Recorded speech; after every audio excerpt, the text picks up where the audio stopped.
Chapter 81, The Man Who Once Belonged to Her. When Tong Lin and Yu Sheng whispered to each other, everyone was a human expert, afraid that the two would reach a private agreement, and immediately someone came over to make trouble. Mr. Yu, can you tell us where you bought the rough stones from? The rate of top quality is so high, so I want to go there and patronize you. The person who spoke was smiling, as innocent as Maitreya Buddha, and he was the owner of Hanyuan Jewelry, Yin Fuchi. Yu Sheng didn't care at all, and couldn't keep a secret. So many people with connections knew where it was, and he laughed and said, in Pingzhou. But it wasn't bought from one place. I went to 8 different places in Pingzhou to buy it. Yin Fuchi was shocked. Although the jadeite here had been cut into more than 10 pieces, there were actually only 8 pieces of rough jadeite. 8 pieces were divided among 8 families, 1 piece per family. In other words, Yu Sheng can accurately pick out the only top quality jade. Yin Fuchi was almost overcome, his eyes were red, he took a deep breath, and said with a smile, "Brother, you see, I am also recognized as a person who is particular about things in the industry, with a diamond-level reputation. Can we cooperate?" "Yes, I will invite you to the next auction." Yu Sheng laughed. "No, I'm talking about the Naypyidaw public auction." Yin Fuchi lowered his voice and said, "I'll pay for it, you buy it, and we'll split it 50-50. This is a great deal for others. But it wasn't for Yu Sheng. It was taking advantage of him. He could buy it himself, he didn't need the money. But there was no need to reject it bluntly. What if they really needed to cooperate? So he left room for maneuver. Let's see how things go. I may not have the time. At this moment, Tong Lin suddenly had a thought. If a deal was necessary, the best deal would be the Naypyidaw public auction. She was thinking about how to say it, but Yu Sheng looked at his phone and said loudly, "Time's up." The whole scene became quiet again, and everyone looked at Yu Sheng with burning eyes, ready to fight. Yu Sheng said loudly, "The auction is now starting. We will start with the ice-type jadeite. This piece of jadeite is too large, so I cut it into 5 pieces so that people can look at it more closely and the risk is smaller. Let's start with the first piece."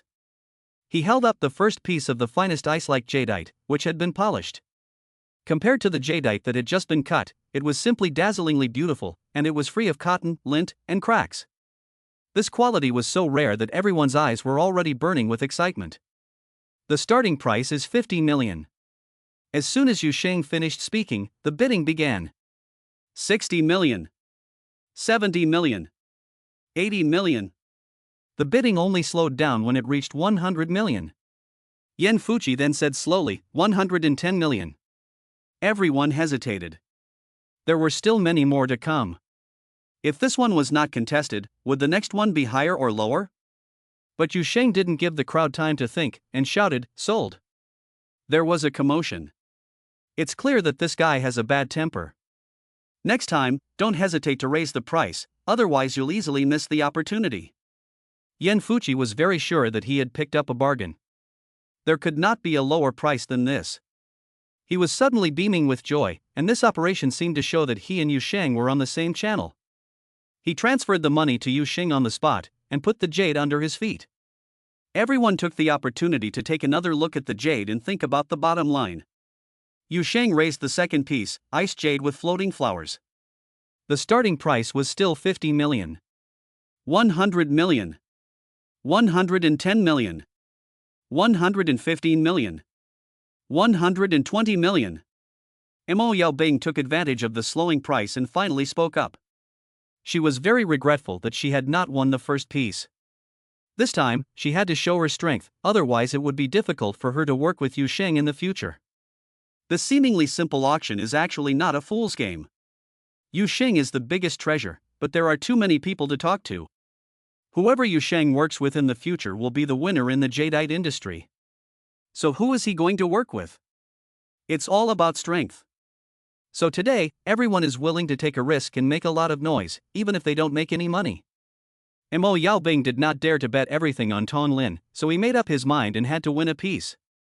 Yu Sheng also gave her face and shouted directly, "Sold." Everyone was speechless. You're in such a hurry? Wait a minute. You could have sold it for at least 5 million more. Mo Yaobing was beaming with joy. Although it was more expensive than the first one, she felt it was worth it. Yu Sheng's impression of the Mo family was very important. Yu Sheng picked up the third piece. Attention, this piece is the lightest, and the starting price is still 50 million. 100 million. Add 500. 1,000. 120 million. Yan Fuchi spoke again. Sold.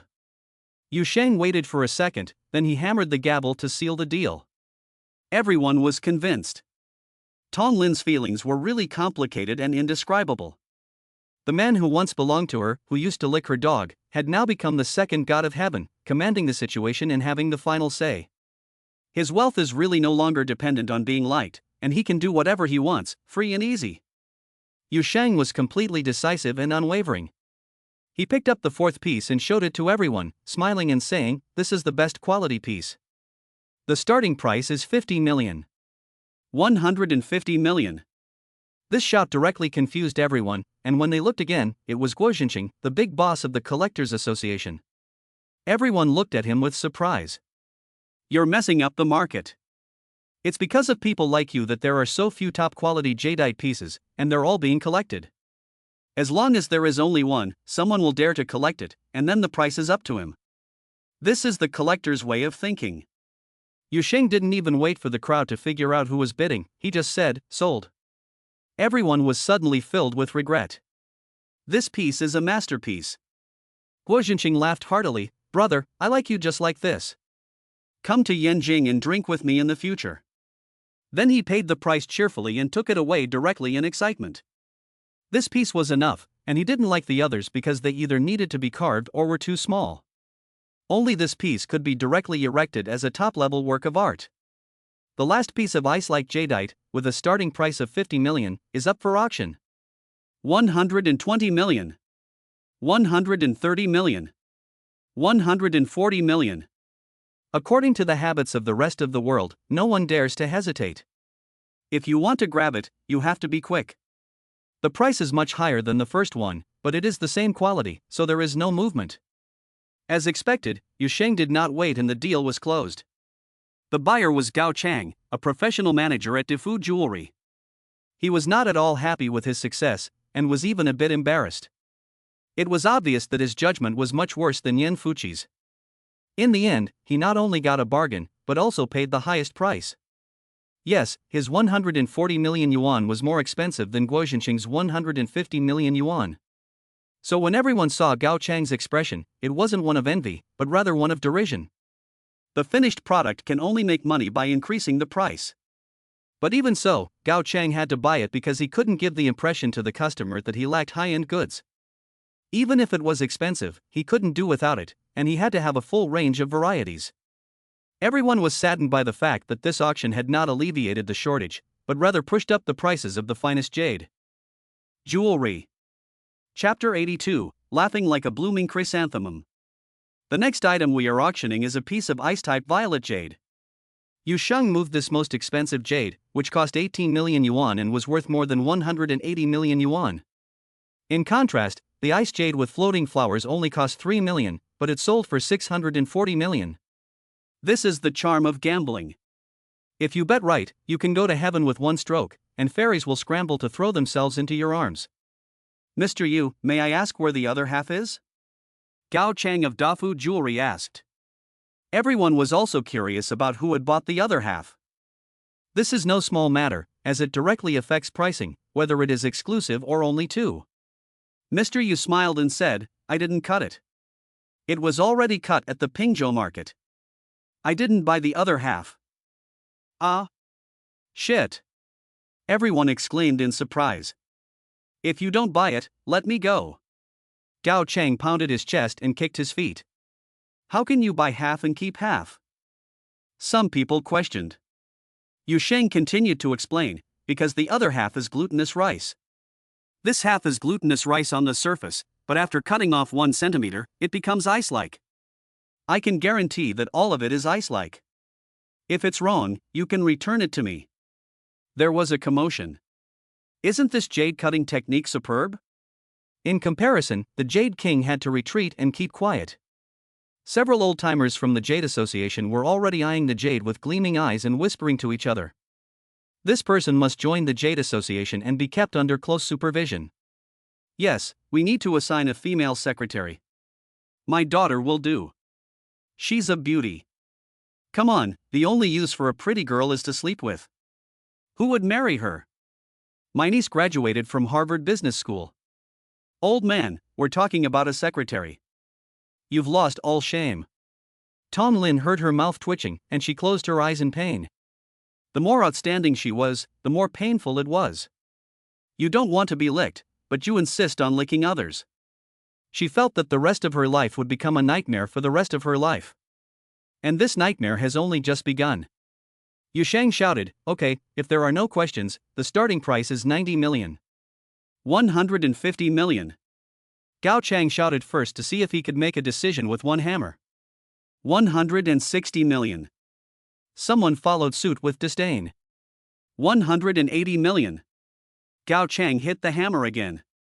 At the moment when everyone hesitated, Yan Fuqi decisively bid 190 million. This time, it was decided. Mo Yaobing's courage turned into a fart and was quietly released. Yu Sheng decisively said, "Sold." Everyone was completely convinced that this guy really had a grudge against money and wouldn't wait even a second longer. Yan Fuqi once again revealed a smile like that of Maitreya Buddha. It didn't matter whether he made money or not. He just wanted to show Yu Sheng his strength and level, and whether he was good enough to be his partner. Tom Lin, however, was filled with emotion. The ice-type floating flower and the purple-type violet alone had already made Yu Sheng's profit exceed 800 million. Yu Sheng finally picked up the Imperial Jade, which was a little larger than a fist, but was the king of jade. It was crystal clear, dreamlike, and the quality was pure and incredible. Especially women can't resist this temptation. Even Yi Hongmei, who was always calm and serene, looked at it with burning eyes. You have to know that almost all the jadeite jewelry worth over 100 million yuan on the market is Imperial Jadeite. Yu Sheng, however, seemed to be holding an ordinary stone, calm and unruffled. The starting price for the jadeite is 45 million yuan. 60 million. 70 million. 75 million. Yu Sheng was a little surprised. He had estimated the value at 90 million. Did these people not agree? This is where Yu Sheng's lack of professionalism comes in. An Imperial Jade bracelet cannot be a small circle, just like a children's toy cannot be a Ferrari. If you can't take out the bracelet, the value will be greatly reduced. At the moment when Yu Sheng was hesitating, a pleasant voice suddenly came from somewhere. 100 million. The crowd was in an uproar. Everyone turned to look, and it was Jenny. Everyone's faces suddenly turned strange. Are you trying to raise the price here? Do you think we're stupid? Yu Sheng suddenly smiled. If you like it, you can have it. What are you yelling about? He gave the jade to Jenny. Everyone realized that they had misunderstood, but Jenny's move was really ruthless, getting a jadeite for free. Jenny smiled and said, "Don't worry, I never shout for nothing." Then she didn't say anything else.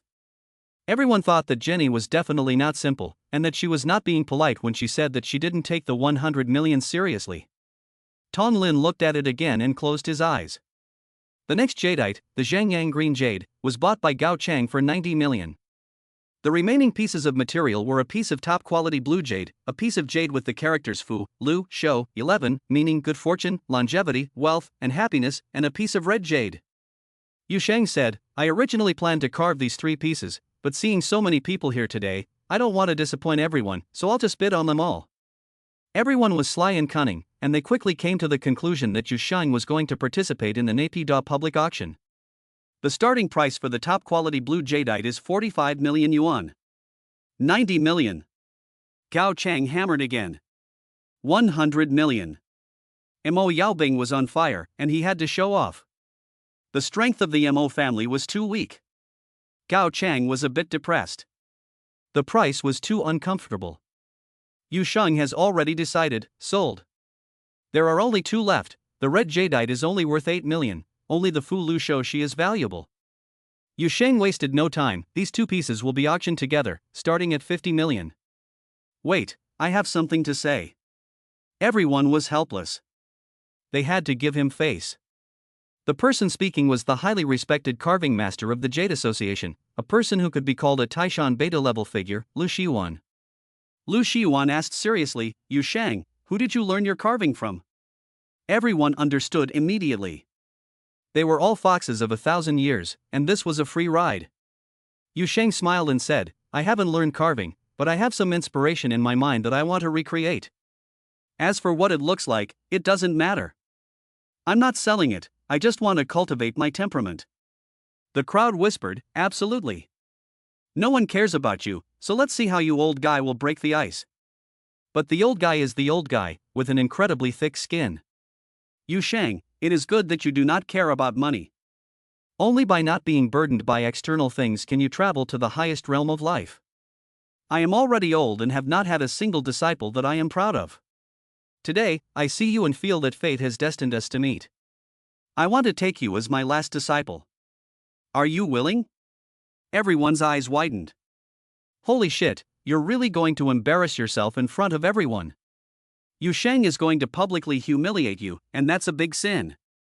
Only Yin Fuchi sighed, the old are the most seasoned. Lu Shiwan was right in his assessment. He knew that Yu Shang didn't care about money at all, just from the fact that he gave Jenny the jade. Sure enough, Yu Shang laughed heartily, since you think so highly of me, I will be your disciple from now on. These two things are my gift to you as a token of my respect. Everyone, the auction is now over. The crowd was in uproar, as if the movie had just ended. Those who didn't buy anything also felt that it was worthwhile to come, and they had really learned a lot. They had discovered that there were many ways to buy jadeite without spending any money. Tom Lin finally took one last look at the man who was supposed to be hers, the wealth and glory that was supposed to be hers, and then left sadly. The biggest winner was Lu Shiwan, who was smiling like a chrysanthemum in full bloom. He directly made his two old friends angry. We just don't have your thick skin. Where is there not enough to be a teacher for the rest of your life? Chapter 83, A Romantic Farewell. Master, please have some tea. At the banquet, Yu Shang respectfully handed it over with both hands. The guests who witnessed the event included two carving masters from the Jade Association, Yang Hating and Lu Zongwen, as well as Su Hoping, the director of the Collectors Association. Yen Fuchi, who claimed to be so hungry he could hardly walk, had obviously learned the essence of shamelessness from Lu Shiwan's demonstration, and naturally stayed behind. Helen and Yi Hongmei were also present. Although Hongmei's identity is a bodyguard, she has no qualms about sitting with the emperor or a donkey. Lu Shiwan took it with a smile, took a sip, and began his routine lecture. Yu Shang, do you know who the founder of the carving industry is? He still didn't know the background of Yu Shang, and he didn't have time to investigate it. He just knew from the auction that Yu Shang's work was very good, so he started his lecture at a very high level, starting with Zigong, so that Yu Shang wouldn't think that this was the only master he had. But Yu Shang didn't know at all. He was reckless and didn't care who the founder of the carving industry was. Only this master was useful. Without thinking, he said with a smile, of course it's you, master. Everyone burst out laughing. Ha ha ha. Yang Hating laughed loudly, and he didn't forget to pat his thigh to increase the lethality of his old friend. Yu Shang, your flattery is too rude. Lu Zongwen laughed and teased. Yen Fuchi was trying hard to hold back his laughter. At this time, he must stand with his younger brother. Who is the founder of the carving industry? I don't know. Su Haoping is a kind and gentle person, but he couldn't help laughing. This brother is really talented. Helen didn't know, but she understood that Yu Shang must have made a joke, so she laughed in unison to show that she knew. Only Yi Hongmei was smiling at the funny expressions of the others. Lu Shiwan's face turned black. He had a thick skin on the surface, but in fact, he was just playing in the world after seeing through the world. The rules of the world were all between laughter and anger, and there was definitely no bottom line. He was very traditional at heart, and disrespecting the ancestors was a serious sin. But at the same time, he also understood that he shouldn't have asked that question, and it wasn't entirely Yu Shang's fault. He said with a mixture of laughter and tears, "You're putting the master on the fire. Even if the master is made of iron, he can't stand being pointed at by thousands of people. Don't flatter him anymore.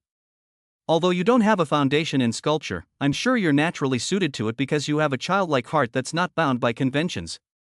Although the experience of predecessors needs to be inherited, your own things are the most precious.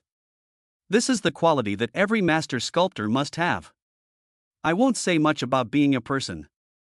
Rules are rules. You are who you are. No one can change that, and there's nothing wrong with it. Sit down. He was not ashamed at all, and he was not living off of carving, so he sat down with a smile. Everyone immediately congratulated Lu Shiwan, which was essential. After 3 rounds of wine, everyone was laughing and talking, and the atmosphere was warm. Lu Shiwan cut to the chase. Although you didn't auction off a lot of jade, the jade you did auction off was top quality, and that's already a lot of influence in the industry. You know that if you don't have support behind you, you'll be crushed by the powerful. Apply to join the Jade Association. Yang Hating quickly added, don't worry about the trouble. Just write an application, and you don't have to worry about the rest. Lu Zongwen also said, we 3 will jointly guarantee that you will get the title of Jadeite Rough Appraisal Consultant. Note that this is the only one. Yan Fuchi was shocked. This is a real investment. There are many gemstone consultants, but none in the Jade Association. They are all experts. Who will you consult? But now there is, and a position has been tailor-made for Yu Shang. What a high position. No, this will tie Yu Shang down. What will happen to me? He immediately followed up with a naive look, as long as you fulfill your obligation to appraise. The old guys gave him a look, you fat bastard, you're so full of ideas. Yu Shang knew it all too well. This was a way to tame him and make him a domesticated horse. It was good for him, but it also had its drawbacks. He had a patron, but he also had to pay. He smiled and said, Master, I don't have time. Don't worry, I won't take up any of your time. I'll also assign you a secretary to coordinate communication across the industry. Whatever you do in the future will be much simpler. Lu Shiwan said seriously. Good. Yu Sheng chose to trust his master and simply agreed. The 3 old guys were satisfied. Lu Shiwan smiled and said, you don't have a house in Beijing, do you? You don't lack money, so you should buy one quickly. What kind of house do you like? A courtyard house? I'll get in touch with my master. Damn, it feels like the reins are getting tighter and tighter. Yu Sheng laughed and said, Master, I'm not in a hurry to buy a house. I still have a lot of things to do. By the way, Su Gu. He turned to Su Haoping again, didn't you get an invitation to the auction of the presidential suite at the Zhanghai Hotel? Su Haoping looked strange. Didn't you know? Because you were auctioning jade, they changed the time to 2 p.m. I'll go there in the afternoon. Yu Sheng laughed heartily, that's great. It seems that the national treasure is still there. I'll go with you, is that okay? Of course not. Su Haoping looked at him with a look of understanding. If Yu Sheng wasn't qualified to participate, then there were a few others who were. The 3 old guys looked at it and realized that they really couldn't rush things. He also collected cultural relics. Lu Shiwan sighed, Yu Sheng, we can't wait for you. We'll go back after dinner. Once you're done here, go to Yanjing as soon as possible. Whether you're learning to carve or establishing high-end contacts as soon as possible, it's all meaningful and necessary for your development. I understand. Don't worry, Master. Yu Sheng promised repeatedly that he would definitely go to Beijing, because he still had not figured out the truth about his parents' murder. After seeing off Lu Shiwan, Yan Fuchi had to leave, but Yu Sheng gave him a promise that he would be the first choice if they needed to cooperate. Yan Fuchi left satisfied, and it was not a waste of time. Then the embassy car arrived. Yu Sheng sent Helen to the gate of the Imperial Garden, where a black-plated limousine was waiting. Su Haoping, who had come out to see them off, was shocked. He had seen this car before. It was Ambassador Brandt's car, and it was exempt from inspection and clearance wherever it went. Jenny's background is awesome, Su Haoping marveled. A military officer opened the door and respectfully bowed, please, miss, get in the car. Helen suddenly turned around and hugged Yu Sheng, giving him a farewell kiss in public. Su Haoping was embarrassed. What the hell was I doing following her? Now I'm in the way. Yi Hongmei must be his woman too, otherwise why would he have such a protective bodyguard? The military officer was also very surprised. This is beyond etiquette and will have a bad impact on Helen's family. Helen didn't care about that. You have to be a little selfish in life, otherwise you'll regret it when you die. I'm leaving. I'll leave the rest to God. Helen turned resolutely and got into the car.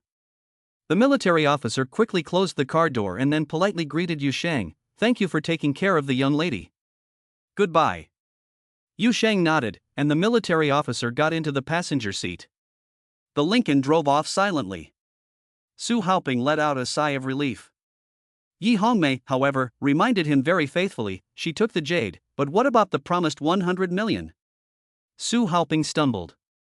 This woman is terrible. One sentence washed away the entire romantic atmosphere, leaving only bare bones. Chapter 84, The Auction of the Presidential Suite. Yu Shang looked at Yi Hongmei and said with clenched teeth, you stay at home, we'll go to the auction of cultural relics. Su Haoping almost laughed, which was tantamount to admitting that she was not a bodyguard. Then Yi Hongmei's behavior fully proved that she was not a bodyguard. She said with a smile, if I had nothing to do, I would have called Jenny to chat. So much has happened today, like just now. Oh, yes, I need someone to carry the money box. Let's go together. Yu Shang suddenly changed his mind. Haha, Su Haoping finally broke through.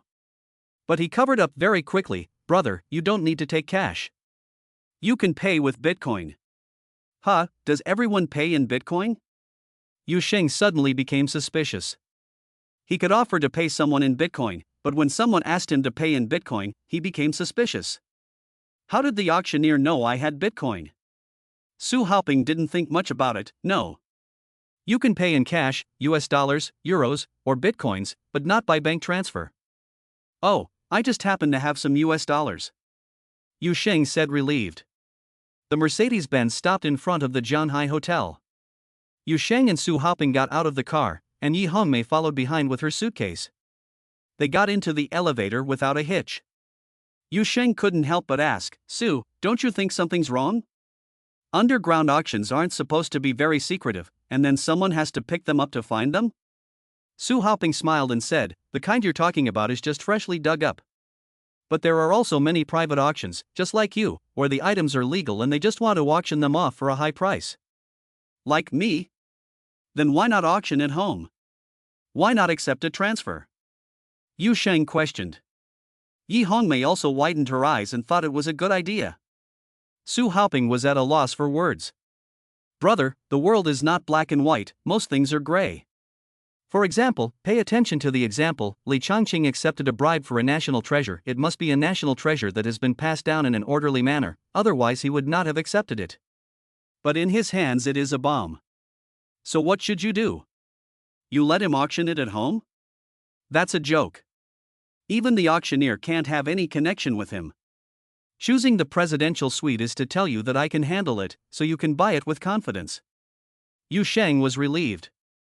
Even Yi Hongmei believed it, and it was probably a wash. The three of them walked out of the elevator and saw two young men in suits standing guard at the entrance to the presidential suite. Hello, Mr. Su, the bodyguards are not allowed to enter. The young man in the suit actually knew Su Haoping. Su Haoping smiled, I can't afford such a rich bodyguard. This is Yu Shang, Mr. Yu. Oh, it's Boss Yu. I'm sorry, please. The young man in the suit didn't say a word. The auction was postponed because of Yu Shang, so he let him in directly, even though Yi Hongmei was his bodyguard. As soon as Yu Shang entered the door, he fell into a ditch.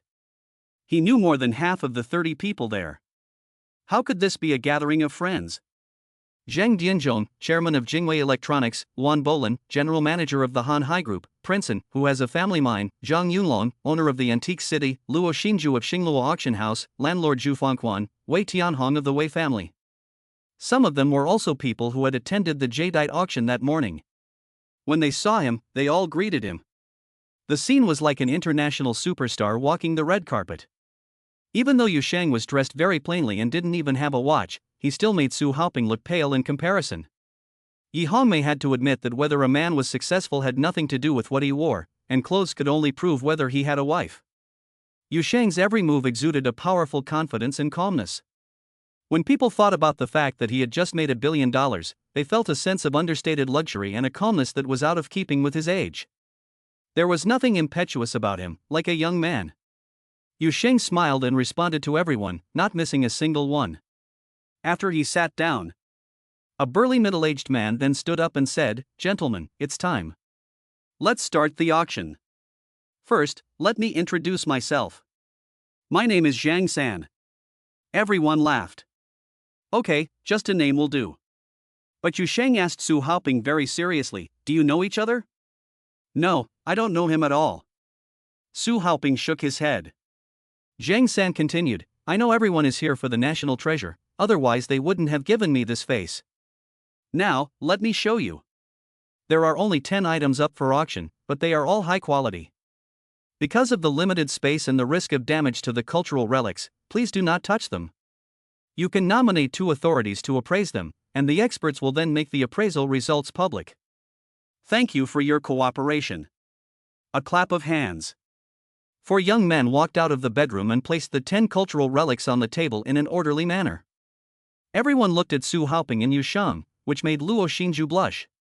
She is the owner of Xinglua Auction House, but no one trusts her. If you want to know who is the most trustworthy, Yu Sheng and Su Haoping are extremely credible.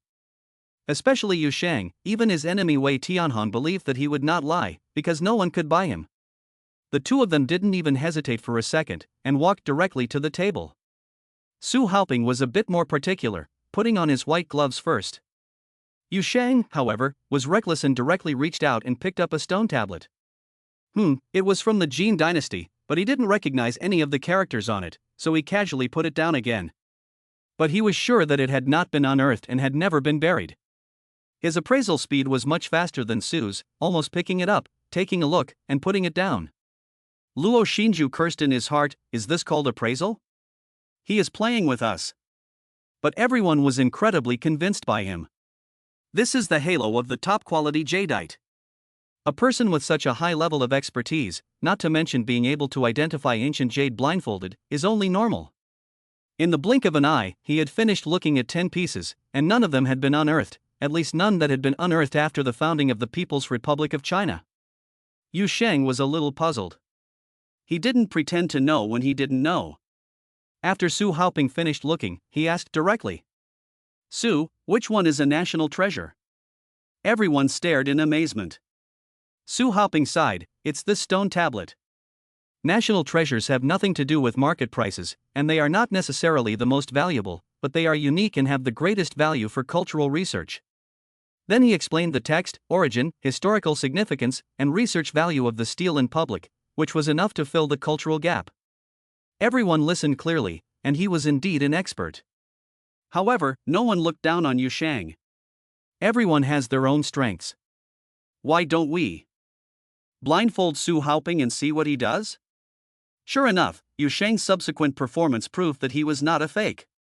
He first accurately reported the ages of the other 9 items, and then deliberately emphasized, "There are no cultural relics unearthed in the sense of the law among the 10 lots.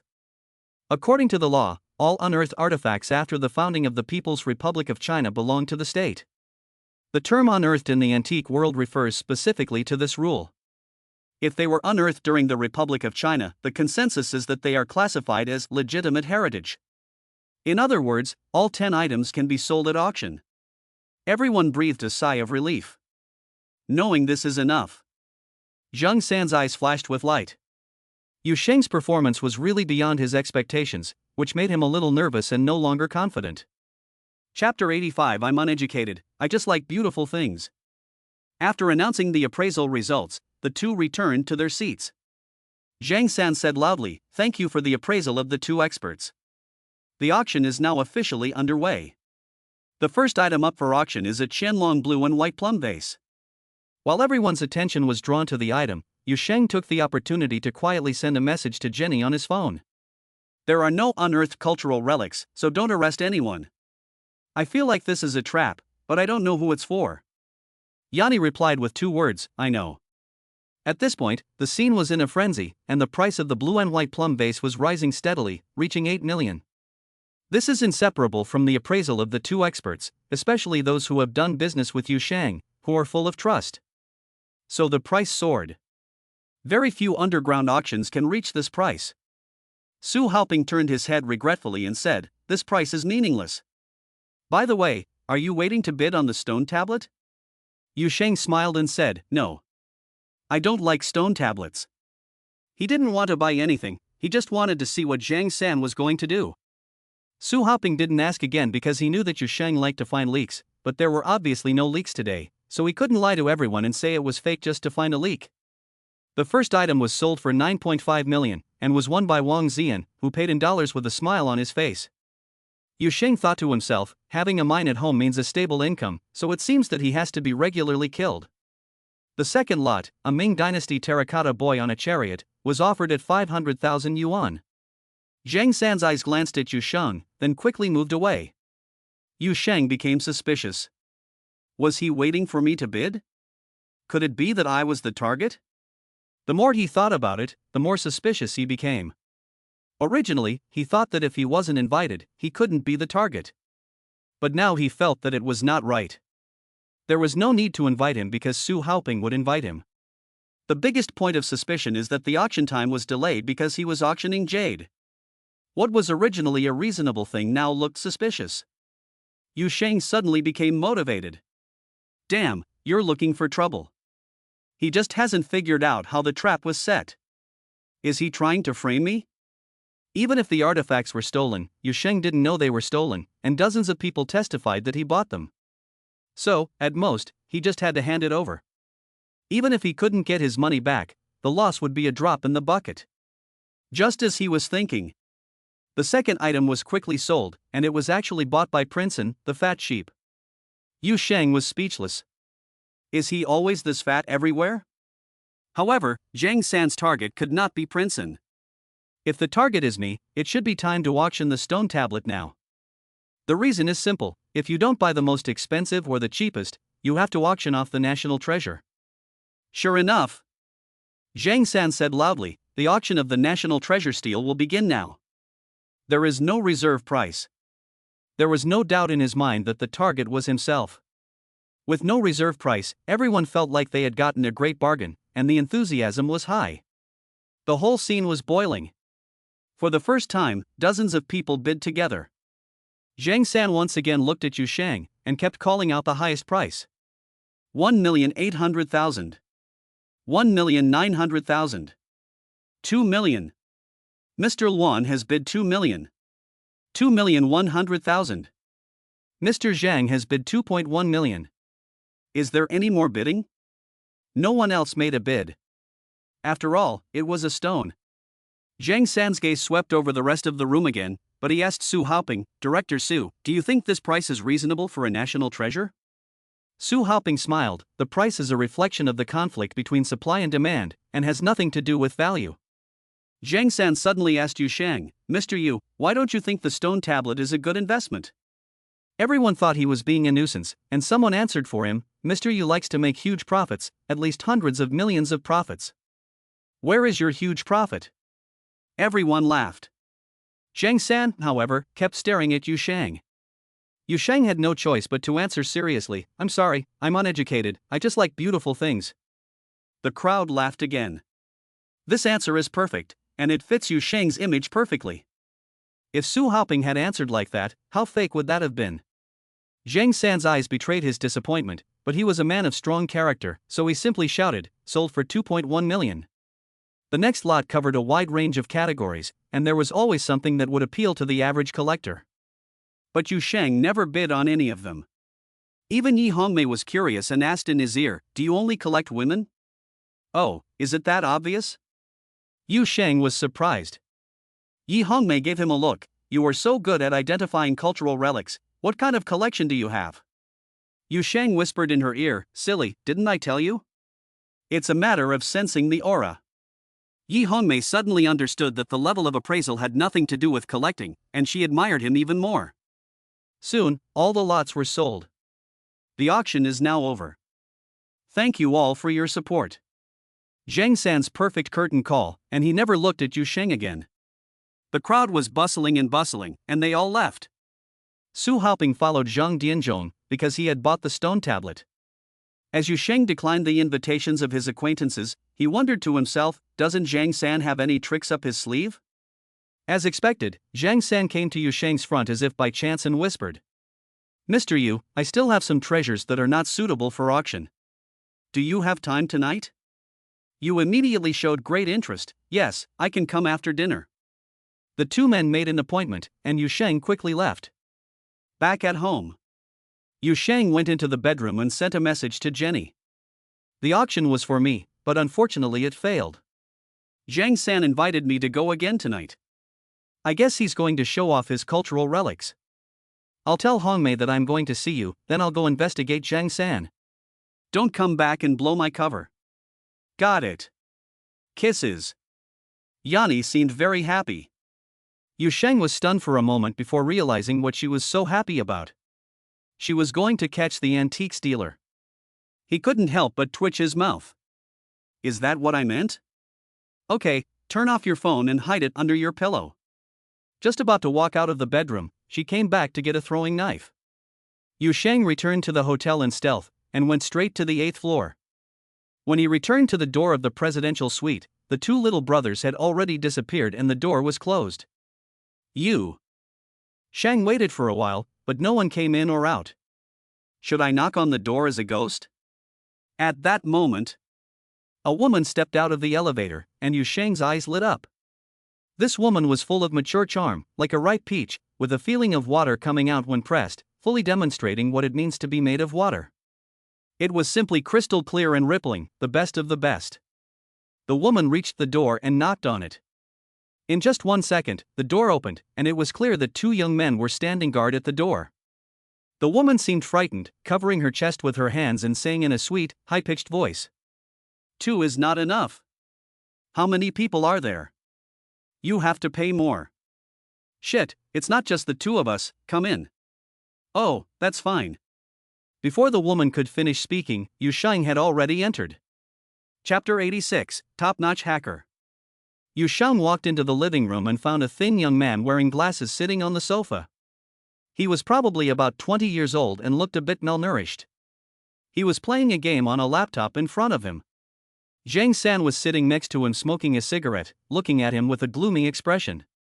The painting style is like a parent with a bad temper watching his child study. When he saw the woman walk in, Zhang San put out his cigarette in the ashtray and got up, dragging the woman into the master bedroom. Yu Sheng was a little surprised. The woman was not being cutesy this time, but was quiet and calm like a cat. Yu Sheng did not follow Zhang San. He was more interested in the skinny man with glasses in front of him. This person is definitely not a layman, he must be a brainy guy. Because he can't beat anyone. At this time, the four younger brothers in the master bedroom were driven out and sat on the sofa. Yu Sheng's heart leapt. Were they spying on the bespectacled man? The man in glasses slowly closed the game, and an interface similar to an electrocardiogram appeared on the screen. He switched a few times, then suddenly looked up and said, "Yu Sheng has turned off the computer." Holy shit! Yu Sheng suddenly widened his eyes. The four little brothers looked at each other, but none of them believed it. One of them threatened, "This kid is too bad, always trying to mess with Zhang Gu. Why don't we beat him up?" Another one pretended to be a good guy, "Li Bin, why are you doing this? As long as you cooperate, you will be a billionaire after this is over." Brother Zhang is a man of his word. The skinny young man Li Bin suddenly smiled, "Okay. There's one more thing I forgot to mention." At the beginning of the auction, Yu Sheng sent a message to Jenny. "Do you want to report it?" The four of them looked at each other and asked in unison. "What news? Are you sure this is information you can share?" Li Bin's lips curled in a sneer. The four of them looked at each other and thought it best not to know. Because they knew that Li Bin's fate had long been sealed, and that was to be silenced. Those who know too much are always killed. But if you disturb Brother Zhang's sleep and come out, it's going to be bad if nothing happens. If it is very important, but you don't report it, it's also miserable. The four of them gritted their teeth in hatred, and really wanted to throw Li Bin off the stairs. Finally, one of the brothers made a phone call and reported it. After a while, Zhang San came out of the bedroom with a black face, waved the four brothers away, and asked with suppressed anger, "Why did you tell me about the auction now?" Li Bin calmly asked in return, "Should I tell you in front of everyone when I come out of the bedroom? Why didn't you say it after the auction was over?" Zhang San became more and more angry. Li Bin sneered, "You have already agreed to the transaction tonight. What difference does it make if I tell you now or later? Do you still want to hear it? Fine, you tell me. Zhang San sat down with suppressed anger. Yu Sheng said, "Don't arrest anyone without any cultural relics." He suspected that this was a trap, but he didn't know who it was aimed at. Zhang San's expression suddenly became solemn. Li Bin said leisurely, "There is one more thing. I hacked into Yu Sheng's phone and found that there was no Bitcoin app. In other words, he never uses his phone to pay for Bitcoin. His payment method is probably his home computer. For example, he can call his family to pay. In this case, you need to wait for an opportunity for him to go online and control his computer first. Therefore, if you trade with him tonight, it may not be successful unless you let me go to his house." Yu Sheng finally understood that Li Bin was a top-notch hacker who had come for Bitcoin. If he really paid with Bitcoin today, all of his Bitcoin would be transferred and looted. Yu Sheng was sweating a little. This wealth is too insecure. It is easy to come by and easy to lose. The people who knew he had Bitcoins were Wan Ting and his son, Su Haoping, and this was not suspicious at all because they did not know how many there were. The biggest possibility is still Qiao Haitao. Yu Sheng was a bit puzzled. How did he know for sure that I had it? Or, is there someone else who knows? Zhang San gave a cold smile. "Let you go to his house? What if you run away? You can also send someone, just need to plug a USB drive into his computer and start it." Lin Bin looked at Zhang San's murderous intent and suddenly changed his mind. "Of course, you can do it without going, just wait for him to go online, and after I control the computer, you can trade again." Zhang San really wanted to throw Li Bin straight downstairs. "Did you just say he turned off his computer?" "Yes." Li Bin said seriously, "He probably didn't notice. I guess he just didn't want to be disturbed, like you, sleeping." Zhang San nodded this time. "He will go online tonight. Can you guarantee that you can hack in?" "Of course. I guarantee with my life that I won't be able to hack in. I'll jump off this 8th floor."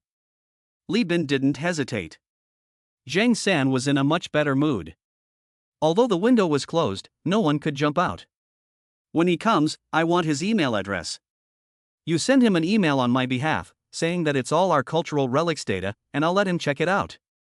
"No problem," Li Bin promised. Zhang San got up and went back to the bedroom. This time, Yu Sheng followed Zhang San directly into the bedroom. But when he entered the bedroom, he was shocked. The woman hadn't taken off her clothes at all. She was standing in front of the window, like a sacred statue. Yu Sheng suddenly had a thought, this woman is definitely not for sale. She just came in this identity to meet Zhang San. Sure enough, Zhang San walked up behind her and whispered the whole story. There was no hint of anything amorous. Yu Sheng had an intuition that the two were in a cooperative relationship, representing two forces. A strong alliance must have a binding interest. Yu Sheng thought about it over and over again. The woman never turned around, and after a long silence, she said. Yu Sheng turned off the phone, and it had nothing to do with who he slept with. He turned off the phone every night, even when there was no woman at home. But today, he turned it off too early. This must have something to do with you. I have a hunch that every time he turns off the computer, he's not at home, and then someone dies or disappears in a strange way, like Zhang Jinxiao.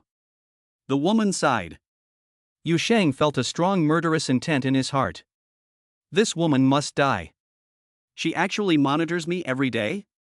Zhang San's cheek muscles twitched slightly, and he said in disbelief, "Does Yu Sheng think I'm targeting him and trying to kill him?"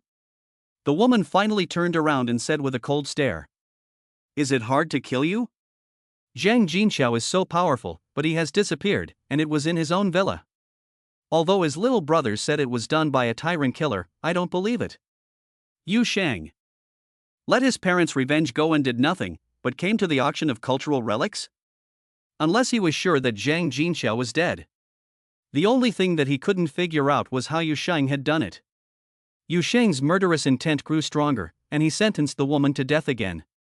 But before he does, he wants to find out who the man behind this woman is. Yu Sheng would never believe that there was no man behind a woman. Since Su Meiwan, there has never been an exception. Chapter 87, do you have any last words?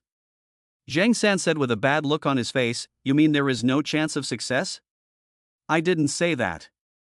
It's up to you." The woman smiled, as if to encourage him. You're one of Xiao Haitao's men, so I can't control you. As long as you don't die, in this place of Jianhai, Ninth Master will guarantee your safe retreat. But the prerequisite is that you don't die at the hands of Yu Sheng. Yu Sheng's heart jumped. Who is Master Ji? There is no doubt that the woman behind this is Master Ji. As for Xiao Haitao behind Zhang San, Yu Sheng had already expected it. The woman had already had second thoughts about it. She didn't think it was necessary to get involved in this mess and fight to the death with someone as unpredictable as Yu Sheng, so she simply said, "I'm leaving first." Do you need anything else? Yu Sheng's murderous intent rose again.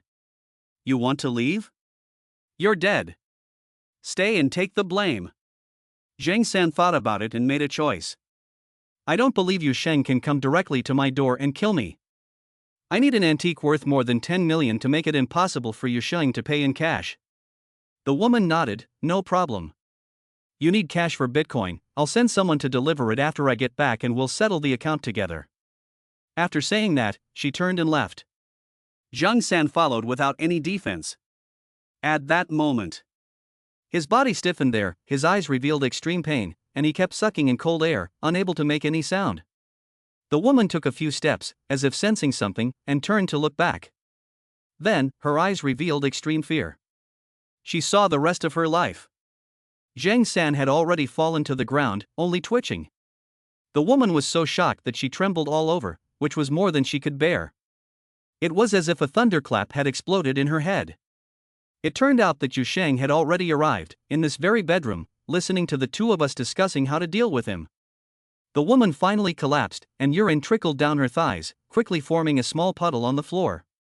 What's your name? Yu Sheng asked softly. My name is Sun Mingxiang. Don't kill me. I'll be your dog. Her eyes were full of tears, as if she was extremely weak. She spoke very hard to make a faint sound. It wasn't courage that kept her from falling, but rather that her whole body was numb. Why are you spying on me? No, I didn't, absolutely not. The woman finally burst into tears. Who is Master Ji? Yu Sheng asked again. Sun Mingxiang seemed to have grabbed a lifeline and quickly said, Master Ji is the #1 boss in Jianhai. He doesn't need to be monitored at all. He has countless big bosses behind him, and anyone who wants to know something will tell him. Yu Sheng was surprised. After all, he had risen too quickly and really didn't know about this level of things. He asked in puzzlement. Who ranked him? The 9th is the boss, but what about the first 8? There were none before him. He was originally called the Wine Master, because he monopolized the supply chain of the liquor industry in Jianhai. Later, he stopped making wine, and people who didn't know him thought he was the 9th Master. What does he do now? In addition to lending money at high interest rates, he is also responsible for laundering money for various big shots and transferring it abroad. Li Changqing dares not touch him because if anything happens to him, the entire Jianhai will be in chaos and completely paralyzed. Sun Mingxiang carefully hinted that he hoped Yu Sheng would have some scruples and not kill him. Yu Sheng finally realized how Xiao Haitao and the 9th Master were bound by interests, and that they were laundering money with Bitcoin. Yu Sheng sighed, do you have any last words? Sun Mingxiang fainted. 10 minutes later.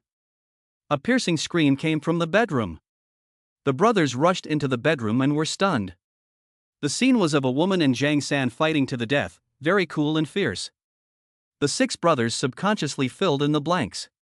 It was obvious that the woman was a well-disguised killer. She used her beauty to confuse Zhang San and get his knife.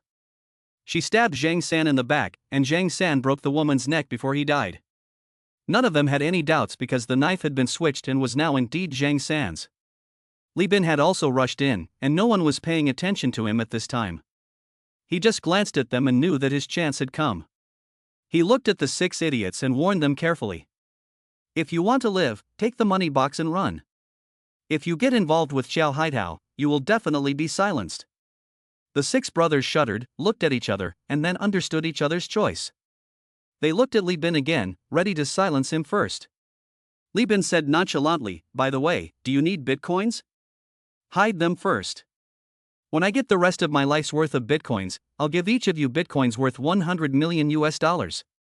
This promise is even more generous than Zhang San. 6 people is 600 million US dollars. He didn't even blink. The six brothers looked at each other again, and suddenly they felt that killing Li Bin was not beneficial at all. It would be better to keep him alive and find him later when it was safe. Then they all agreed. There were a lot of money boxes here, after all, the auction had just finished. The six quickly divided the money, and there was no objection to the amount, because there was no time to find a safe place to barter. They didn't leave a penny for Li Bin and left in a hurry. Li Bin sneered with disdain, "A bunch of idiots, this is only a few dollars. When I get the rest of my life's worth of bitcoins, I'll go to the dark web to hire a killer, and none of you will get away." Li Bin was shocked. It turns out that the ones who are forced to do things are not necessarily good people. He was still hesitating whether to let Li Bin go, but he didn't expect Li Bin to have such ambitions. Li Bin picked up Zhang San's phone, quickly operated it, deleted the Trojan horse, and then erased his fingerprints. As soon as he put it down, he was hit hard on the back of his head, and everything went black. Li Bin didn't feel any pain, and he went into the box, along with his computer. "I really hope you are made of iron and can be tempered into good steel." Yu Sheng carried the suitcase and disappeared invisibly. When he returned home, it was already dark. Yu Sheng first sent a message to Jenny. "Sun Mingxiang, the woman of the ninth master, killed Zhang San, but was killed by Zhang San before he died. 6 of his men were all there at the time, but they were afraid of being killed by Chow Haitao and ran away with the auction money." Didn't anyone at the hotel call the police? Yanni understood that there was no more antiquities dealer to catch. If it was the woman of the ninth master who did it, no one would call the police. The hotel would notify the ninth master, and then all traces would disappear, the check-in records would be erased, the surveillance would be deleted, and it would be like nothing had happened, never involving him. Yu Sheng took a deep breath. Is Master Ji so powerful?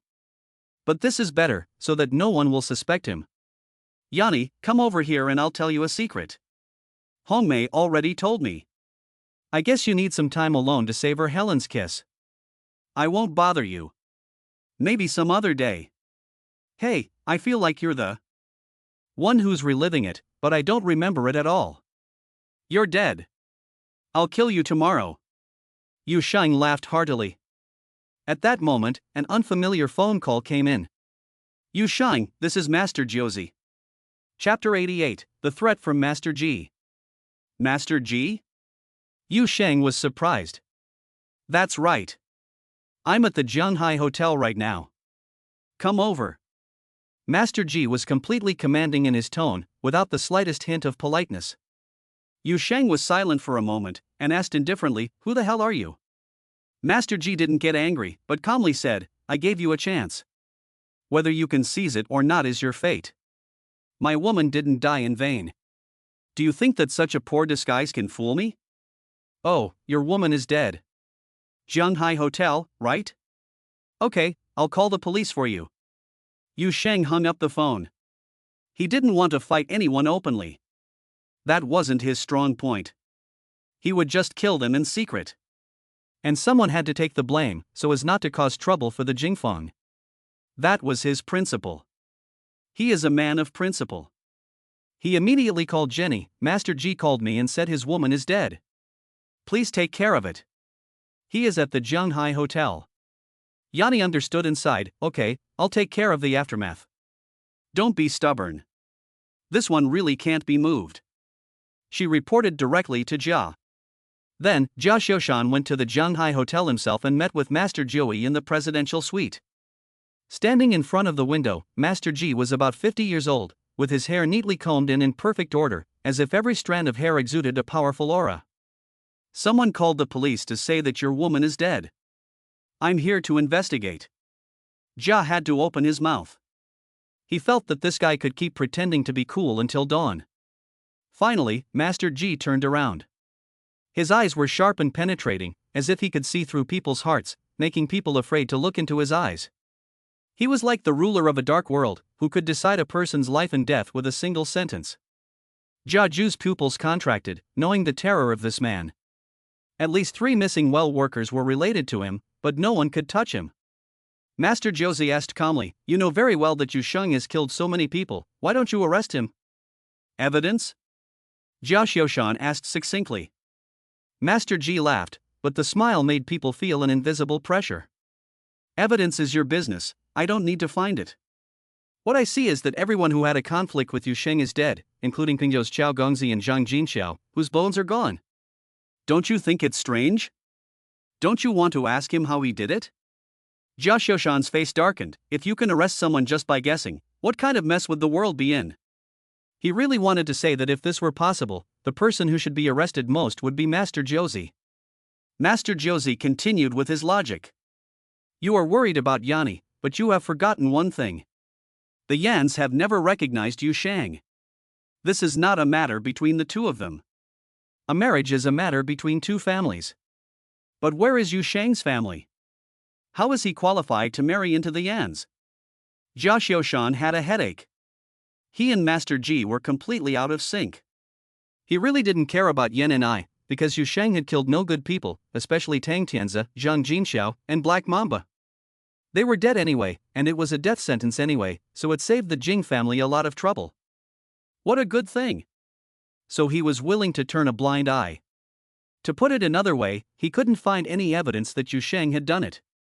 But one thing Master Josie was right about, there were too many coincidences, and no one would believe it. Everyone who had a conflict with Yu Sheng died. Is it that coincidental? Where is your woman? I'll take a look at the scene first. Maybe I can find some evidence. Jia came up with a Tai Chi push, and he didn't believe there was any evidence at the scene. According to his experience, it was hard to frame Yu Sheng. Master Ji sighed. I didn't call the police. I understand. Then you should get some rest. Jia left. Master Ji slowly sat down and turned the huge gold ring on his hand, as if to show off his wealth and status. 8 of his men silently walked in and stood behind him. They were all strong and healthy, with serious expressions and always on guard. Ah oui, did you find out? Master Ji, the surveillance video shows not only that no suspicious person entered the room, but also that one person was missing, a thin young man wearing glasses. One lass? Master Ji slowly said thoughtfully, this must be the hacker. He was taken away in a box, which means that someone must have carried the box away. Ah we quickly said, the 6 brothers all carried the suitcase. Master Ji was speechless. The missing person was not the key. The key was how Yu Sheng had done it. Master Ji, is it possible that Yu Sheng never came at all, and that he bribed the little brothers? Ah, we said carefully. Well, did he bribe them with bitcoins? Master Jio seemed to be talking to himself, and suddenly realized that this explanation was very convenient and made sense. All loyalty is because the price of betrayal is not high enough. No one of the brothers can withstand $100 million. Pong pong pong pong. 10 flying knives were inserted into the cutting board in a row. After a moment of silence, he realized that practicing throwing knives in stealth was incredibly fast. After just one night of practice, his skills were no different from Hongmei's, but his power and speed were far superior. Master Josie, are you ready? Yu Sheng put away the flying daggers. He was ready to surprise Josie during the day. He then walked into the dining room. Hongmei had already prepared breakfast and said with a smile, let's eat, I'm almost your mother. By the way, didn't Jenny kill you last night? Yu Sheng sat down and smiled, no, thank you. Hongmei only mentioned Helen's kiss, but that was something she couldn't hide. On the other hand, she knew about the incident in the bedroom between him and Helen, but she didn't say anything. Hongmei admired this man even more and said with a smile, you know how good I am, so you have to take me with you wherever you go today. I'm going to kill Master Josie. Will you follow me? What's wrong with it? You think I don't know? You didn't even go to find Jenny. You killed the people at the hotel. Don't worry, I won't tell anyone. Hongmei said seriously. Yu Sheng nodded. Hongmei was indeed not a fool.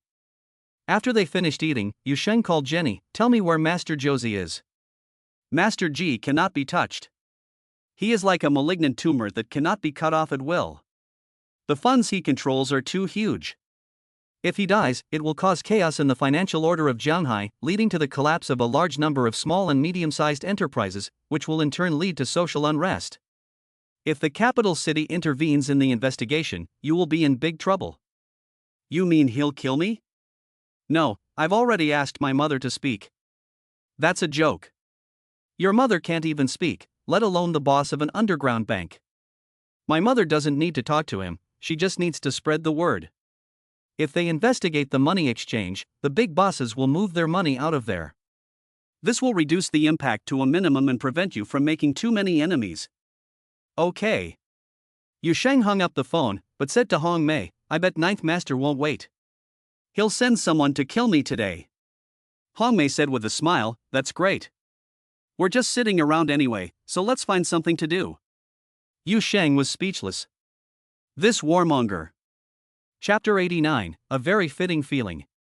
I don't quite believe that Master Ji would send someone to kill you. Hong Mei's expression was full of doubt. Yu Sheng shook his head slightly, they wouldn't just come and kill you. That would be too unprofessional. Generally, people like this think they're smarter than others, so they like to play tricks. At this moment, Yu Sheng's phone rang, and it was another unfamiliar number. Mr. Yu, I'm a friend of Li Bin. Is Li Bin still alive? I don't know Li Bin. I have some information about Master Josie that you should be very interested in. The price is just to tell me if Li Bin is still alive. Not interested. Yu Sheng was very determined. Have you misunderstood something? You're not interested in the fact that Ninth Master wants to kill you? I just want to know if Li Bin is alive. There's some temper there. Yu Sheng hung up the phone directly. Hong Mei suddenly said, this person was not arranged by Master Zhou Jie. Yu Sheng nodded, the last sentence doesn't sound right, but I don't know Li Bin. Hong Mei said seriously, I know you can't admit to killing Li Bin, but why does he think you can tell him? Because he misunderstood and thought he was killed by Zhang San. In other words, he and Li Bin have been in contact and know Li Bin's situation. Yu Sheng sighed, the reason for the misunderstanding is that he doesn't know that Zhang San is dead. If I say that Zhang San killed him, sooner or later he will find out. A hacker's friend can only be a hacker. Otherwise, where would he get the information about Master Josie? I don't want to lie to a hacker. This kind of dangerous person should either be killed or not offended. I understand. Hong Mei nodded. Yu Sheng suddenly remembered the overbearing killer and said, you're going to teach me how to fight? Hong Mei smiled, is it not too late? Okay, come. The two of them entered the bedroom, because the floor was anti-falling. Facing each other, Hong Mei said, you come and kill me. Yu Sheng recalled the movements of the overbearing killer, like a wisp of smoke, going straight for his throat. Unfortunately, the shielding technique he had practiced didn't come in handy because Hong Mei didn't cooperate. A crouching backspin kick sent him tumbling to the ground. Yu Sheng was stunned for a long time, wondering why he couldn't dodge when he was obviously faster than Hong Mei. Hong Mei smiled and said, 1,000 moves are not as good as one move that is practiced well. You learned that move from a killer, didn't you? Ridiculous. It's better to just fight like a crazy person. After all, it's coherent.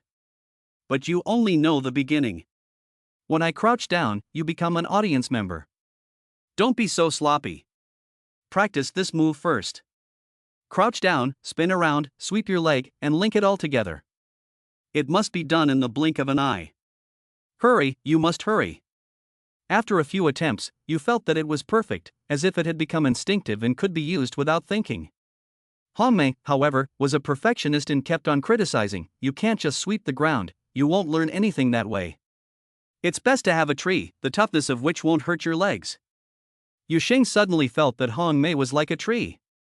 This was obviously an illusion.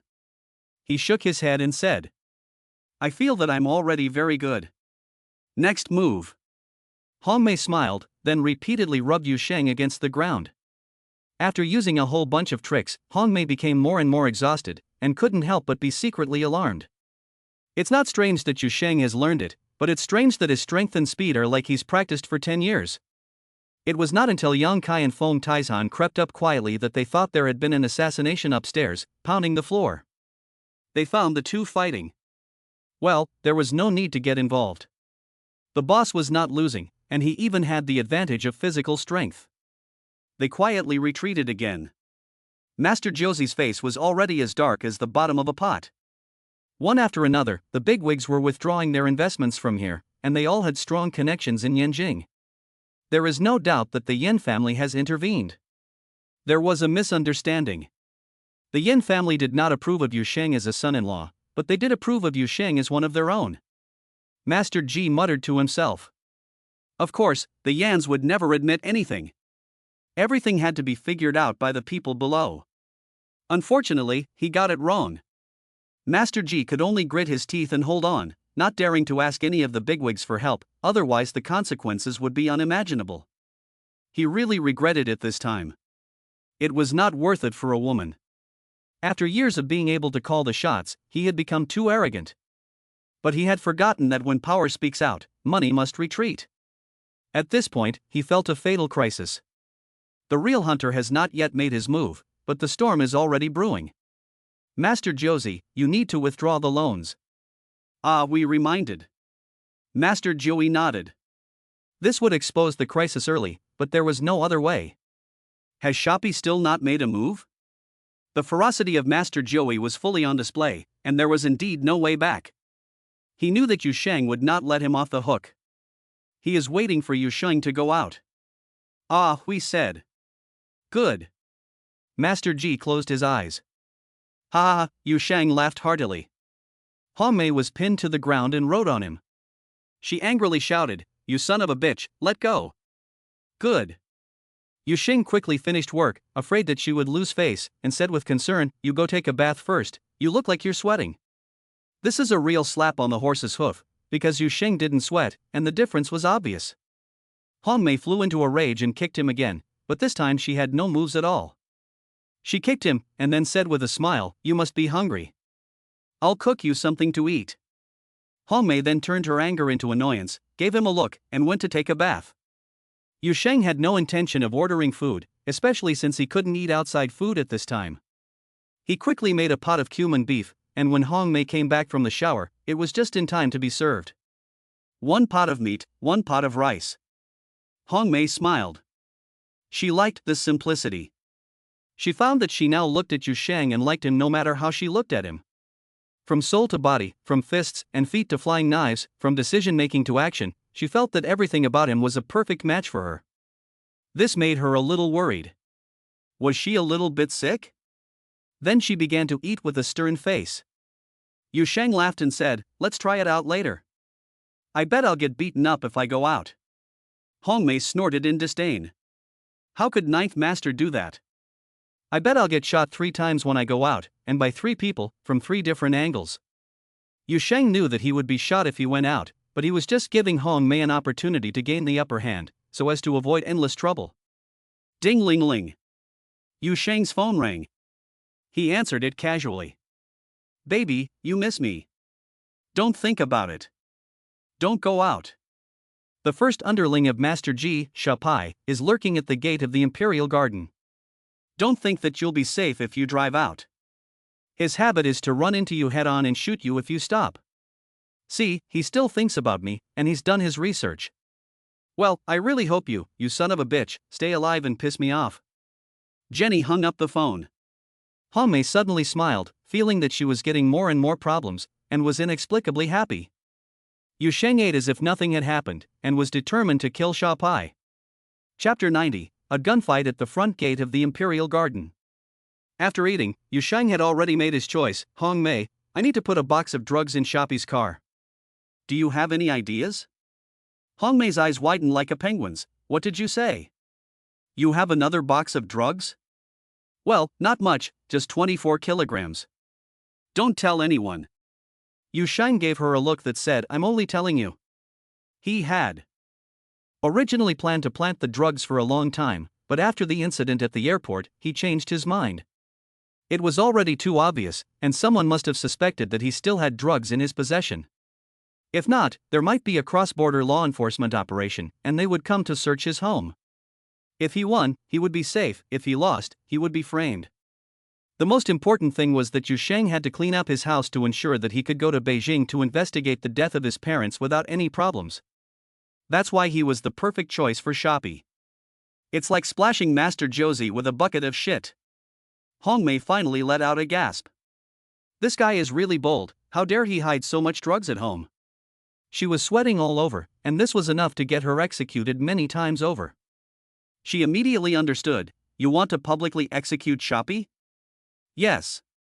Jenny had turned Yang Kai and Feng Taishan into undercover drug police. How could she keep the nosy people quiet without showing some results? Yu Sheng looked as if it was only natural. When Yang Kai and Feng Taishan kill the drug dealers and get the credit, Yanni will take over the command and take the credit. The only thing is that Yanni cannot be informed in advance, which is no different from informing the ninth master. Hong Mei thought for a moment and said, as long as it is put in before the well is taken over, it is simple. The problem is that there are too many cameras at the gate, and they are ultra-high definition. It is estimated that even blood types can be checked.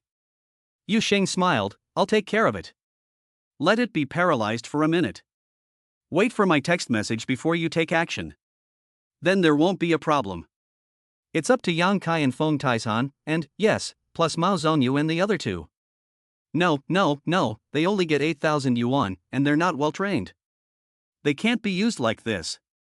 2 people from Yang Kai are enough, and even without the restriction on killing, 1 person from Yang Kai is enough. Hong Mei nodded.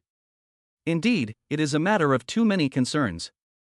If you don't care about the consequences, and treat this as a battlefield, Yang Kai is the sharpest knife. Yu Sheng called Yang Kai and Feng Taishan back up, and the 4 of them plotted together. They asked Jenny to send over a picture of Shoppy, and they deliberated over various contingencies to ensure that nothing would go wrong. Then Yu Sheng opened the safe and took out the drug box, handing it to Hong Mei. Each went off on their own. However, Yang Kai and the others all thought that Yu Sheng had forcibly shut down the surveillance for 1 minute. This was the only flaw. But they didn't know that Yu Sheng couldn't possibly have made such a big mistake. He simply disappeared. Santana was eating in the driver's seat when Shoppy suddenly became agitated. His instincts were always keen, so he threw the lunchbox to the passenger seat and began to search vigilantly with his fierce eyes. He glanced at the other 2 Wrangler vehicles, but there was nothing unusual. There were 4 guys on each Wrangler. Only his Santana didn't have any, mainly for concealment. There was another reason, too. He was the main driver in the event of a collision, and he was afraid that the little brothers would be confused. But if Yu Sheng doesn't drive in this direction for the rest of his life, the other 2 Mustangs will not hesitate to crash into it.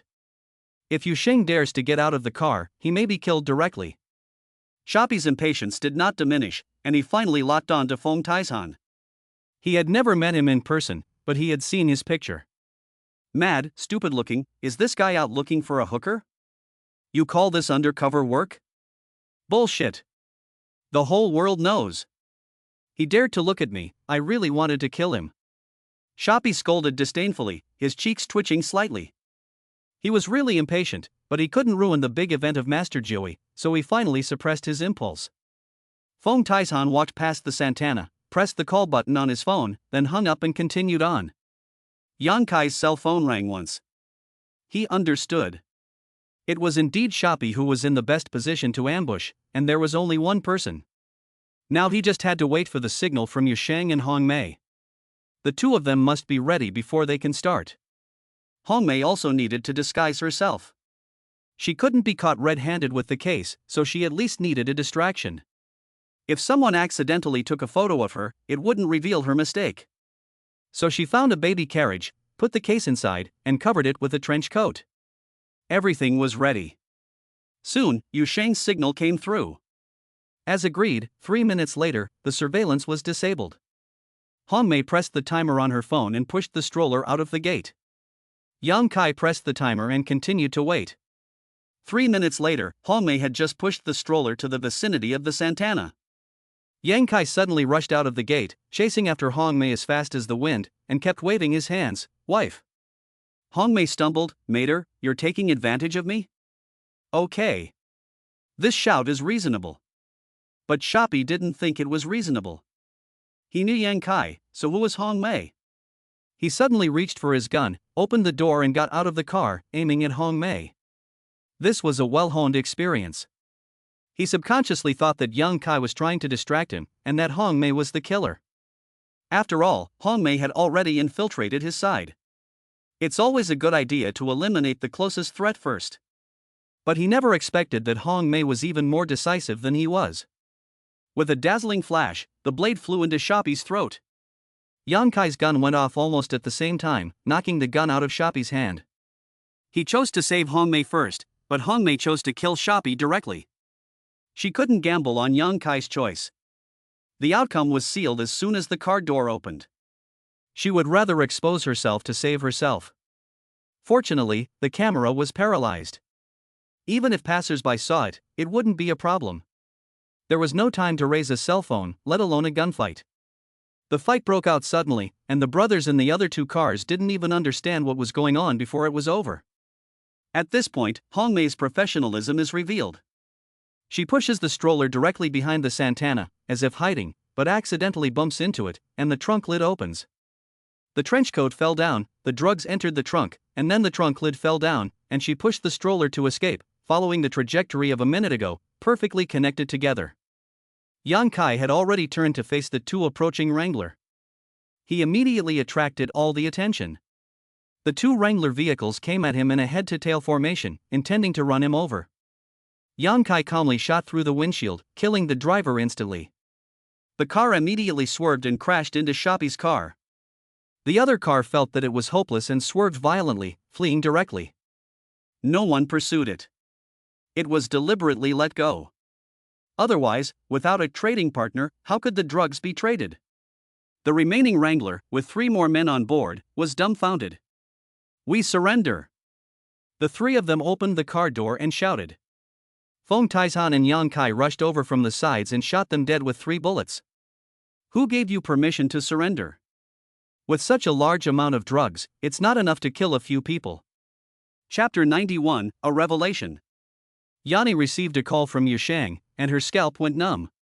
She quickly reported to Jia, asking him to personally preside over the case, as no one else could handle it. Jia was also stunned. He didn't need to ask to know that it was definitely the work of Yushang. The amount of drugs was a perfect fit. Tang Lauda had 25 kilograms, the airport had 1 kilogram, and Shoppy had 24 kilograms, which added up to exactly 50 kilograms. He immediately ordered, "I will take all the pressure, and you will close the case as quickly as possible. You must not let Ninth Master interfere and turn the tables. As long as the drugs are real, they must be real. How can he not take credit for this?" Then he called the media and immediately issued a press release, announcing that a major drug trafficking case had just been cracked and that 4 drug lords, including Shoppy, had been killed. First set the tone, no one can reverse it. Yanni quickly led the team to the scene. The photos were taken in a minute, the bodies and vehicles were taken away directly, and the police left without setting up any security cordon. The security guards at the Royal Garden were dumbfounded. Have we all been eliminated by society? How come the pace is so fast now? At this time, Jia was being scolded. The provincial big shot called and ranted. "You've gone completely out of control. Who authorized you to release the press release? There are so many suspicious points in this case. Are you trying to cover something up by setting the tone so hastily? Is it a frame-up?" Director Jia said firmly, "Shoppy has been involved in more than 100 cases, killing at least 3 people. The gun is real, and he is lurking at the gate of the Royal Garden. Even the top echelons of the capital are paying attention to Master Josie. Is there a difference between drug trafficking and other crimes? What are you saying? The top echelons of the capital are paying attention? The money house is doing its best to recover the loans, and it is rumored that they are preparing to investigate Master G." He actually only listened to what Yanni said, and it is an exaggeration to say that they are doing their best to recover the loans. Master G is still very hidden at the moment, and it has not reached the point where Jia can even hear rumors. After all, even the provincial bigwigs don't know. But the big boss didn't suspect anything, he was just furious and hung up the phone. Jia was relieved. As long as what Yanni said was true, the outcome could not be changed. Master G slowly put down the phone, his face a little pale. Not only had the big boss not turned the tables for him, he was withdrawing his capital. The most embarrassing thing was that the big boss told him clearly that he was restricted from leaving the country. Master G had a sense of forlornness at the end of the road. It was only a matter of time before he collapsed. The tide has turned. Well, since you are not benevolent, don't blame me for being unrighteous. What's the point of restricting his departure? I've already prepared an escape route. This brainless fool can't even run a money exchange. But before I run away, I have to kill Yushang. With his habit of appearing and disappearing, he will come tonight. Very well, Yushang, I have prepared a surprise for you. If you can see through my trap, I will kneel down and call you father." Master Ji snorted in derision. Yu Sheng's phone rang. He didn't recognize the number. "Hello, Mr. Yu, this is Song Kailang, the bank's key account manager. Your customer status has been upgraded to diamond level. We will issue you a black gold card and provide you with the best private butler service. All services will be provided at your door. I am now at the gate of the royal garden. Can I come in?" "Okay, you can come." Yu Sheng hung up the phone and turned to Hong Mei and smiled. "This universal bank is no good, they don't even know how to use the beauty trick, bad review." Hong Mei gave him a dirty look and said she would definitely have to talk to Jenny about this. Song Kailang arrived soon, with a smile and a compliment. Yu Sheng waved him off. "Please sit down." Song Kailang cut to the chase without further ado. "This is your black card, and we have prepared a small gift for you. This is the latest model of mobile phone, customized by the bank, with the Universe Bank app pre-installed for more convenient payment." Then he pushed the phone box and black card to Yu Sheng. Yu Sheng had no intention of using the phone. He was always on his guard against gifts. Song Kailang didn't wait for Yu Sheng to make any demands, and said first. "The current interest rate for savings accounts is 0.35%, but the bank has decided to increase your interest rate to 5%, which is the interest rate for 3-year fixed deposits. In addition, we will give you a position as a full-time employee of the bank, with an annual salary of 300,000 yuan. Do you have any special requests?" Yu Sheng was a bit dazed. When he was broke, he envied the treatment of big clients, but now that he was rich, he didn't feel any different at all. He just nodded. "Okay. I'll ask about taxes first. Is the stone tax-free?" Gambling stones are tax-free, but personal income tax is not exempt. The tax rate is 20%. If you need to avoid tax, the operation is not complicated and it is legal. Yu Sheng saw that the housekeeper was really speaking in the interests of big clients. He smiled and said, "The poor have no money but they still have to pay taxes. The rich can pay taxes but they all avoid paying taxes. It seems that I am still thinking like a poor person. Declare for me and pay the taxes first." "No problem. Everything will be done perfectly to ensure that your rights are not compromised." Song Kailang was deeply impressed by Yu Sheng. When dinner was served, Jenny returned on time. Yu Sheng wanted to give her a hug, but she pushed him away with a stern face. "Don't touch me today." "Okay." Yu Sheng was overjoyed, as if they were getting married that night. Hong Mei laughed heartily. Yanni sat down and asked, "Why didn't you tell me about such a big thing in advance? The well bureau is almost the same as a sieve. Isn't that telling the ninth master? You just assembled the team and they ran away. Do you think I'm stupid? I won't say anything about catching a cultural relics trafficker." Then she realized she was wrong. It was useless to say anything. As long as she moved, people would understand. She changed the subject and asked, "You must have cleaned up the drugs. Do you think I'm stupid? How can you be so generous and still want to play a third time?" "No." Yu Sheng pouted. Yanni smiled, and the three of them began to eat. At this point, Yi Hongmei finally realized what was going on and looked at Yu Sheng and said, "Yin and I doesn't want you to touch it, but you're so happy. Are you going out to find Master Josie tonight? You have to take me with you. Don't even think about sneaking away. I'll be guarding the door." Yanni laughed. Yu Sheng rolled his eyes and said, "Hongmei, I promise you that no one will die tonight. I'm going to spy on him. It's only reasonable that Master Josie should escape at this time. Right?" He looked at Yanni after he finished speaking. Yanni nodded. "He has been restricted from leaving the country, he can't leave." Hongmei shook her head. "There are too many ways to get away. I'll go with you to keep an eye on him." Yu Sheng was helpless. He didn't want to spy on anyone. He just wanted to find the Bitcoin that Master Ji had and rob it. Yanni, however, had grasped the key point. "Hongmei, what method do you think he would use to escape?" "It's very simple. He must have another identity, one that is real and can be verified at the police station. There are birth records, a life history, bank accounts, investment and consumption records, real estate, flight records, and even a legal identity abroad. But his appearance is completely different from that of Master Josie. It's a face made of silicone mask. He doesn't need to run away, he can just get on the plane openly. Hongmei's words were like a revelation, awakening Yanni and Yu Shengmeng. Chapter 92, Alone in the Crocodile Pit. Hongmei drove her Mercedes with a sense of accomplishment. Today, she was finally going to find out how Yu Sheng worked. Looking at the expressionless Yu Sheng in the passenger seat, she comforted him, "Don't worry, I won't tell anyone what I saw." Yu Sheng laughed to himself. You can't see a damn thing. Not only did he not turn off his phone today, he even brought it with him and came in a Mercedes. The Mercedes-Benz pulled up in front of an ordinary office building. Hongmei stopped the car, looked at Yu Sheng, and waited to see how he would sneak in. But to her surprise, Yu Sheng took out his cell phone and dialed the number of the ninth master. "Master Josie, I'm here." "Oh, Master Jiola is happy. I told you to go to the hotel yesterday. Where are you today?" "Yanni said you were at the company, so I went downstairs." "Good, you're a man of action. Come up here alone." Yu Sheng hung up the phone and told Hongmei, "You wait here." Hongmei was speechless. "Aren't you looking for death?" "I'm not enough to fill it." "So you wait." "I am a person with such a spirit of dedication.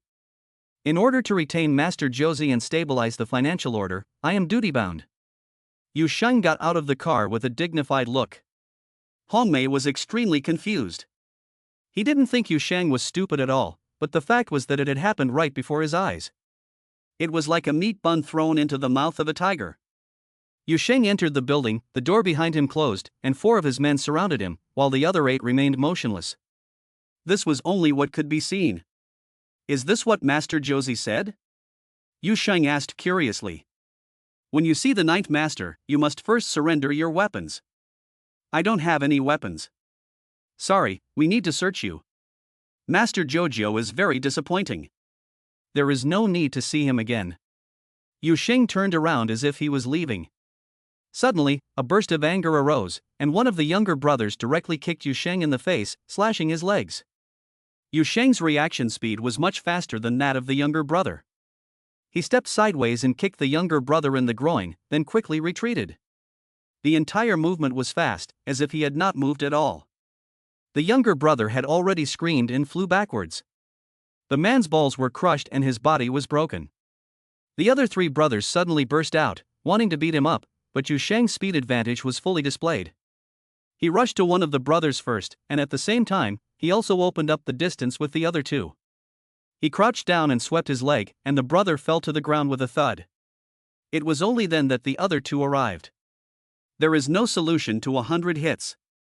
Yu Sheng was always a little faster, and the 2 younger brothers were no exception, and they were also beaten to the ground, but they were not injured. He didn't come to kill anyone, so he couldn't do that openly. Finally, someone shouted, "Stop." Yu Sheng pursed his lips and looked at the younger brother who had spoken. "Please follow me." The younger brother led the way. Master Josie's order was to test the depth and bring him over. Although Yu Sheng's skills were unexpected, no one took him seriously. If you really want to kill someone, you use a gun. If a person enters here, it is not a matter of posture. Even the well-known detective had to disappear. Yu Sheng walked into Master Josie's office and was immediately dazzled. Yes, it was too spacious. It's definitely big enough for basketball. Master Josie sat on the sofa with a cigar in his mouth, staring at Yu Sheng like an eagle. The 8 subordinates were lined up on both sides, all uniform and fierce. These are the real elite of Master Josie. Each of them is as good as 10, and they are incomparable to the 4 downstairs. Yu Sheng stood still and smiled mockingly. "Master G is so powerful." Master 9 smiled faintly. "I'm curious that you came here openly." "This is not your habit. It seems that Master G has a deep misunderstanding of me. I have always been fair and above board. I came here today to talk about cooperation with Master G." "You and I are going to cooperate?" "That's a joke." Master G sneered with disdain. "I can forgive the person who killed me, but you also splashed me with shit. You think I won't dare to touch you because you have the backing of the Yin family? Do you still want to walk out alive?" Yu Sheng smiled even more brightly. "It seems that Master G is prepared to run away. But I came here today to tell you that your other identity has already been discovered by the higher-ups." If you don't believe me, just go on board wearing your mask and see if you can get on. Master G's body stiffened and his expression was frozen. His heart was in turmoil.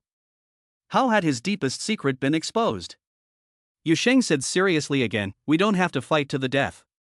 You can't withstand the blows from the upper echelons either, so why not cooperate? At least I can protect you. You represent the Yin family? Master Josie's tone was doubtful. Don't try to trick me. I represent myself. Yu Sheng skillfully avoided the question, seeming to deny it, but also seeming to admit it. This answer was understandable to Master Ji. If Yu Sheng had really admitted it, he could have made a lot of noise with the recording of his words, which would have been very bad for the Yin family. But since Yu Sheng is representing himself, it doesn't matter how he talks. How do you want to cooperate? After asking this, Ninth Master felt ridiculous. Is this someone who can be trusted? Yu Sheng looked around at the 8 men. Master Josie waved his hand and said, you guys can go out first. The 8 brothers were a bit surprised. This kid is too dangerous. But in the end, they left the office.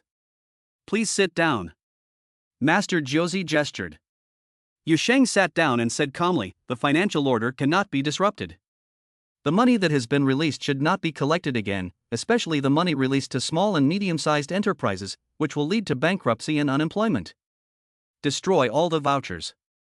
Master Ji asked in return, who will pay the bill? Me? Or the bigwigs? Of course, it's the big guys. As long as you completely destroy the evidence, dismiss the people involved, and make sure there's no trace of it, you can safely get on the plane. The upper echelons will not pursue you, and this matter will be settled. Of course, those big shots will not let you off the hook. This is your own business. You should think about it. Master Gio was silent for a long time. This is indeed the best option to get away safely. The price is that you will be hunted down by the big guys in the future, but at least you will be safe for now. The premise of this choice is that Yu Sheng is telling the truth, that his identity has already been taken over by the state, and that he can't leave now. But if Yu Sheng wasn't sure, he wouldn't have come alone to talk to him. I'm afraid there's already a surveillance outside. The upper echelons will not know what is going on. After a long period of contemplation, Ninth Master finally made his choice, yes. I will destroy it immediately. Do you need to monitor it? No, it can't be faked without surveillance. Just remember, if it causes financial turmoil, bankruptcy, unemployment, and a bad social impact, the state won't let you off. Destroy it and leave immediately, don't wait for the bigwigs to react. After Yu Sheng finished speaking, he left straight away.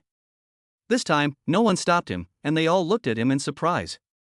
How could Master Ji let him go like that? Yu Sheng left the building and got into the Mercedes. Hong Mei couldn't believe her eyes. She reached out and touched his face to see if it was a mask. Hurry up and go. What are you touching? This is all charged. Yu Sheng was impatient. Pa. Hong Mei was finally sure it was Yu Sheng, and she was completely relieved. She asked while driving, Master Jojo is dead? He disappeared. Don't tell anyone. Yu Sheng said. Hong Mei was shocked. Oh my god, Yu Sheng just showed up at the door and made Master Ji disappear in the building? She was completely convinced and fell to her knees. What she didn't know was that Yu Sheng would have to come back again. He will only disappear when Master Ji has finished his work and Yu Sheng has received the Bitcoin. Chapter 93, At Ease. Yanni was lying in bed chatting with her mother when suddenly Yu Sheng walked in. She asked curiously, what's the hurry today? Yu Sheng whispered in her ear about what had happened. I have to go back. Don't let Hong Mei know. Master Ji has to disappear completely. It's just that you're the one who's suffering. You're the one who's wronged me by coming back. Okay. Yu Sheng left his phone on, but didn't turn it off. This was to prevent Josie from calling to test the waters, and Yanni could handle it. Yanni took his hand again and whispered, Mom wants us to go back to the capital. She says Jianhai is too small for you. You should quit your job at the store. Yu Sheng smiled, when are you getting a promotion? Don't be so blatant. Yanni was a little embarrassed. Okay. If you want to, I will. You're so beautiful. Get out. Yanni kicked him out of bed with a coquettish kick. After Yu Sheng left, Yanni reported the latest situation. Cheng Wenxiu sighed, he is really very good at what he does, and he is very comfortable with it. This is the best ending. But he has been hiding something from you. His goal must be the Bitcoin of the Ninth Master, including the Bitcoin of Mr. Qiao. Otherwise, it is impossible to explain the situation of Zhang San. Yanni replied, he only hides things, but he never lies to me. Cheng Wenxiu, fool, no matter which woman he sleeps with, he won't tell you.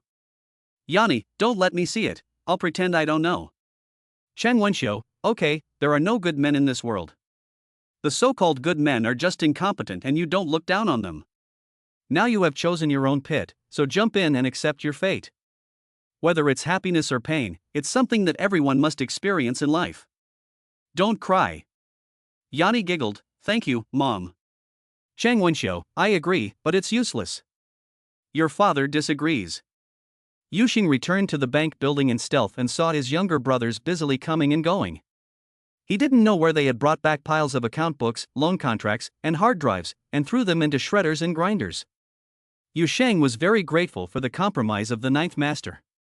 He really didn't know that the workload would be so large. He thought that everything that needed to be destroyed was in the building and could be done in a few minutes. If not for Hongmei coming with him, he would have done it himself.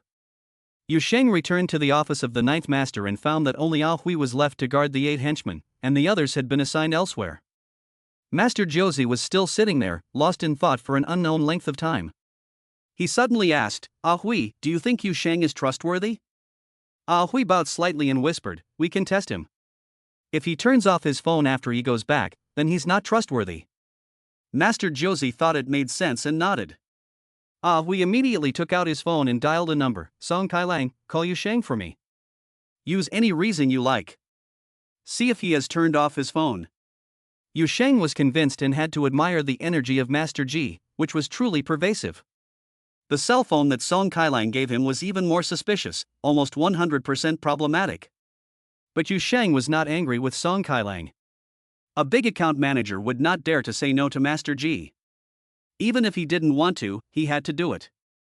Even if he replaced him with another key account manager, it would be the same. The correct solution is to make the Ninth Master disappear, and there is no need to argue with Song Kailang. Soon, Song Silong's phone rang, Brother Hui, it's not turned off. Okay. Ah Hui hung up the phone. Yu Sheng couldn't help but laugh. Song Kailang didn't know if he had done it on purpose or if he didn't understand Ah Hui's meaning, but he didn't say that Yanni had answered the phone. Without further ado, Master Ji stood up and said to Ah Hui, you take over the rest. Give the cash to the guys and let them go. Then you should lay low for a while and wait for my call. Go. Ah Hui promised and left quickly. Master Joey walked up to the door of the suite, pressed the fingerprint lock, and the door opened. This is a luxurious bedroom with a safe in the corner. Master Ji went over and skillfully opened the safe, took out a small suitcase and a mask. Then he began to undress and prepare to wear the mask. Yu Sheng no longer hesitated. The private key to the Bitcoin must be in the suitcase. There was no need to wait. Master Ji would never show it to him. Yu Sheng punched Josie directly in the back of the head. Master Jioping fell to the ground with a thud. He could clearly feel the sound of the skull collapsing. He was killed by a single punch. Yu Sheng discovered that his physical strength had improved again. Did Master Jiujie just die? He felt that it was too easy. Could there be a problem? The thought only flashed through his mind for a moment before being banished. Master Jioi was ready to go, he was even putting on his mask. What could possibly go wrong? Now it was time to test the Bitcoin.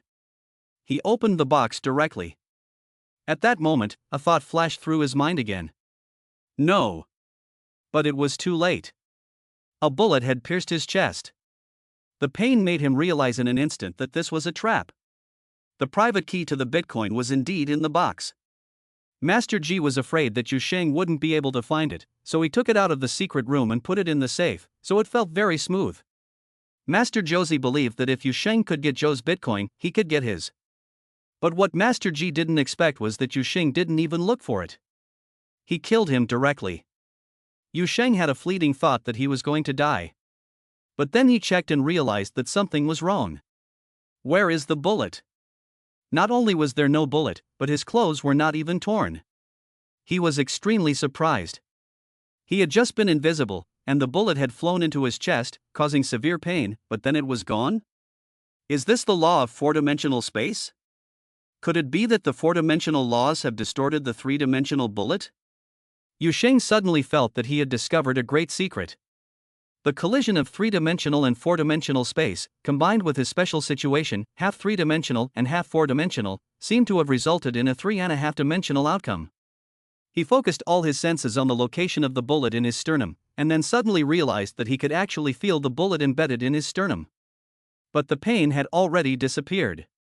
It was only a moment of pain, as if it had become one with him. Yu Sheng thought hard. He felt vaguely that understanding the secret of this law would be of great benefit to himself, but he couldn't figure it out at the moment. It would take time to figure it out. There was no time. He checked the box again. In addition to an automatic firing bullet device, there were also various certificates, passports, and bank cards. The identity of these certificates was not Master Ji. Looking at the photos, it was the masked man, whose name was Kung Fu. Yu Sheng was ecstatic. What he really wanted was this identity, in addition to the Bitcoin. Even if he didn't need the Bitcoins right away, he needed this identity even more urgently. What's more, he was pleasantly surprised. He found a hardware wallet. A hardware wallet is much safer than a USB drive and is specifically designed to store private keys for Bitcoin. Unless the hardware wallet is lost, it is useless to get the wallet key. But the key to the hardware wallet can only be brute forced. Yu Sheng had a sudden thought. The key must be on the phone. He nervously opened the phone of the Ninth Master and searched carefully, and sure enough, he found it. Yu Sheng almost laughed out loud, and quickly sent the key to his own phone. He then turned off the phone and put it back on Josie's body. 10 minutes later. Yu Sheng left the bank building in stealth, wearing a mask and carrying 2 suitcases, one large and one small. Chapter 94, Four-Dimensional Space. After making the Ninth Master disappear, Yu Sheng did not return to the Imperial Garden, but instead returned to Wan Ting's original home. He needed a space free from any distractions to do some research. After placing the suitcase on the coffee table, Yu Sheng sat on the sofa, took off his clothes, removed his mask, and carefully examined it. He found that there was no wound at the location of his sternum, but he could feel that the bullet was still inside his sternum. Yu Sheng repeatedly thought back to what happened at the time, repeatedly deliberated, and slowly came to a conclusion. It was his consciousness at the time that changed everything. Human consciousness should be four-dimensional, but because ordinary people's consciousness is too weak, or their spiritual power is too weak, they do not have the extraordinary ability of four-dimensional space. But when he was reborn, his spiritual power had already surpassed that of ordinary people. When he was invisible, he was already in four-dimensional space.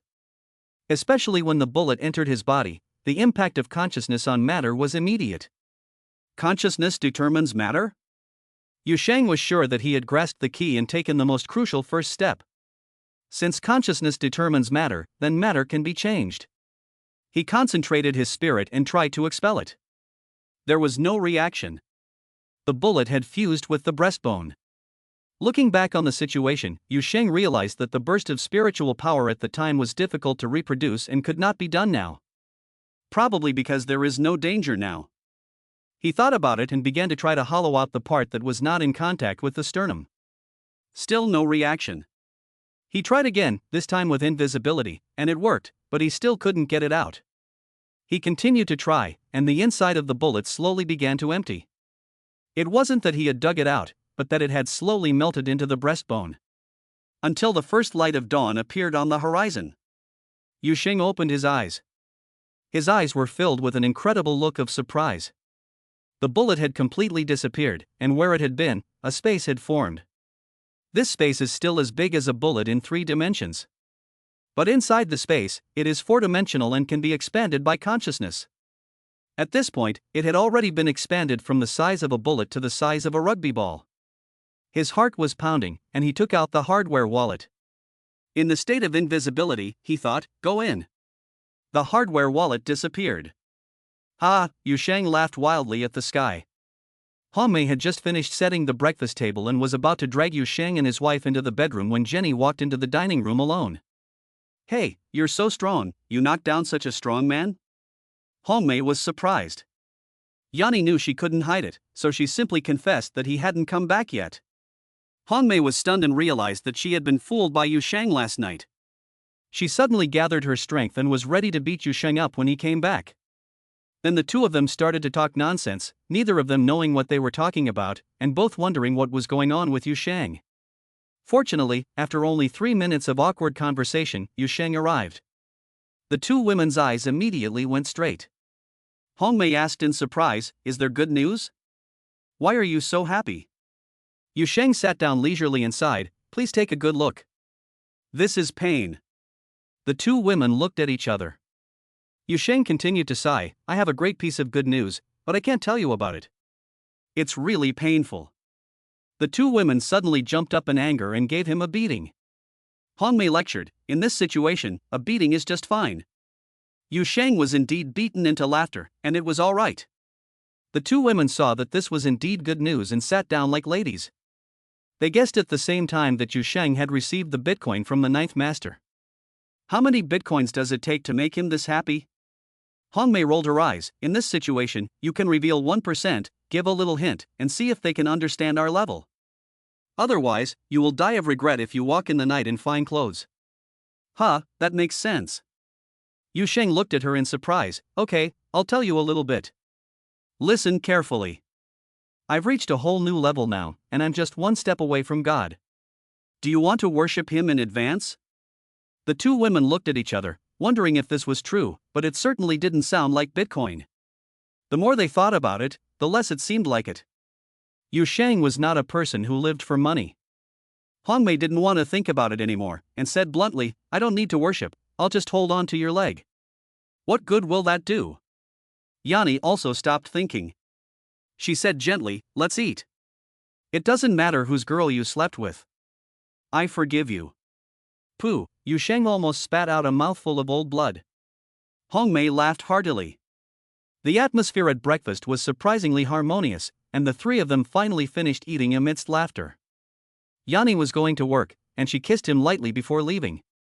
Mei immediately perked up and whispered, "Tell me, I'll let you kiss me." Yu Sheng shuddered, "I thought you were going to throw a king bomb, but I didn't know it was a small 3. "I dare to give you a king bomb, but do you dare to take it?" Mei asked hotly. Yu Sheng couldn't resist and fled. He returned to the bedroom, first storing the bracelet in the safe, then picking up the phone. There was an incoming call from Lu Shiwan, so he immediately dialed the number. "Master, what are your instructions?" "Well, there is a courtyard house for sale. It has 3 rooms and is decorated in a classical style. If you don't come soon, it will be gone. Hurry up and come over. I'll ask him to keep it for you for a day." "Okay, don't worry, master. I'll be there as soon as I can." Yu Sheng hung up the phone. He didn't believe that the courtyard was so popular. He understood that his master was eager to tie him down in the capital, but he really needed a space in the capital where he could do whatever he wanted. He sent a message to Jenny right away. Yanni replied, "It's time to test your master's character. You don't meet the 5-year tax payment requirement for buying a house," but he didn't say anything. "I guess he wants you to buy it in the name of the Jade Association. This is a way to control you." Yu Sheng smiled, "Baby, don't worry, I was going to buy it in your name anyway. Give me your ID photo." "No, my photo doesn't look good. I won't look at it. I promise." "Okay." Yanni sent it over. Yu Sheng called Yang Kai directly and asked him to book 4 tickets to go to Beijing. Then Jenny called, "Are you laughing at me?" "No, I swear I didn't look at it." "You didn't even look at my picture?" "Okay, how many years do you think I should give you? Since you've confessed, I'll forgive you this time." Jenny said with a smile, "I'll have my mother send a car to pick you up." "No, is it too much trouble to ask your mother to do that?" "Silly, listen to me. Go see your mother first when you get to Beijing." Then she hung up. Yu Sheng suddenly realized what was going on and slowly smiled. Will the Yin family agree? It's unlikely. It's probably just Yanni's wishful thinking. I have no intention of seeking the approval of the Yin family. If I don't invite her, she won't come. But if Jenny succeeds, I won't let her down. Yu Sheng was determined to take the attitude of a salted fish and fry it anyway. Chapter 95, A Woman's Test. Chang Wenxiu received her daughter's request and smiled wryly. She rubbed her temples, picked up the red phone and dialed the number she knew best. Master, Yu Sheng is in Beijing, on the plane. My daughter wants us to meet. I don't have time. You can just say no for me. Okay. But I think you may have underestimated the value of Yu Sheng. I don't underestimate him. I admit that he is very capable. But he is a grassroots after all. Money is not the capital of standing, power is. Tell me when he can exchange money for power. Then she hung up the phone. Chang Wenxiu sighed helplessly. She had known this would be the outcome. But then, Yin Chongwen called back. Chang Wenxiu was overjoyed. Have you changed your mind? No. I think this is an opportunity. I've always been confused about how he does those things. You arrange for a master to try him out and see what level he is at.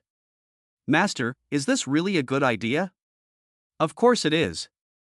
After Wu is tested, test the woman. If one doesn't work, try another style. Test them one by one. The daughter knows nothing. Only I can see through a man's true colors.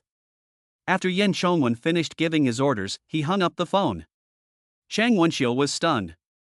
Try them one by one? Who can stand that? She called Jenny directly and told her what had happened. Yanni giggled and said, Mom, you have your phone on. I want to hear it. Let Dad hear it too. You have so much confidence in him? Absolutely. You don't know him well enough. Think about it. How many women are better than Su Balian and Wen Shu?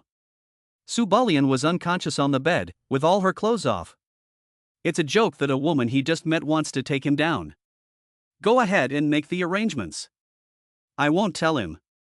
Okay. Chang Wenxiu suddenly became interested and was prepared to broadcast the whole thing live to Yin Chongwen. As soon as the four of them got off the plane, a woman who looked like a movie star came up to them and said with a smile. Hello, Mr. Yu. I'm Wei Shufen. Should I know you? Yu Sheng was a little puzzled by her natural expression. Wei Shufen looked surprised. Didn't Jenny tell you? I'm here to pick you up. Please follow me. Yu Sheng nodded and everyone followed Wei Shufen into the Audi.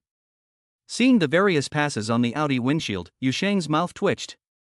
This is such an ordinary car, it can go anywhere, no wonder it was driven to the airport.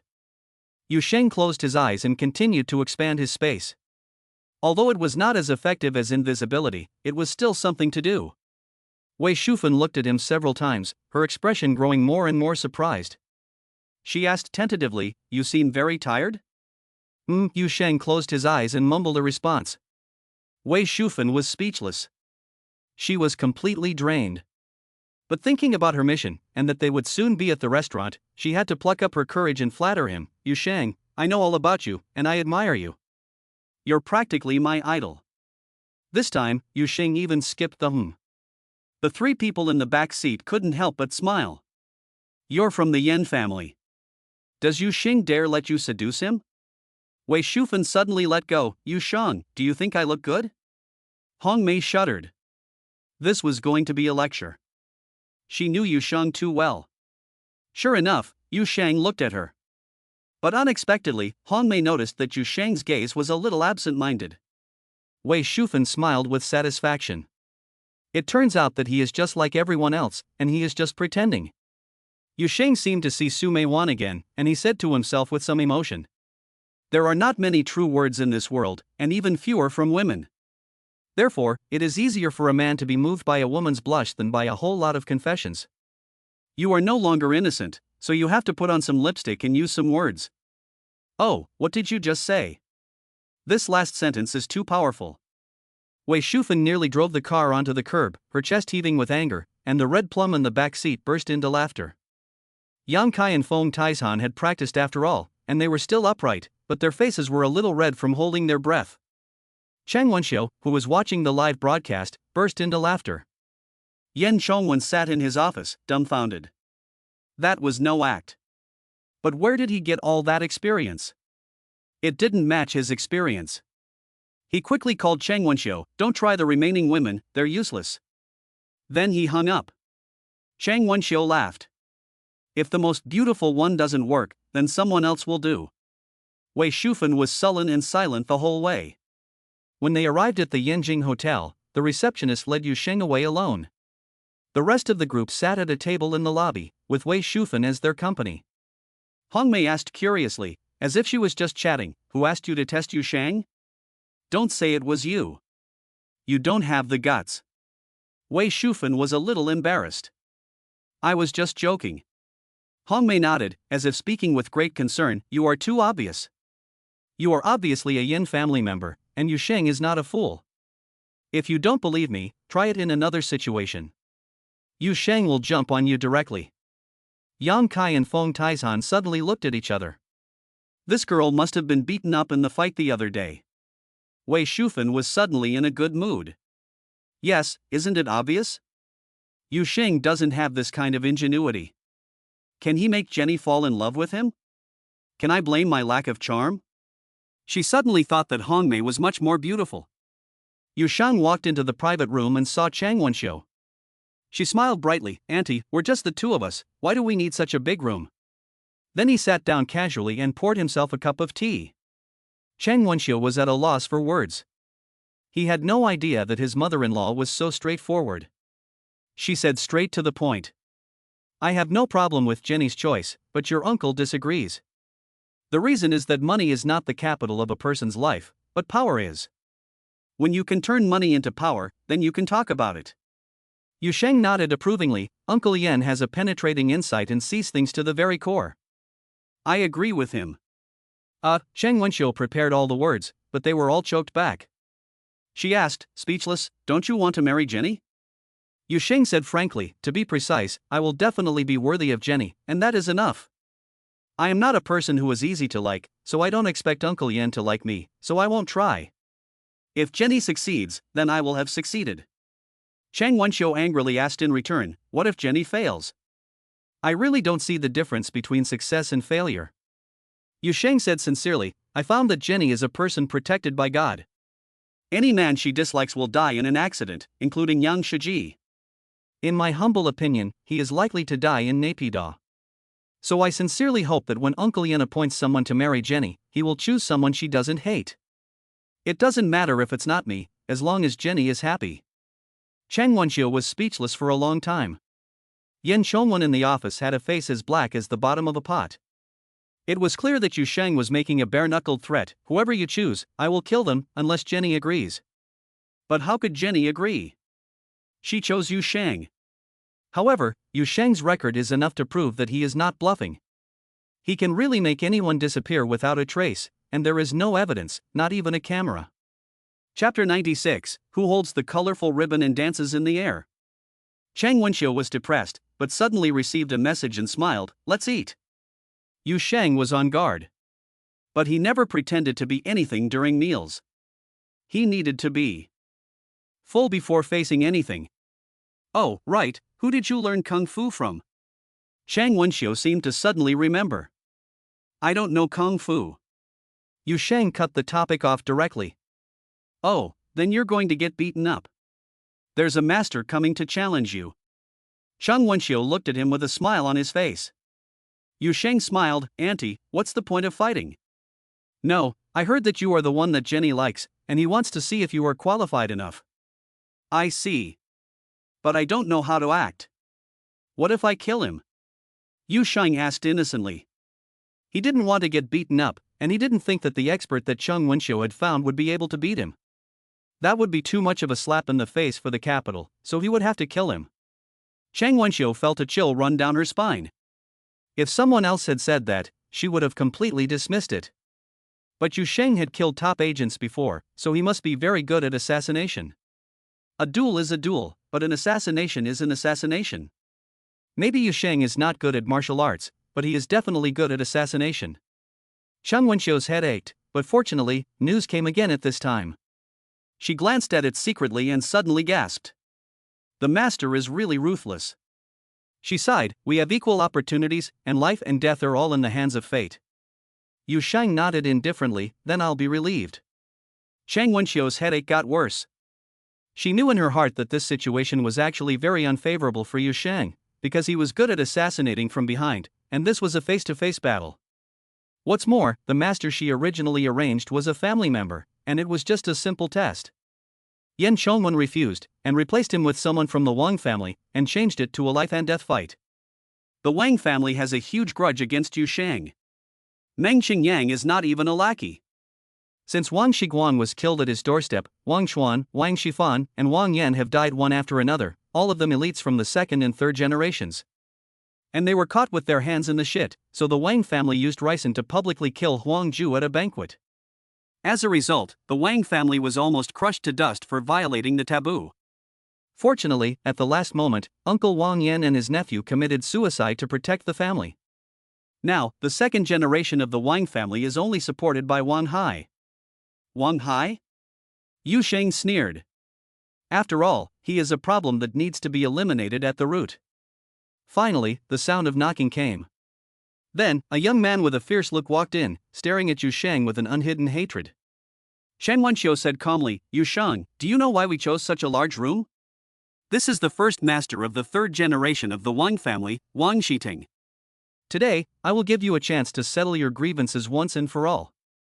You can fight fairly, without any restrictions on your methods. You can live or die as fate decrees. From now on, no more disputes are allowed. Can you do it? Yes. Wang Shiting spoke first, with a strong sense of confidence and a voice that thundered through the ears. Yu Sheng just nodded silently, got up and walked to a spacious area, and at the same time took off his jacket.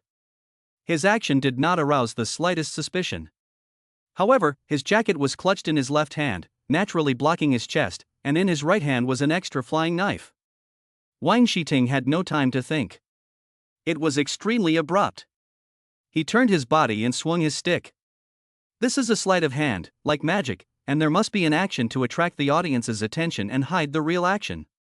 Yu Sheng's distraction was not just a spin, but the clothes. After all, it was a safe distance, and the clothes couldn't hit Wang Shiting even if they were swung, so it was easier for him to draw attention. It was only a split second, but it was enough to change everything. Of course, the clothes didn't hit him, but the blade was like a flash of light, and it was the first to enter Wang Shiting's throat. Yu Sheng let out a sigh of relief. This was the first time he had gone all out. His strength and speed were already far superior to Hong Mei's. And his disguise was better. After all, he had been thinking about it since dinner, and he really killed him with one blow. Like a peerless master. He calmly began to get dressed and strolled back to sit down. The whole process was just undressing and dressing, as if nothing else had been done. Wang Shiting could no longer hold on and fell to the ground, his eyes still filled with resentment, regret, remorse, humiliation, and defiance. He really was defiant.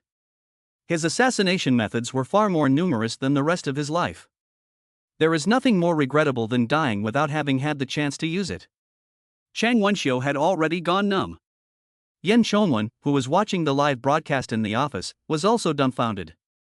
He had guessed countless times that Yu Sheng would win, but he didn't guess that it would be so quick. Wang Shiting was killed without even making a move. They never thought that Yu Sheng had a knife on him. How did he get through airport security? When you think about the things Yu Sheng has done, it seems that passing through security with a knife is the easiest thing to do, and there is nothing incredible about it. You want to buy a courtyard house, go ahead. Chang Wenxiu finally came to her senses. Thank you for your hospitality, I'll be going now. Yu Sheng slowly said goodbye, but left quickly. Chang Wenxiu laughed. He was really afraid that I would trick him, so he called Yan Chongwen. Master, do you still think that Yu Sheng didn't underestimate it? Of course. Anyone else could have done it. He's good at covering things up. Okay. Chang Wenxiu was about to hang up the phone when Yan Chongwen added, arrange a car for him. Understood. Chang Wenxiu smiled.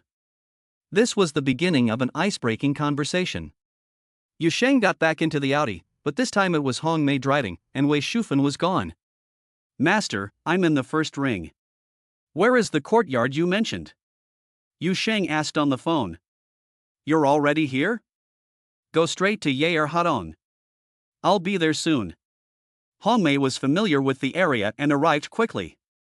Because the road was too narrow, she didn't drive in, but just parked anywhere, because no one would dare to give her a ticket. This place is just short on parking spaces, but everything else is fine, said Hongmei. Yu Sheng frowned. The most important thing is convenience. It's no use having a good location if you can't get to the sea. At this time, Lu Shiwan was sitting in a BMW. The woman driving the car was wearing a professional outfit and had a unique intellectual and capable temperament. She asked while driving, "Uncle, besides Jenny and the female bodyguard, does Yu Sheng have any other women?" "There should be, but I haven't seen any, and I won't ask." "There are 3 things you need to remember. First, your identity is just a secretary, and everything else is up to you. I'm just giving you a chance.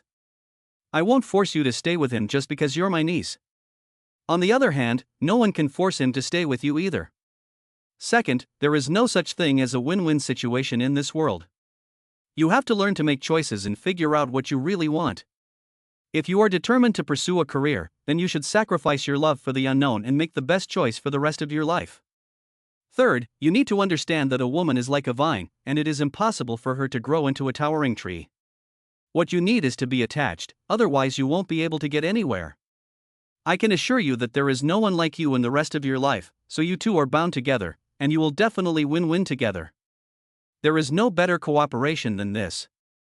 Think about it yourself." Lu Yun nodded, determined. Even the most powerful vine needs to be entwined with a towering tree to dance in the air and touch the myriad colors of the sky.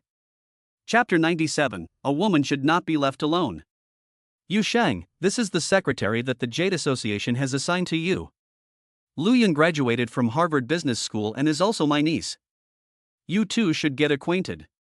Lu Shiwan smiled and said as soon as he met. Lu Yun smiled gracefully. "Hello, Yu Gu." "Hello." Yu Sheng reached out to shake hands. Since he had developed his superpower, he had discovered that the habit of shaking hands was very good. It made him appear elegant and courteous, and it added 10 points to his appearance. Lu Yun was a little surprised, but she quickly reached out her hand. At the moment they shook hands, Yu Sheng froze for a moment. He thought that girls in the environment of the United States should be very open, but Lu Yun was actually a virgin. This self-control is not something that just anyone has. Yu Sheng judged that Lu Yun must have a very clear goal for her future. At the same time, Lu Shiwan sensed Yu Sheng's surprise and thought to himself, "This disciple is too mysterious, I'll get to know him better later." "Let's go. I've already called. The landlord will be here soon." Lu Shiwan patted Yu Sheng on the shoulder and said. The group entered the alley and walked to the front of a large mansion. "This is Guanglian Gate, second only to the gate of the royal palace," Lu Shiwan said. Yu Sheng turned to Lu Yun and asked, "What do you think of this place?" Everyone understood that this was a test. Lu Yun did not think twice. "I didn't see where the garage was. If there isn't one, this place is not suitable. And the alley is too narrow, making it inconvenient to get in and out. The time you waste is more valuable than the house." Lu Shiwan felt ashamed, and he realized that his daughter was no longer a child. Hongmei, however, argued with Lu Yun, "Single-family houses are all outside the 5th Ring Road, isn't that even more of a waste of time?" Lu Yun smiled and said, "But there's no traffic jam." Yu Sheng laughed heartily. Since they were already here, they might as well take a look. Maybe there was an underground garage. Lu Shiwan also smiled. It's not easy to get an underground permit in the capital. The landlord soon arrived. He was an unassuming old man, but it turned out that he was the housekeeper. The landlord soon came in, an unremarkable old man. It turned out that he was the housekeeper. The group followed him into the courtyard, which was a very standard courtyard. It was obviously rebuilt, and it was quaint, but it didn't feel old. It was completely retro, from the inverted seat to the veranda, into the hanging flower gate, the east and west wings, the main hall, and the back room. Yu Sheng was pleasantly surprised. This place was not for the impetuous, but it suited his personality. He didn't need those flashy designs to pursue sensory stimulation. He had already found the shortcut. And there is an underground garage with a dedicated car elevator, which can be accessed from the back door. The price is a bit high, 20 million for 2,000 square meters of floor space. Isn't that a lot higher than the market price? Can the price be negotiated? Lu Yun asked seemingly casually. The butler shook his head firmly, a fixed price. And it's not a high price. What location is this? Do you see any for sale in this alley? Comparing prices based on location is meaningless. It's no use talking to the boss either. He's even more stubborn. Everyone laughed, and it was estimated that the butler was also dissatisfied with the boss. Yu Sheng finally spoke up. Your boss, is he going abroad? Yes, he's emigrated. The butler didn't think there was anything to hide, everyone is running away. Yu Sheng smiled and said, then we have a lot to talk about. I want to talk to him alone. You make a call and say I'm giving him a surprise. The butler vaguely understood the hint. He turned around and went out to make a phone call, repeating what Yu Sheng had said. Oh, what's his name? The boss asked after listening to the message. Yu Sheng. Lu Shiwan brought him here, and he is said to be his last disciple. Well, if it's really Lu Shiwan, then it's true. You should treat them well and let them stay for a night. I won't be back until tomorrow. The butler came back and spread the news, emphasizing the boss's trust in Lu Shiwan, and then warmly invited everyone to stay. Lu Shiwan laughed heartily. Let the three of them stay and experience it, and Yu Sheng will come back with me to learn engraving. The old man made the final decision, and no one dared to disagree. Lu Shiwan's home was also a courtyard house, but it was much smaller, less than 500 square meters, but it was more elegant and quiet, with various antique jade decorations, and a strong cultural heritage was evident everywhere. There was only one middle-aged woman in the house, but she was still charming, with long, narrow eyes and a very reserved air. This is the nanny I hired. You can just call her Auntie Zhou. Lu Shiwan casually introduced her. Hello, Auntie Zhou. Yu Sheng was very polite. He decided that this was not a nanny, as she took up too much space. Auntie Zhou smiled and said, Good, Mr. Lu has been talking about you. You are indeed a fine young man. Please sit down. She poured tea for the three of them and then said she was going to prepare dinner and left. Lu Yun observed the situation and said directly, You Gu, don't misunderstand, this is really a nanny, but she is also a relative of my family. Yu Sheng smiled, I didn't think much of it. Lu Shiwan waved his hand dismissively, What relatives? She's just a nanny who sleeps with you. Yu Sheng spat out a mouthful of tea. Lu Yun was embarrassed. Uncle, can you have some face? You can't make up for it. Lu Shiwan was thinking about how to give the two of them a chance to be alone, but he didn't have a good reason for the moment, so he thought that if it really didn't work, he could ask his old friend to call me and invite me. He went to the bathroom, came back, sat down again, and started talking about sculpture in a serious manner. After less than 10 minutes, the phone rang. He said impatiently, Hurry up and say it, I'm busy. You're busy? I have a piece of gold-threaded material here. It's very special. Come and take a look. Oh, okay, you wait. Lu Shiwan got up and said, You guys sit down first, I'll go take a look. Then he hurried off. Lu Yun immediately realized that he was afraid that Yu Sheng would find out, so he quickly distracted him. Brother Yu, my job from now on is to fully cooperate with you to make money. What exactly is your line of thinking? What are your thoughts about the future? Tell me first, so that I don't know where to put in the effort. Maybe I can give you some advice. Yu Sheng, however, was not distracted by any thoughts and casually said, It's just a gamble on the stone. What kind of ideas do you need? There are only 3 steps, buying, selling, and spending. Lu Yun smiled. She found that Yu Sheng was sharp enough, but also simple enough. She said with a smile, Then let's talk about it in 3 steps. First, let's talk about buying. We need a buyer's plan. First, we need to determine how much capital you have. I'm talking about after buying the courtyard. There are still 8 billion left. Lu Yun seemed stunned. You plan to spend 200 million to buy the courtyard? Yu Sheng smiled. Do you think I have another billion? No, I paid 200 million in income tax. The courtyard didn't cost anything, it was a gift, and I just paid the tax. Lu Yun was moved. She didn't believe that someone would give him a 400 million yuan courtyard. From the moment Yu Sheng wanted to talk to the owner alone, she suspected that Yu Sheng had bitcoins, and now she was certain. But she immediately reminded him that his Non-local status did not meet the requirements for buying a house, and that he was not a relative, so he was not allowed to give it away. If he used the name of the Jade Association, he can only go through the buying and selling process. You're thinking too much. Yu Sheng didn't explain. After all, the Yin family needed to be low-key. Chapter 98, Beasts Always Travel Alone. Lu Yun wisely stopped asking. She knew that the foundation of trust between the two of them was still very weak, and that they could not easily touch the core secrets. Even if it's 800 million, if we want to maximize our profits, or catch them all, this amount of money is not enough. Do you know that there is a king of jadeite rough in Nairobi, which is said to be the largest rough? That piece alone is priced at 2 billion. Yu Sheng asked curiously, how do you know that the rough is worth buying? Lu Yun smiled brightly, I guess it's worth buying, and it has nothing to do with technology. Countless experts and bigwigs are afraid to bet, not because they don't think it's good, but because the price is too high and they can't afford to be wrong. But you are different. You should be able to determine the value. If it is worth buying, do you have the money on the spot? Or do you rush to find someone to cooperate with? Why not plan ahead? Yu Sheng thought about it for a while. After Lu Yun said it, he realized that he was too unprofessional. He felt a little distracted when he was dealing with the Jade, and rarely thought about the Jade. He usually thought about who he was going to kill. It's okay, I've already made an appointment with Yen Fuchi from Han Yuan Jewelry. If it's not enough, we can get Mo Yaobing to join us and split the money proportionally. What if it's not enough? Not enough for them to die? Yu Sheng gave her a look. Lu Yun giggled, if it's not enough, I'll make the arrangements.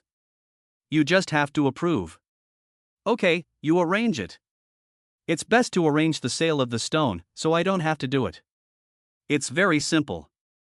You can determine the value of the rough stone, and no one can fake it. Don't worry, I'll take care of it. I'm very relieved. Of course, Yu Sheng was relieved. Whoever lost the rough stone, he could make that person disappear. Lu Yun adjusted her sitting position and said with a relaxed mood, then let's talk about spending money. Ah, do you have to arrange that too? Yu Sheng widened his eyes. Let's put it another way. What method do you want to use to increase the value of your capital? There are a million ways to do it. Which one will you choose? You don't mean you want to put it in the bank to earn interest, do you? Lu Yun looked at him in surprise, a little doubtful that he really thought so. Yu Sheng suddenly realized that this was Lu Yun's specialty and her ultimate goal. Lu Yun's goal is not just to handle the jade for him, but to manage all of his wealth capital and realize his own value in the process. Yu Sheng did not reject ambitious people. People without ambition were not capable, and he really needed such a talent by his side. There is no doubt that this is a qualified secretary. Yu Sheng made up his mind and laughed cheerfully, I never thought of that. Lu Yun suddenly felt ridiculous.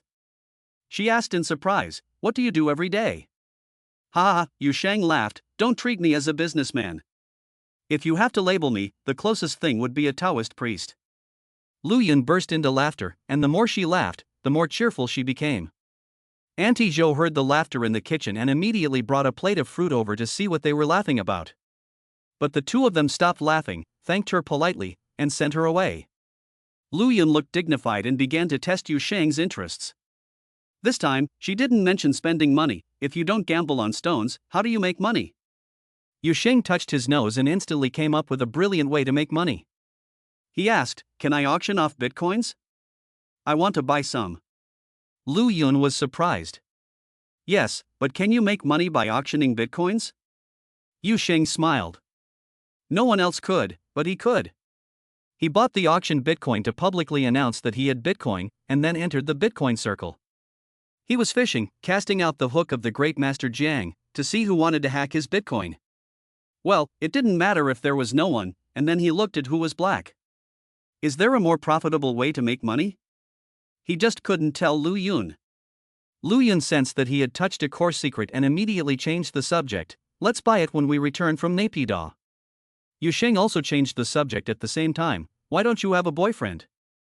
Lu Yun was embarrassed. This was too rude. She asked resentfully, am I that obvious? No, you have a lot of temperament. Yu Sheng quickly tried to comfort her, but then felt that it wasn't sincere, so he added, beasts always travel alone. Lu Yun instantly blushed. At that moment, she really wanted to strangle him and get it over with. Yu Sheng not only didn't patch up the hole, but also made it bigger. He quickly continued to patch it up. What I meant was that capable people are always unsociable. Lu Yun understood this time and was unable to laugh or cry. Your girlfriend often wants to kill you, right? Yes. This is true. Yu Sheng sighed. Lu Yun suddenly smiled. He liked Yu Sheng's simplicity. From the moment she decided to become a secretary, she had already given up on love and could not have a boyfriend. Because Yu Sheng could not entrust her with his money, but allowed her to lie in the arms of another man, and still trusted her loyalty. Yang Kai and the others were having tea. After inquiring about Yu Sheng's situation, the housekeeper asked, Yu Sheng doesn't meet the requirements for buying a house. Is he buying it in the name of the Jade Association? He didn't say it, but I think he's not stupid, and he couldn't possibly use the name of the Jade Association. Hong Mei replied. The butler nodded with a smile. A person who can make $1 billion a day can't be a fool. Then the butler left.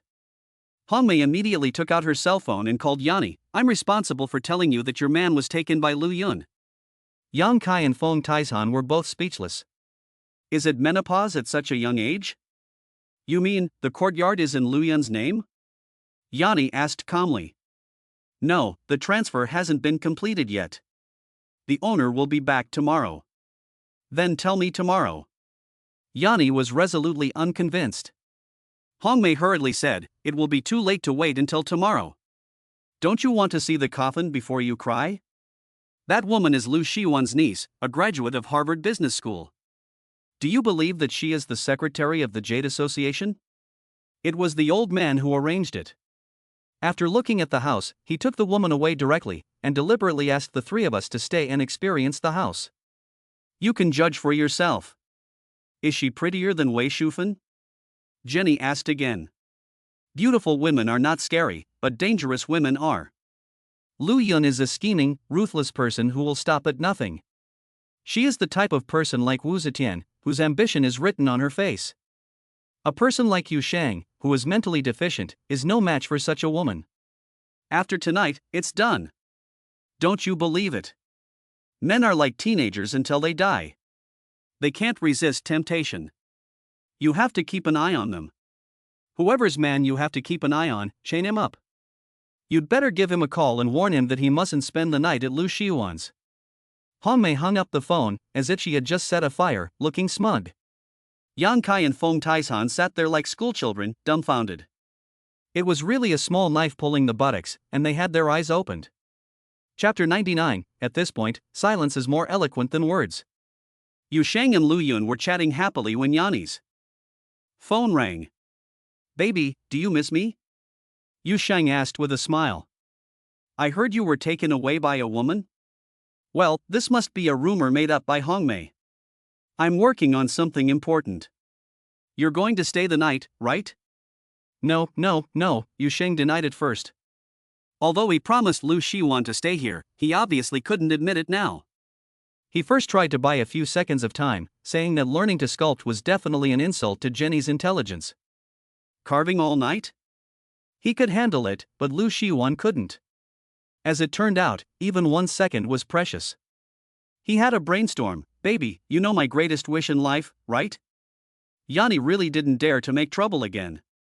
Although she didn't think that Lu Yun could find out the cause of Yu Sheng's parents' death, she still said in a very appropriate manner, then you go ahead, but remember to share the benefits with everyone, don't neglect Hong Mei. Then she hung up. Yu Sheng was sweating profusely. This last sentence of infinite tenderness was really more and more murderous the more he thought about it. Lu Yun kept staring at him with piercing eyes, and she sensed the key to the situation. What was Yu Sheng's greatest wish? Although she didn't know, she decided that this was the key to victory, and that if she could grasp this matter, she would win the whole game. Finally, she chose to get straight to the point. Yu Ge, what is your greatest wish in life? Don't ask adults about adult matters. Lu Yun's eyes twinkled. Do you mean, it has to do with your parents? Yu Sheng was stunned. He suddenly felt that perhaps he was not smart enough to figure it out. It was possible that the smart people had already understood it from the information available. He was silent for a moment, and chose to believe Lu Yun. After all, her choice was already very clear. The consequences of this incident being leaked out are very serious. Don't tell anyone.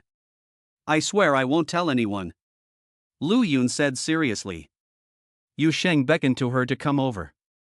Lu Yun was overjoyed and immediately moved to his side and sat down next to him.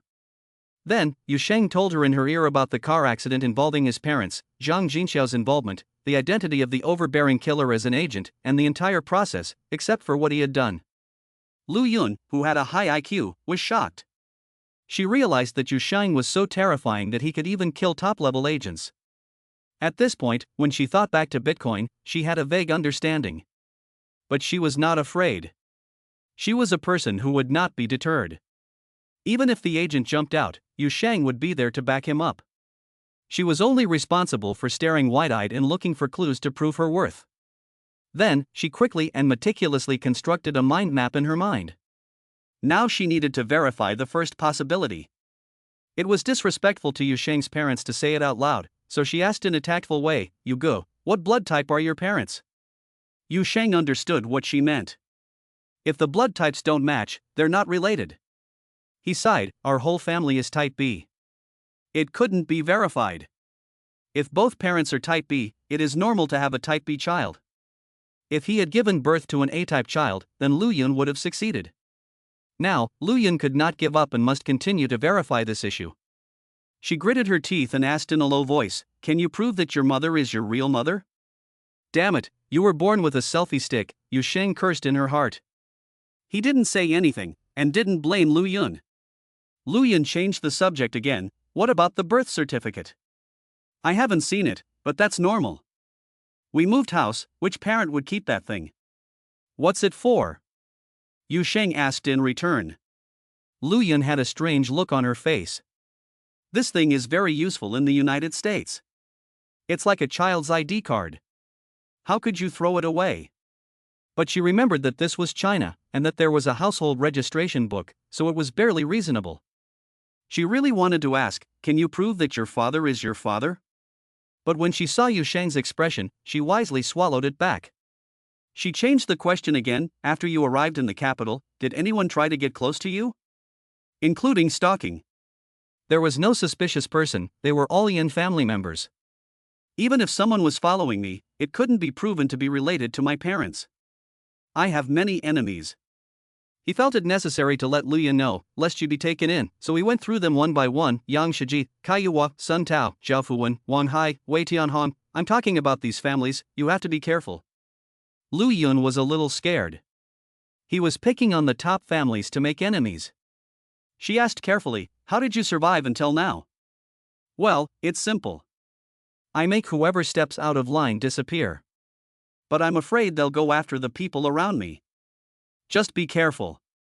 Tell me where you're going in advance, so I can find you if anything happens to you." Lu Yun suddenly felt relieved. She was also a bold person like a wolf. Her enemies could only prove the strength of the rest of her life. She naturally put her arm around Yu Sheng, as close as a girlfriend, but said the most serious words.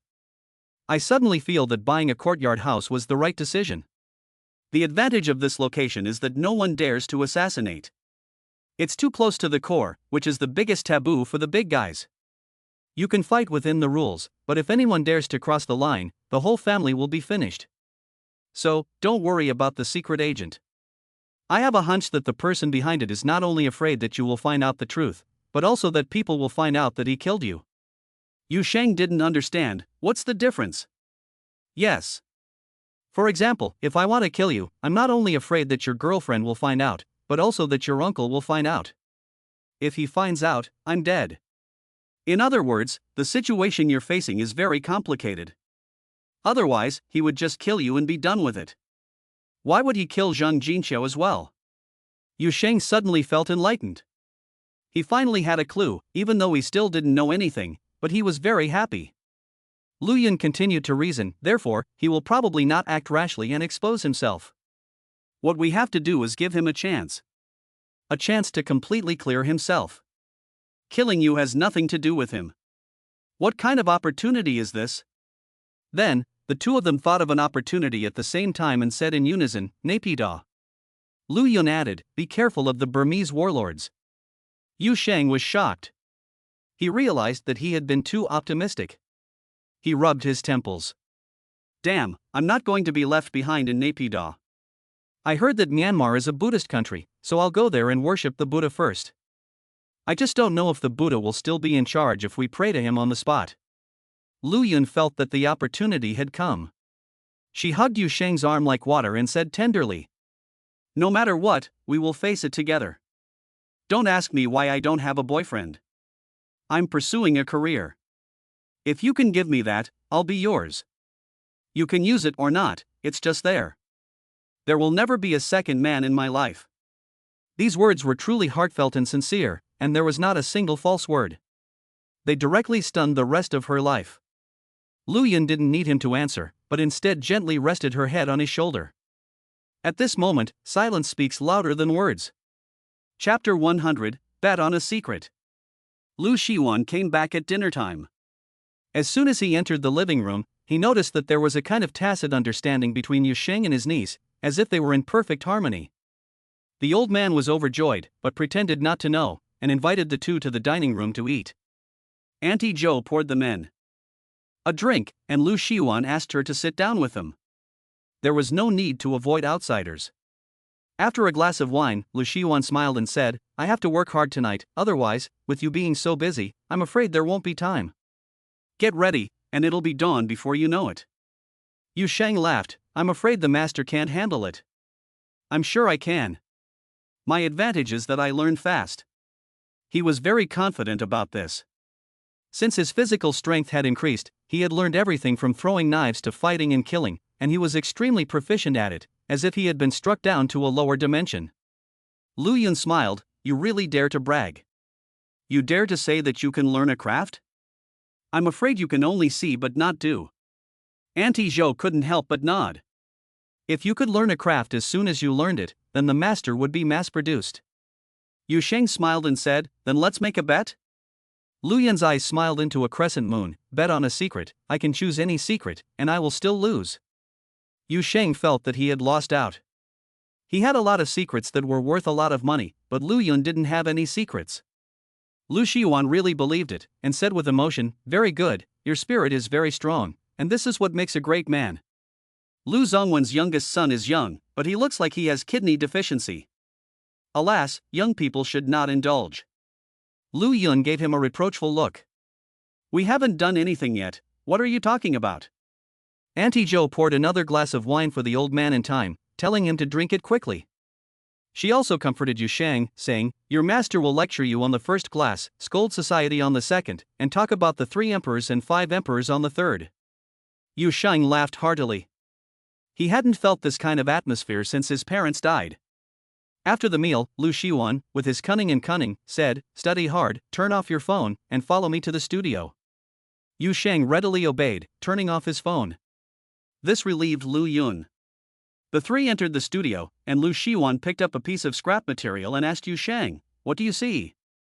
Yu Sheng clearly saw that the material was ice-type floating flour, but there was a big crack on it, so it was waste material and couldn't be used to make a bracelet. But Lu Shiwan was obviously not asking about that. Yu Sheng said casually, I see a waterfall.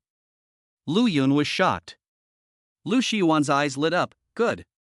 Very good. If what you see is dead, then it's over. In the eyes of the master, everything is alive, moving, beautiful, and can change infinitely. He then began to explain the most basic carving techniques, including line carving, thin carving, round carving, relief carving, inside carving, concave carving, color carving, and hollow carving. As he talked, he demonstrated, and the scrap material slowly took on the shape of a mountain forest waterfall. The crack became a waterfall. A piece of scrap material was turned into a flawless work of art, and its value increased 100-fold. Lu Yun couldn't help but admire his uncle's ability to carve out whatever he wanted. It was normal, but Yu Sheng could come up with the best design at a glance. He really was a natural talent. Lu Shiwan did not let Yu Sheng practice because there was not enough time. He continued to talk about people, animals, and birds, as if he wanted to give Yu Sheng all the insights he had gained in his life in one night. Ordinary people would have forgotten the earlier parts after learning the later parts, but Yu Sheng not only remembered them, but also felt confident that he could reproduce them. Taking advantage of the pause in Lu Shiwan's speech, Lu Yun said, "Uncle, you take a break first." "Let him try. I'll see who wins." "Okay. You pick a piece of material yourself, and I'll see if you've learned it." Lu Shiwan gave the order and sat down to rest. He was really tired, mainly because he was getting old. Yu Sheng flipped through the materials on the table and saw a long strip of material with a yellowish tint. His eyes lit up and he thought of Helen's blonde hair. He was a very pure person, with no distractions in his mind. He took it and started working like a tiger, first sanding down the edges and corners, and faintly shaping a human figure. Then he began to carve it. It truly perfectly reproduced Lu Shiwan's various techniques. The blessing of spiritual power made his operation incredibly precise. The use of various techniques, coupled with his own understanding and creativity, seemed to have become a unique style. Lu Shiwan silently walked behind him, and the more he looked, the more surprised he was. This was already master level. Lu Yun was always wide-eyed and ready to find fault with the secret, but was disappointed. If she said she would never do it again, it would show that she had a problem with her vision. What's most infuriating is that the woman carved by Yu Sheng. It was obviously Jenny, as Uncle said. She repeatedly told herself that Yu Sheng didn't do it on purpose, which calmed her embarrassment, resentment, but she didn't lose it. She hid it all and saved it for him, and there would always be a time when she would ride him. After carving, Yu Sheng turned excitedly to ask, "Master, how is my level?" "Ha ha," Lu Shiwan laughed, "I can't teach you anymore. You already have your own style. Follow your own path and you will surpass everything." "Very well, I'm going to rest. You guys have fun." After that, he left alone. Yu Sheng looked at Lu Yun and asked with a smile, "Who won?" Lu Yun blushed and said in a mosquito-like voice, "I lost, you ask." She was ready to say that her period had just passed. Yu Sheng asked, "What blood type are your parents?" Lu Yun stumbled, became angry, and punched him directly, angrily saying, "It doesn't match." "Are you satisfied?" "Ha," Yu Sheng laughed, "I was just joking." "Go to bed, I'll polish the statue." Lu Yun asked in a low voice, "Can you give me a statue?" "No, there is no suitable material. A masterpiece is born naturally, and it is created by a master." "Which material looks like you?" Yu Sheng casually said this and began to polish it. After all, it was the first work of his life, and he was very serious about it. Lu Yun thought about it carefully and realized that Yu Sheng was only choosing who to carve based on the material. She suddenly calmed down and whispered to him, "I have one last question. You've never given your girlfriend anything, right? Is it that obvious?" "Where did you see that?" Yu Sheng looked up in surprise. "It's simple. From the way you dress, your girlfriend must not buy you clothes, watches, or belts. Do you think you two are normal? Isn't this a perfect match?" Yu Sheng smiled lightly. "I'll teach you a secret to reading people, give him time and see where he uses it. I don't like women who go shopping." "I understand." Lu Yun's heart sank, and she felt as if Yanni was a mountain pressing down on her, suffocating her. She obediently went to bed in the bedroom. Yu Sheng quickly polished it, then directly stored it in the space, and then disappeared. He continued to expand the bullet space. This is what he wants to do most, more than anything else.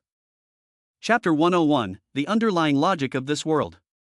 He spent the rest of the day immersed in the bullet space, and he didn't even realize it was already light out. Until he heard his master's voice, "Sure enough, he's not here." "Is this kid sleeping in Xiaoyun's room?" Auntie Zhou laughed and said, "Of course. I didn't even arrange a room for him."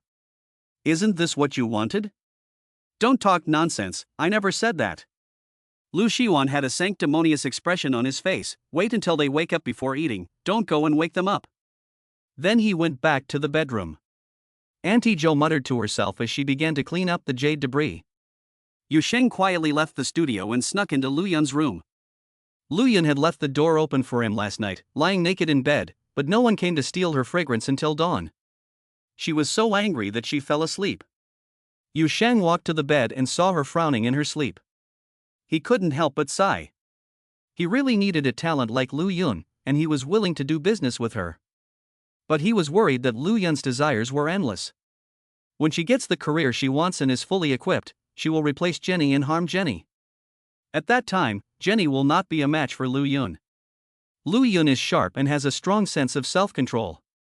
She has a very clear goal, and the support behind her is her powerful ambition. Ambition is a double-edged sword that can hurt others and oneself. Yu Sheng was indecisive for the rest of his life. After a long time, he sighed slightly. But just then, Lu Yun grabbed his hand. She had been awakened by Yu Sheng, and had sensed the crisis at a glance.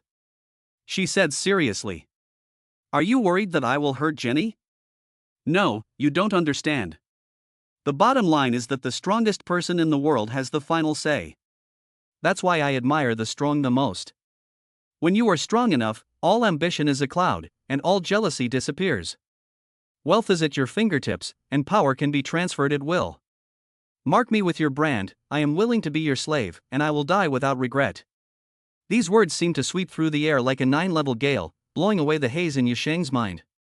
He smiled brightly, realizing that he was not yet accustomed to being a strong man. He kissed her tenderly, but whispered, "First things first."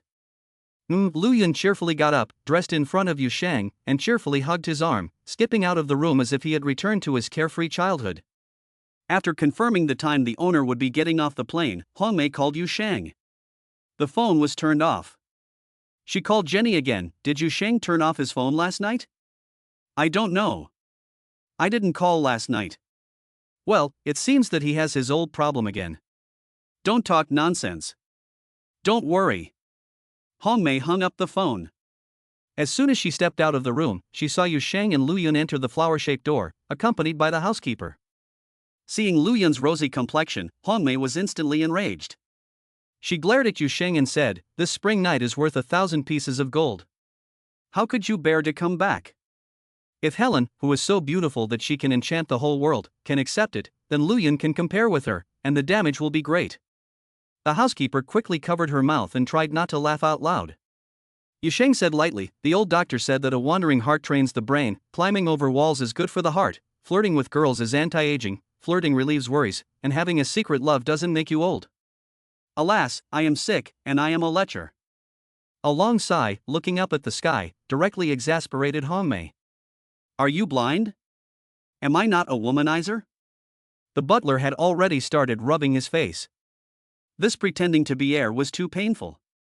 Hongmei couldn't vent her anger on Yu Sheng, so she turned to Lu Yun and asked, "How did you two make the deal? Did you sell your body or your soul?" Lu Yun said with a smile, "It's not shameful to sell your body and soul, it's shameful not to get a good price." She didn't know that this remark missed the mark, because Hongmei hadn't sold anything, so she wasn't angry. Hongmei just smiled, "So that's how it is. I have to talk to Jenny." Lu Yun was suddenly suspicious. Could it be that she and Yu Sheng had nothing? That would be a good thing. She said with a smile, "No, I'll be the one to confess." The housekeeper was extremely impressed. This was a level above Hongmei, who was a silly older sister who would make things difficult for herself and not for Yu Sheng. Hongmei was a little upset and began to scold Yu Sheng, "Why didn't you turn on the machine? Are you not doing your work?" Yu Sheng then remembered why it was so quiet. He quickly turned on the computer. The butler finally laughed out loud. He knew that the boss was the most tolerant person, and only women were difficult to deal with. Yu was afraid that Jenny would worry, so he called her directly, "Baby, I forgot to turn on the computer." "Don't worry. I'm not worried. There is just one problem. There are call records between Ao Hui, one of Master Ji's men, and your key account manager." "Do you know about this?" "Yes, there is a problem with the phone he gave me, but don't make things difficult for a key account manager. If Master Ji asks him to do something, would he dare to say no? It's the same for anyone else. I might as well give him a good beating." "I understand. You better beat him up. It's too dangerous." Yanni hung up the phone abruptly. Yu Sheng immediately called Song Kailang, "I'm in Beijing. Is there anything going on in Zhanghai?" Song Kailang was already sweating. "Mr. Yu, it's nothing major. It's just that Master Zhou Jie has disappeared, and the Jingfang has sealed off the bank. A joint investigation team has come to take over, but I don't know the details." Is Ao Hui missing too?" I don't know. You gave me the phone that Ao Hui gave you, and you say you don't know?" Song Kailang broke down in tears and said, "I'm sorry, Mr. Yu, I didn't dare not to obey, but I really don't know where Ah Hui is, I swear." Stop. This is the end. If there is a next time, you won't even have a chance to go to jail. Yu Sheng said coldly and hung up the phone. The butler felt a chill sweep over him, and sighed that the boss was indeed a bad guy, but he just didn't care about small things. Yu Sheng's handling of this matter made the butler admire him very much, and he had the bearing of a big shot. Lu Yun, however, did not think so.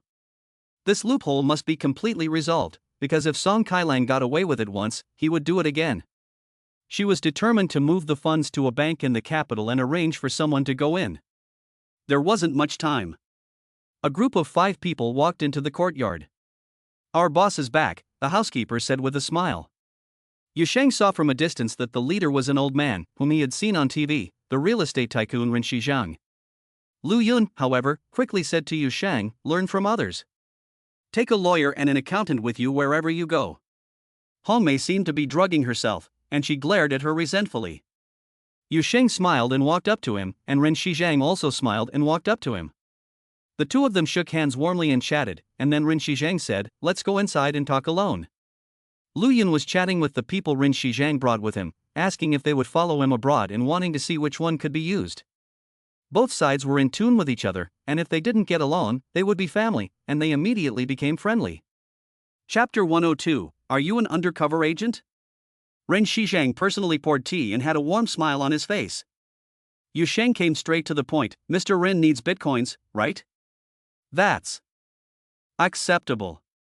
Ren Shizhang had already predicted this, and he let out a sigh of relief.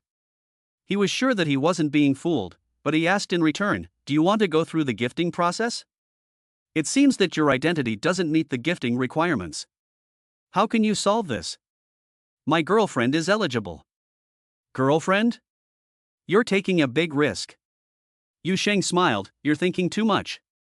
Even if I don't get married and give away 400 million, I'm willing to do it." Ren Shizhang was a little suspicious. His brother, "You're not trying to shift the risk onto me, are you?" This statement is very subtle. To put it bluntly, you're not trying to trick me into transferring the ownership and then steal the bitcoins. Yu Sheng also said in a subtle way, "I will keep the risk myself.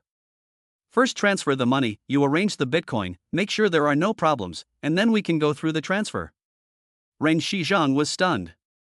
"Isn't this too risky for you? Why take such a big risk? There is no place to check the transfer of bitcoins, and it is not easy to fight a lawsuit.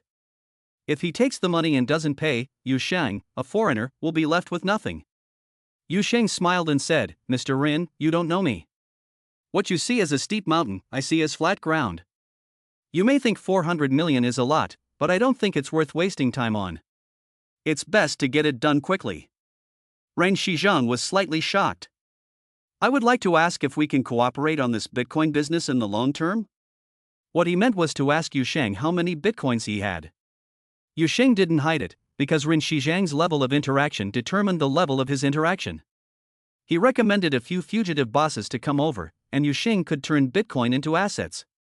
Of course, he was also completely exposed in the spotlight, so he had to use the profits from Naypyidaw to cover it up, which is why he needed someone like Lu Yun to take care of it. Yu Sheng said, "For transactions within $4 billion, come to me." He originally only had $900 million in bitcoins, but since the disappearance of the Ninth Master, he has made more than $3 billion, totaling more than $4 billion. Buying a courtyard house is only tens of millions of dollars, and a fraction of that is enough. Ren Shizhang took a deep breath.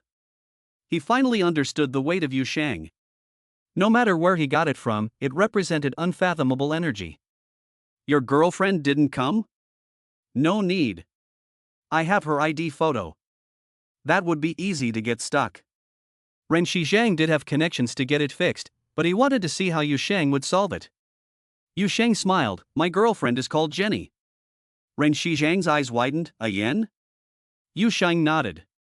Ren Shizhang finally understood why Yu Sheng dared to transfer the money first, and also understood where the bitcoins came from. "This is the Yen family's white glove." He thought to himself, and laughed heartily, "Okay. Since you're so happy, it would be petty of me to involve my lawyers and accountants. You transfer the money first, and then we'll go to the notary." He didn't sign any contracts because the risk was all on Yusheng, and all he had to do was be fast.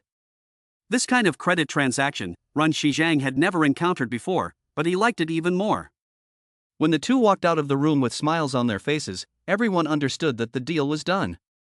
The two parties completed the handover of the house on the spot, and then took their respective people and rushed directly to the real estate transaction hall. Yusheng sent a message to Jenny in advance, asking her to say hello to her mother and not get stuck.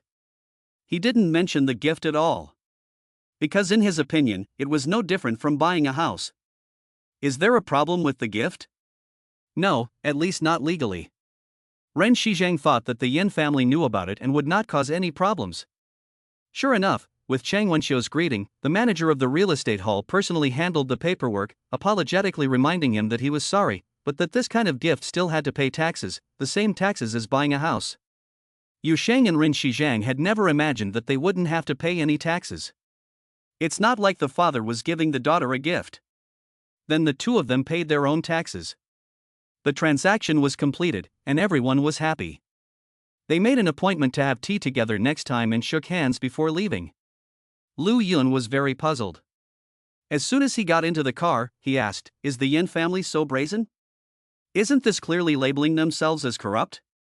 Yusheng's heart sank. "This is a gift from me to Jenny." "What bribe?" Lu Yun covered her face. "Yanni doesn't know, right? This is completely different from you buying a house for Yanni. Even if you don't marry Yanni, it's a matter of affection, and no one can say anything else." This is not the case. Ren Shizhang ran away. He and Yanni have no intersection. But he gave her real estate? Yusheng felt something was wrong. Is it serious? Quickly remedy it and tell Jenny right away. Lu Yunfei said quickly. Yusheng hesitated. I don't want to go back on my word. No. The house can't be returned, so let the Yans prepare early and file an advance record. Okay. Yusheng called Jenny directly. "Baby, Lu Yun said I made a mess." "I thought about it, and it might be true. You won't be angry, right?" Yanni was confused. "Did you blow up the real estate office?" "No. I'm just going through the gift procedure. I'm giving you the house. Is there a problem? You son of a bitch. Are you an undercover agent? Are you trying to pin this on me?" Jenny was furious. "Baby, don't be angry. I'll take care of everything." Yusheng quickly comforted her.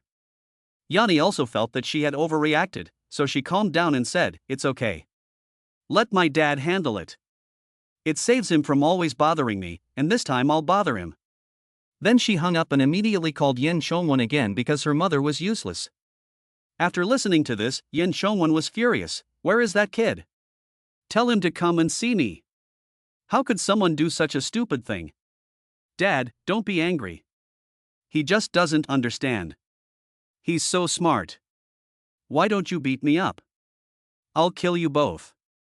Yin Shongwen slammed the phone down. Then he calmed down. This matter could have been easily resolved by filing a complaint in advance, and the impact would not have been great. He just wanted to give his daughter and Yusheng the greatest sense of guilt. Especially since Yusheng had just offered 400 million, which made him very impressed. He really had nothing to complain about with his daughter. But then he thought again. This kid doesn't know how many bitcoins he has, probably just a drop in the bucket. He got angry again and called Chang Wenxiu, "Call Yusheng and scold him." Chang Wenxiu had just learned about it, and she said with a wry smile, "He's not someone in the system, so don't be too demanding.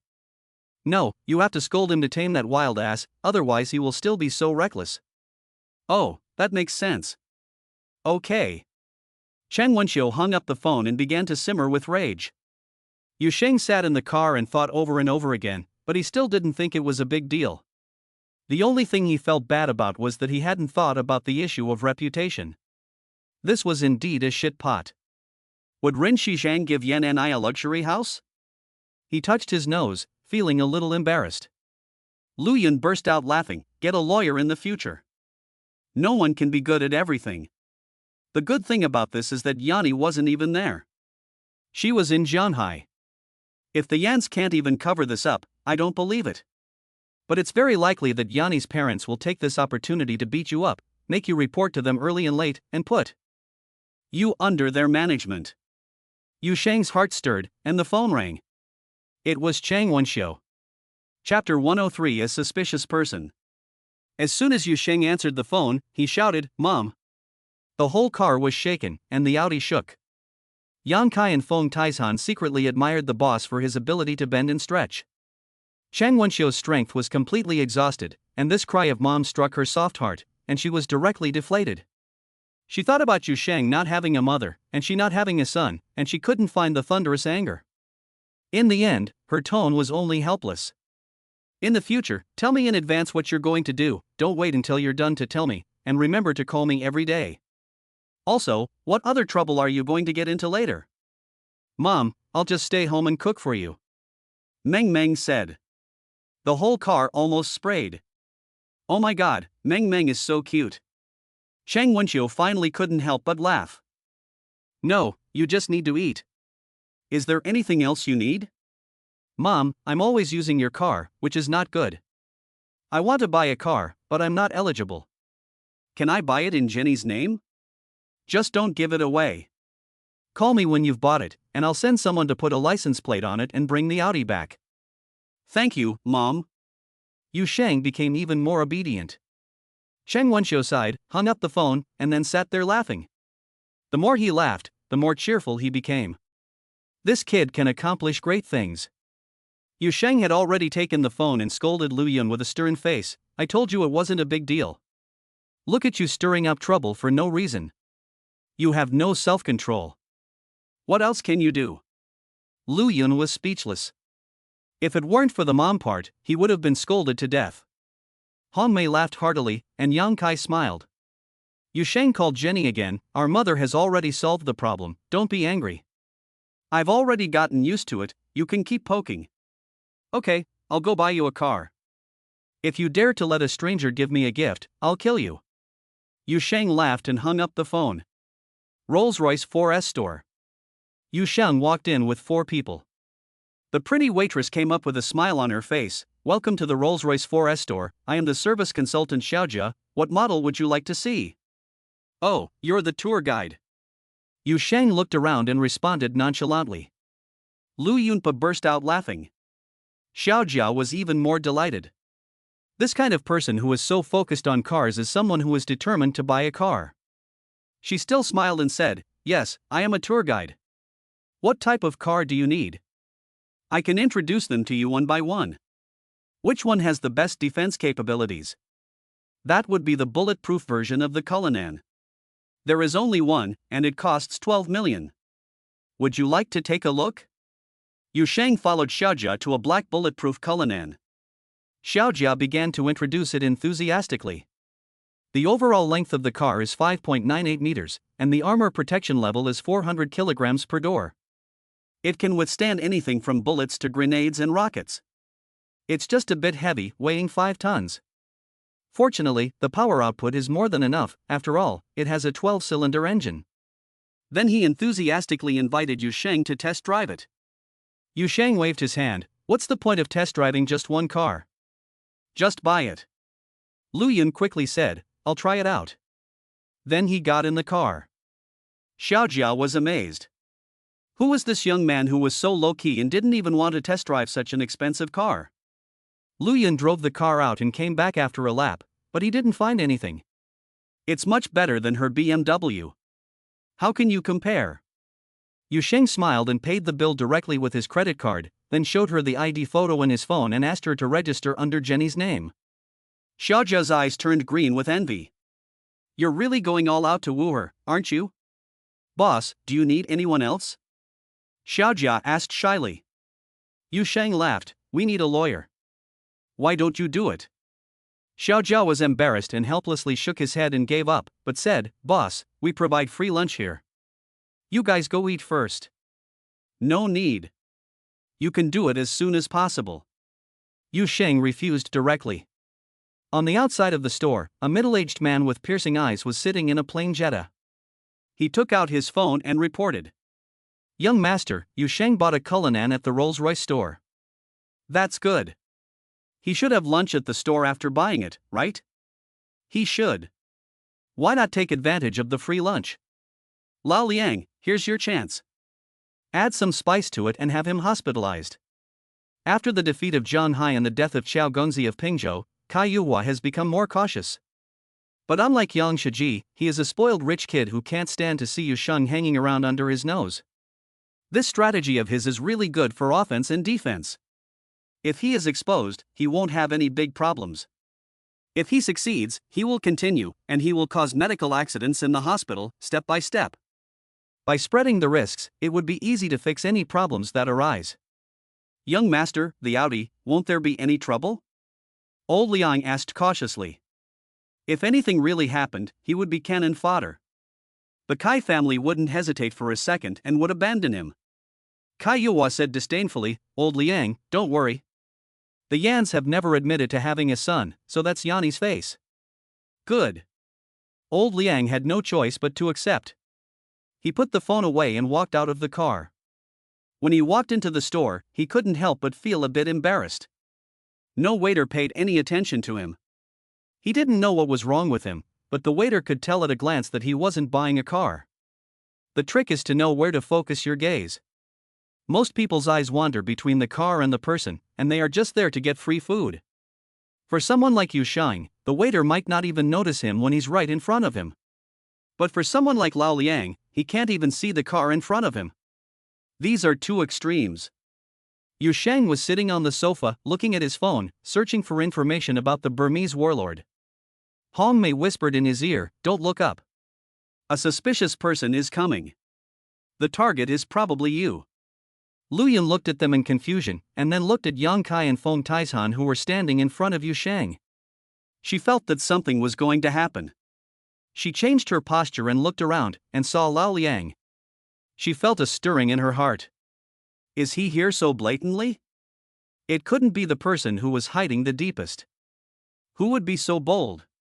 She went over the enemies of Yu Sheng, but there was not enough information to make a judgment. However, she had an idea. Yu Sheng said that whoever jumped out would disappear, and she wanted to see how this person would disappear.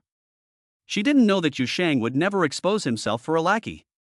He sent a message directly to Cheng Wenxiu, "Mom, I bought the car, it's at the Rolls-Royce 4S store, but someone followed me and tried to kill me.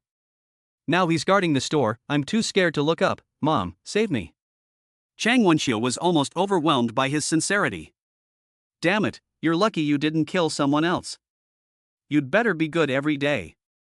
People who don't know the inside story will think it's true. She replied with 2 words, wait. Chapter 104, Can you blame a man for being fickle? Mr. Yu, your paperwork is ready. Xiaojiao ran all the way over, as if she hadn't been delayed for a second, and handed the paperwork to Yu Sheng with a gasp. If Yu Sheng didn't leave at this time, and didn't go to dinner, it would definitely alert the people who were following him. But he couldn't leave, and he couldn't go to dinner either. Yu Sheng took Xiaojiao's hand and whispered in her ear, I'm waiting for someone to install my license plate, so you can keep me company for 5 minutes. In Lao Liang's opinion, Yu Sheng was just trying to pick up girls. Xiaojiao's cheeks flushed. She thought so too. She grabbed Yu Sheng's hand and said coquettishly, then why don't we go to dinner? Lu Yun and Hong Mei both wanted to kick her. Damn, a car salesman, no, a broken car salesman, doesn't know his own weight in pounds, and still wants to go to dinner with Yu Sheng? Yu Sheng began to blurt out whatever came into his head. Do you know what is more important than eating? Yes, love is more important than eating. Xiaojia actually answered with a loving look, and her eyelashes fluttered, making Hong Mei and Lu Yun hate themselves for not being able to pluck them one by one. Yu Sheng was convinced. I don't even know the answer. What could be more important than eating? Can love be eaten? He shook his head and said, no, seizing opportunities is more important than eating. You can go without eating for a while, but you can't seize opportunities for a moment. So, what is the essence of opportunity? Yu Sheng pondered, if you give me another answer, can you still talk about love? Little Jiao was even more excited, saying, opportunity is love. Yu Sheng couldn't help but laugh and cry. Why is it that some people can seize opportunities while others can't even see them? I'll tell you, the essence of opportunity is subjective manifestation, so everyone sees it differently. This is determined by each person's way of thinking, which is the underlying logic of all cognitive formation. Xiaojiao was finally confused by him. At that moment, Wei Shufan walked into the forest shop with 4 men. Yu Sheng's eyes lit up. For the first time, he thought that Wei Shufan was a nice person. He pointed directly, "The murderer is over there." Xiaojia was so scared that she immediately pulled back her hand and abandoned love in an instant. Lu Yun smiled, "If you really don't let go, I'll really look up to you." At this point, Wei Shufan didn't pay any attention to that man, but instead the 4 men immediately surrounded him. When Lao Liang realized he had been tricked, he gave up any hope of escape and calmly continued to look at the car. After all, he had done nothing wrong, so he couldn't panic. In the end, they didn't ask him what he had done, they just handcuffed him and searched him.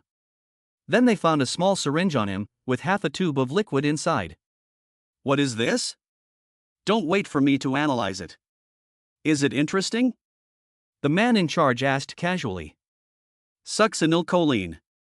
Lao Liang's face had turned pale. "This amount is enough to kill someone." "Are you trying to kill someone?" "This amount is enough to kill someone in a hospital, but here it is enough to kill someone." Because hospitals use oxygen tubes before use, and Lao Liang obviously only injects, so the patient will die of suffocation directly, in just a matter of seconds, and it would be too late to send a rocket to the hospital. "No, I can control it very well, just like an anesthesiologist." Lao Liang felt extremely wronged. "Mad, you work as an anesthesiologist at a forest shop? Take him away." The man waved his hand directly. 3 of the 4 men left, taking Lao Liang back with them. Wei Shufan said hello to Yu Sheng, and the man who stayed behind installed a license plate on the Quainan, and then the 2 of them took the Audi keys and hurriedly left. Xiaojia looked at the license plate in front of her in shock. It was the letter O. She finally realized what opportunity she had missed when she tried to seize it again. The Cullinan had already roared away, and no one looked at her again. Sure enough, the opportunity was missed in an instant. Xiaojia muttered to herself, her heart feeling like the autumn wind sweeping through, with the leaves turning yellow one by one. After Lu Yun and Hong Mei got in the car, they discovered the car's shortcoming: it wasn't big enough. At this time, the 3 of them were sitting in the back seat, with Yu Sheng sitting in the middle and the 2 women sitting on either side. They were so spacious that they were embarrassed to lean on Yu Sheng. Lu Yun had a solution.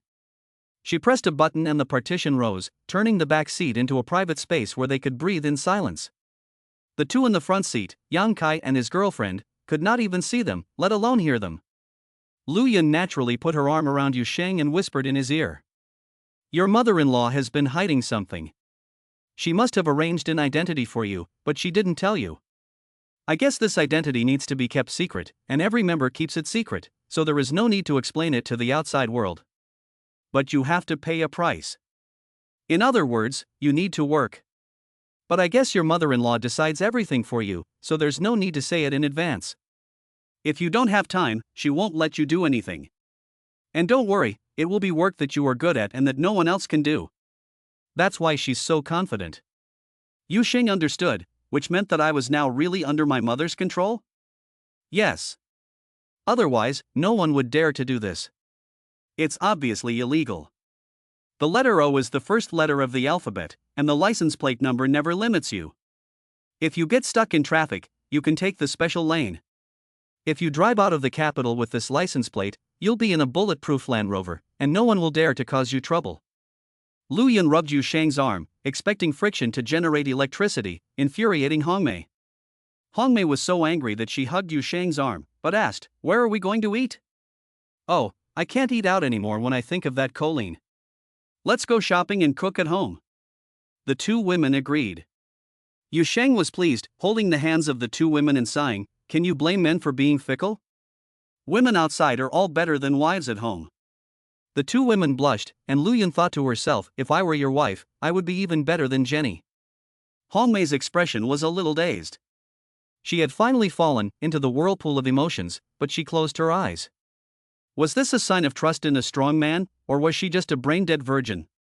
Caiua knew he had failed the moment he received the call. He only replied, "I don't know him. The call records have nothing to do with me. I just found my phone."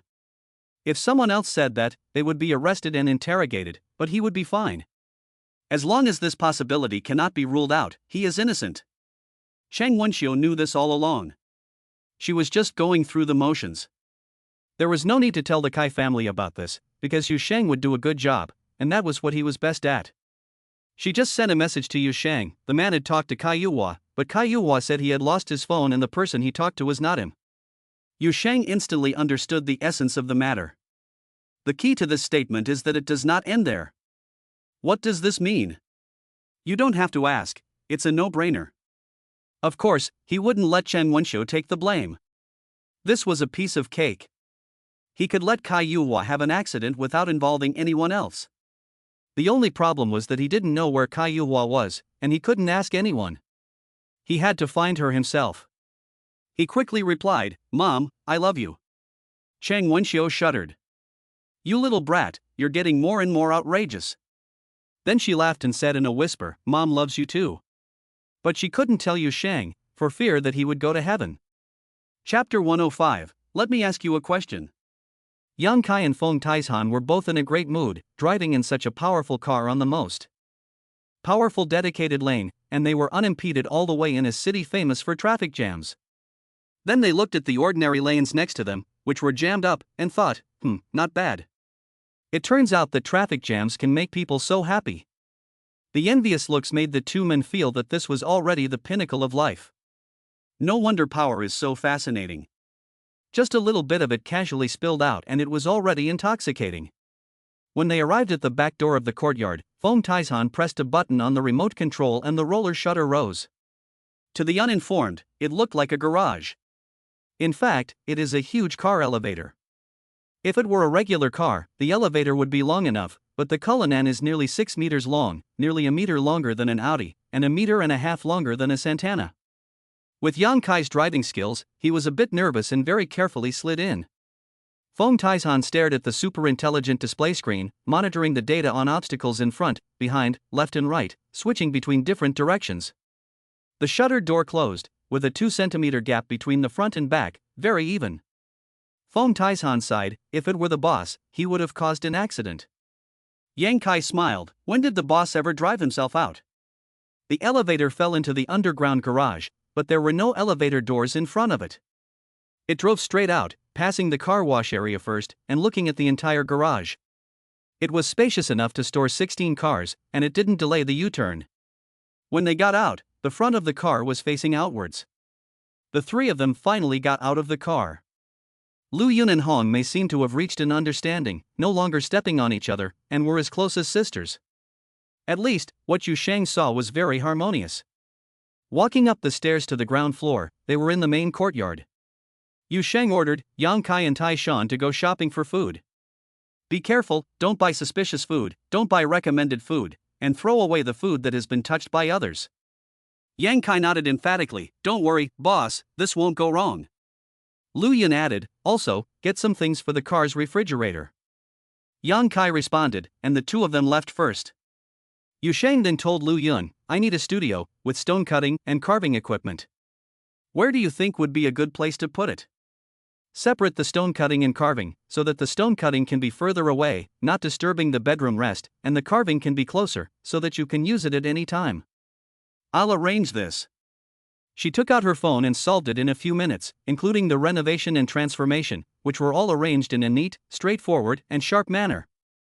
Hong Mei sighed to herself, Yu Sheng really needed someone like Lu Yun. The three of them entered the living room.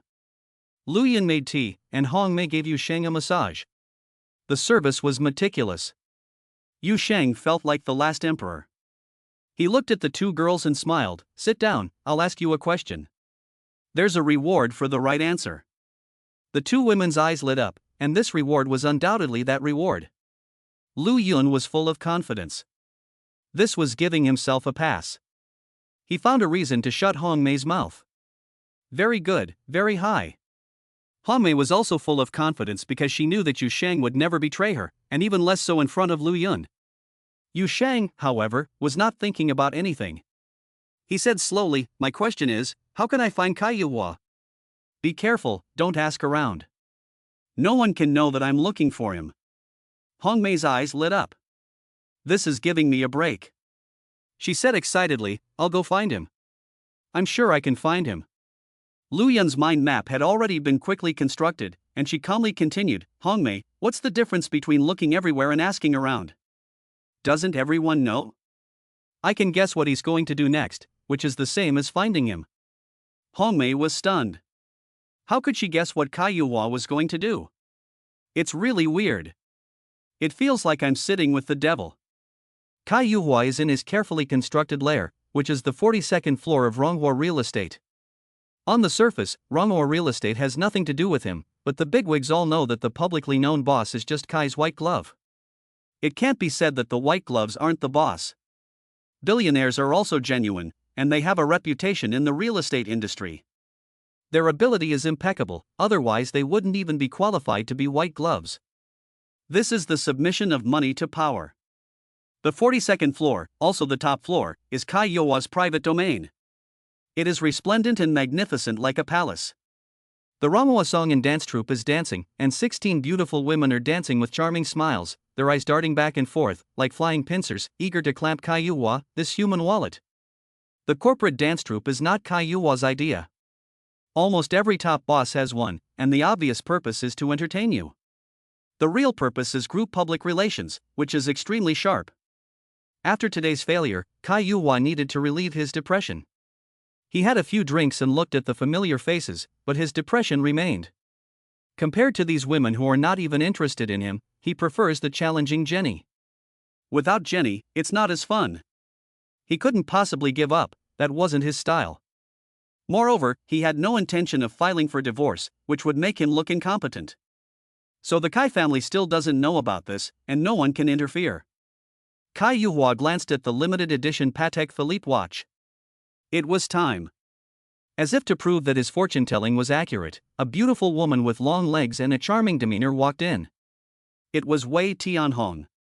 Wei Tianhong glared at the women with disgust and said to Caiua, either they leave, or I leave. Caiua smiled and slightly raised his hand to indicate that the 16 beautiful women, like a farewell at the long pavilion, left with infinite sadness and sorrow, but as soon as they turned their heads, they were already calm and peaceful, and Caiua could no longer see them. Wei Tianhong sat down and continued to glare at Caiua. She despised this kind of spoiled rich boy, who was smooth and slick on the surface, and looked like a talent, but in fact he was useless at everything, and his work was 1,000 miles away from perfection, but he thought highly of himself and thought he could do anything. She couldn't help but maintain a harmonious relationship, sighing, these women, you definitely don't want to entertain me. Caiua nodded, of course. You're the only woman here. Have you finished dealing with Zhang Hai? Yes. I couldn't have come back until it was done. Just tell me what it is. You know me best, don't you? Compared to you, I'm sure I am. Good.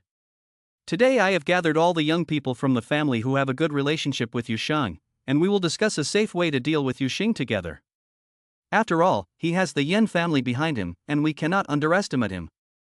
Wei Tianhong had already expected this, and thought to herself, of course. She was very reluctant to confront Yusheng because she didn't think she could win. She had replayed the scenario countless times, including the disappearance of the Ninth Master, which happened every time she confronted Yusheng.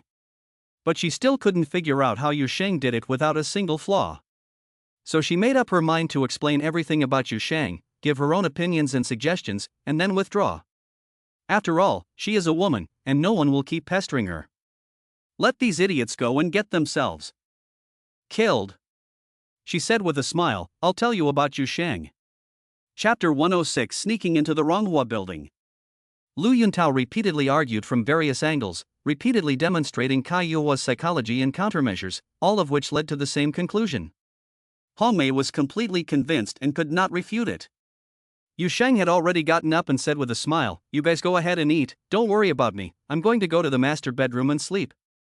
Remember, that's Jenny's territory, no one is allowed to invade it, no matter if there is anyone or not, otherwise I'll break your toes. The two women were trembling, their expressions as timid as squirrels, as if they had already been broken, their eyes filled with tears from the pain, and they felt very wronged. After Yusheng left, the two women immediately regained their strength, as if they were springs, and looked at each other. They were curious and knew that Yusheng must have gone to find Caiua, but how did he get to the master bedroom? After exchanging opinions, they reached a consensus that he needed to put on makeup, so he went into the master bedroom and then slipped away quietly, not wanting anyone to know. At this time, of course, they couldn't stare with their eyes wide open, they had to be as obedient as the group of fools in the South Pole. Yusheng opened the closet, which was full of clothes. The big guy is the big guy. He doesn't want to take anything that he has worn, and it's not worth taking it out of the country. Yusheng found a jacket, it was very loose and good. He just needed to change his body shape. 10 minutes later. Yusheng, wearing a kung fu mask and with a big belly, stealthily left the courtyard. The hardest thing about the area where he lived was the cameras, which had no blind spots. If he takes the subway or bus and gets off near Ronghua building, that would be a huge flaw. As long as you can find someone of the same height and trace them back one by one to see who got off at a station near the courtyard, he will be exposed, even if his body type and appearance don't match. The perfect way would be to walk there, but it's too far. By the time he got there, dinner would be over, and all that would be left would be turtle soup. So, he had no choice but to find a place far from the courtyard, a reasonable place with lots of people, and then take a taxi. This took him a lot of effort. Finally, he emerged from the toilets of the famous large shopping mall, then walked out of the mall with the crowd and got into the most dilapidated taxi. Of course, he couldn't say he was going to Ronghua building, so he gave the name of another large shopping mall, which was not far from Ronghua building. After a few twists and turns, you finally arrived at Ronghua building and just in time saw a Lamborghini pull up to the entrance and stop. A young man jumped out of the car and hurried to the door. The guard at the door respectfully said, "Mr. Wei, please follow me." Wei Lianqing nodded and followed the guard through the lobby and into the exclusive elevator. The guard swiped his card and then exited. The elevator took Wei Lianqing directly to the 42nd floor. In the reception hall, 7 people were laughing and chatting happily, but Wei Tianhong suddenly looked very unhappy. She saw Wei Lianqing. "Since you asked me to come, why did you call him?" Wei Tianhong glared at Caiua and said, "What are you talking about? We are good friends. If you feel that you have been wronged, you can go home first. One is enough for a family."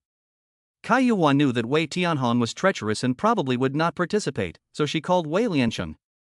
"Now that you know, no one can stay out of it. We're all tied together. No one can ignore the consequences. By then, the Yen family will be nothing but ashes in the wind. The truth is determined by the winner, and the loser is guilty."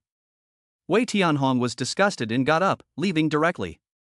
But when he passed by Wei Lianqing, he gave him a stern warning, "Don't get involved."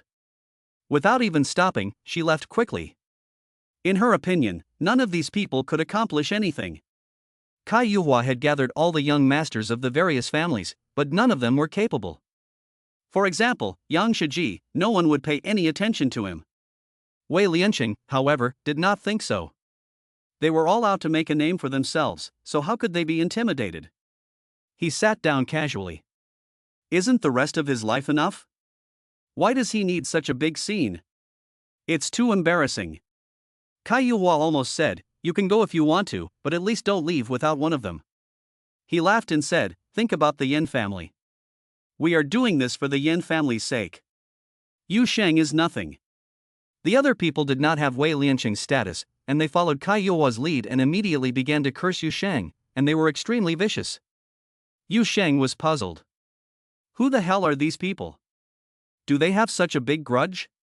Do they need to dig up my ancestors' graves? It wasn't until the others listed all of Yu Sheng's crimes that he fully realized the situation. The 5 people who yelled the loudest were not on the same level as Caiua and Wei Lianqing. The most handsome one, Ma Yujin from Mentugu, was Yang Shiji's brother-in-law and was almost an outsider. The one with the white skin like cream is Zhao Changji, the son of Zhao Fuwang. The one who wanted to dig up his ancestors' graves was Sun Tao's son, Sun Xiangui. The most capable fighter here is Wang Shiding of the Wang family, the only hardcore character, armed with a gun.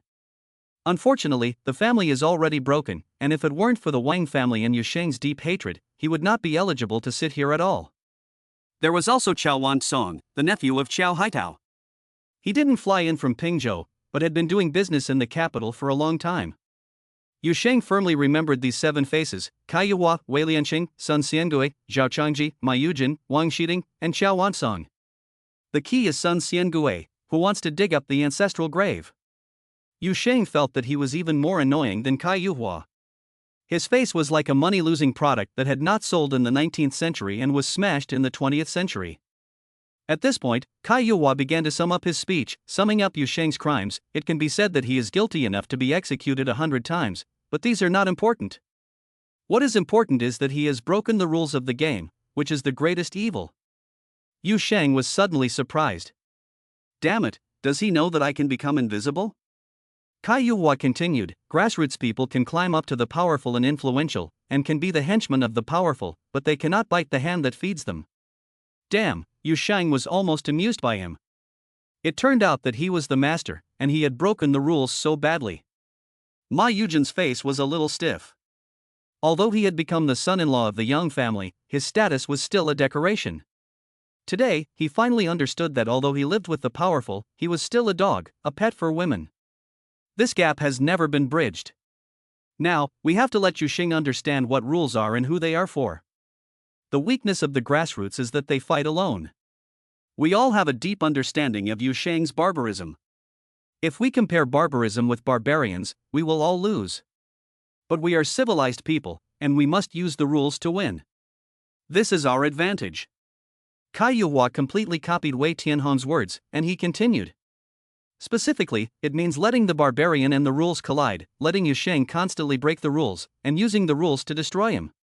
Wei Lianqing heard a familiar phrase and added, "My sister also said that." Caiua was suddenly embarrassed, and then said nonchalantly, "So tell me specifically, how should I collide with it?" Chapter 107, The Plan to Break the Rules. Wei Lianqing thought for a moment and said, "The easiest way to make the rest of his life a collision with the rules is to cause a traffic accident. Every time he drives, he causes an accident. He has only two choices, either he acts barbarically and is dragged into the rules, or he is a ninja and gets hit every day and can't do anything." Caiua turned to the others, "Do you have a better idea?" Wang Shiding said first, "He has bodyguards and doesn't drive himself, so even if he does something, he doesn't need to do it himself. So ordinary accidents won't work, and he has plenty of time to fight back. Why not hire a group of experts to provoke him? If he fights back, it will be a fistfight, and he will be taken down on the spot. If he resists, he will be shot dead on the spot, and our people will at most be skinned. If the murder weapon is found on Yu Sheng, then we will be fine. The most important point is that if Yu Sheng dies on the spot, it will be meaningless for the Yin family to stand up for him again. Grassroots people's lives are over when they die." Yu Sheng looked at the face of this guy again. "Don't forget." Caiua clapped her hands and laughed, "Then let's do both things at once. Send in the experts to cause trouble, get out of the car and start arguing and fighting, and then the lurking well members attack. He can't escape no matter what. It's easy to get into the rules. We can at most be considered violent law enforcement, but will he resist or not? If he resists, shoot him on the charge of assaulting a police officer."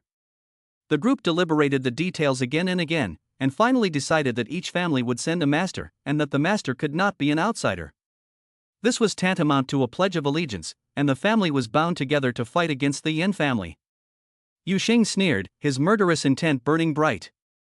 "You'll live to see tomorrow."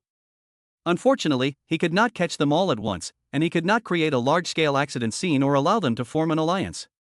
He decided to go ahead with the original plan and kill the snakehead Caiua first. Break them one by one. The 7 of them finally had a plan. Caiua called out the singing and dancing troupe, and the sound of singing and dancing filled the air.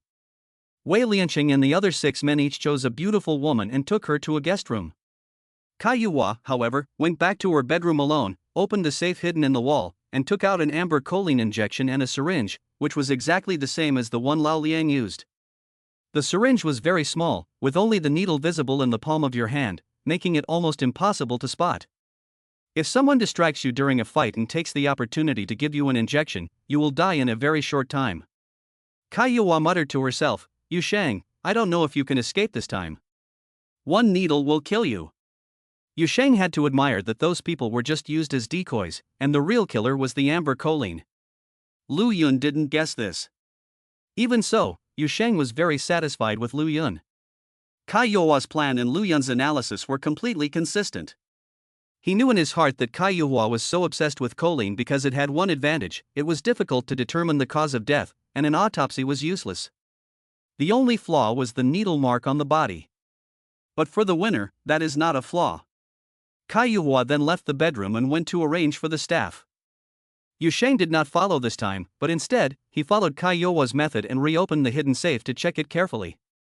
In addition to dozens of amber choline and a pile of syringes, there was also a hard drive. Yusheng's heart stirred.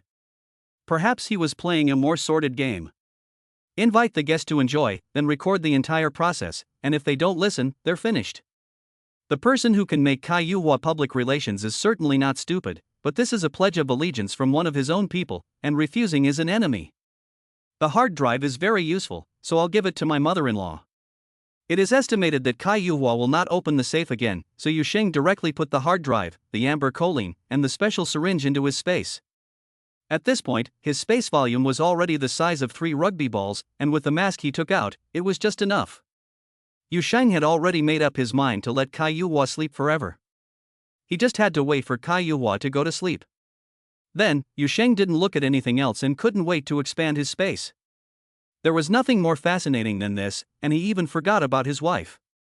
Yanni was worried because she couldn't get through to him. Was he off his phone at this time because something had happened?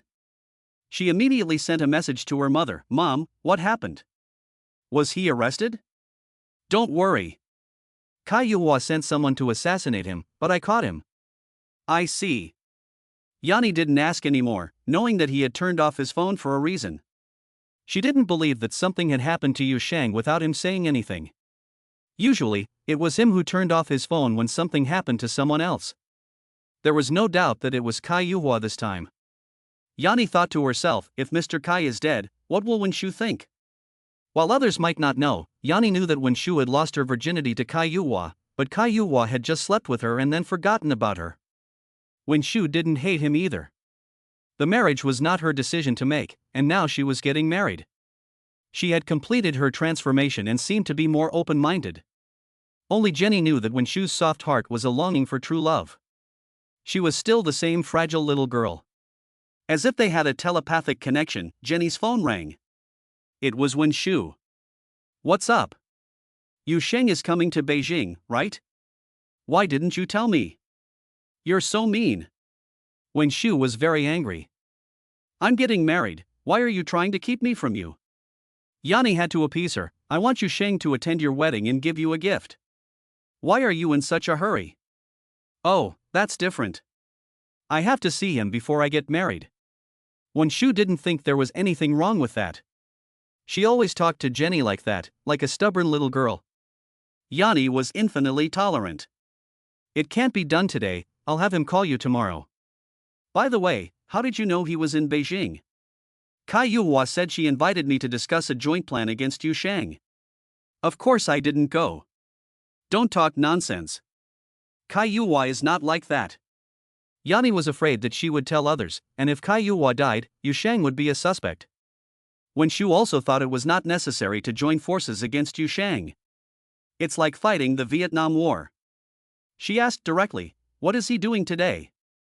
He's carving. Is he carving a gift for me? Yes. Yanni agreed with a heavy heart. As long as you don't disturb him today, it will be fine tomorrow. Thank you. Kisses. Wenshu was beaming with joy and hung up the phone. Then Wenshu said to her mother, Yusheng is going to carve for me for the rest of my life. Are you satisfied? Yan Fengqi nodded. If it were true, then of course it would be good. But when Yusheng turned off his phone, someone always died in an accident. Do you think engraving requires turning off the phone? Wenshu frowned. Mom, you're not telling the truth. Who exactly told you to ask? Yan Fengqin smiled. Silly child, only you believe it, still waiting for a gift?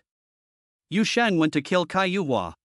He is so reckless, offending so many families, already in a precarious situation. The Yin family can't protect him either, you should stop associating with him. Wenshu was stunned, struggling subconsciously. I don't believe it, he's carving a gift for me. Well, since you believe him so much, if you can get the gift tomorrow, I will stand by your side. But if you can't, I will stand by the Kai family. After saying that, she left directly, with the posture of a strong woman. Chapter 108, The World is Not a Pure Land. Yusheng had no idea how time had passed, and before he knew it, it was already midnight. At this moment, Caiua walked into the bedroom with a drunken look. Yu Shang was immediately awakened. Good, he's finally going to sleep. The space in Yu Shang's body had already expanded to the size of 5 balls, and the expansion rate had increased significantly, which made him very happy. He decided to find something to put in it, because it would be a great crime to waste space. Caiua quickly took off her clothes and lay naked on the bed, and then sighed. Carving? Shutting down to carve? That's a lie. Yan Fengqin was right. He was probably coming to kill me. Now it's a matter of who's faster, and I'll kill him before he finds me. Caiua slowly closed his eyes and soon began to snore. Yu Shang looked at him calmly.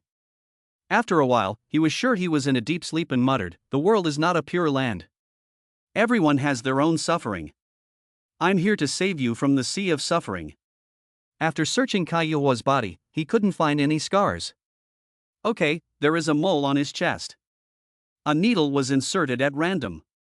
Caiua instinctively struggled, but Yu Shang held him down with a terrifying strength like an eagle holding down a chicken. Caiua suddenly opened her eyes and looked at Yu Shang in horror. "Don't kill me, I have money, I'll give it to you." "It doesn't matter how much money you have. What I care about is good and evil. If I don't see the value of you living, you're going to die."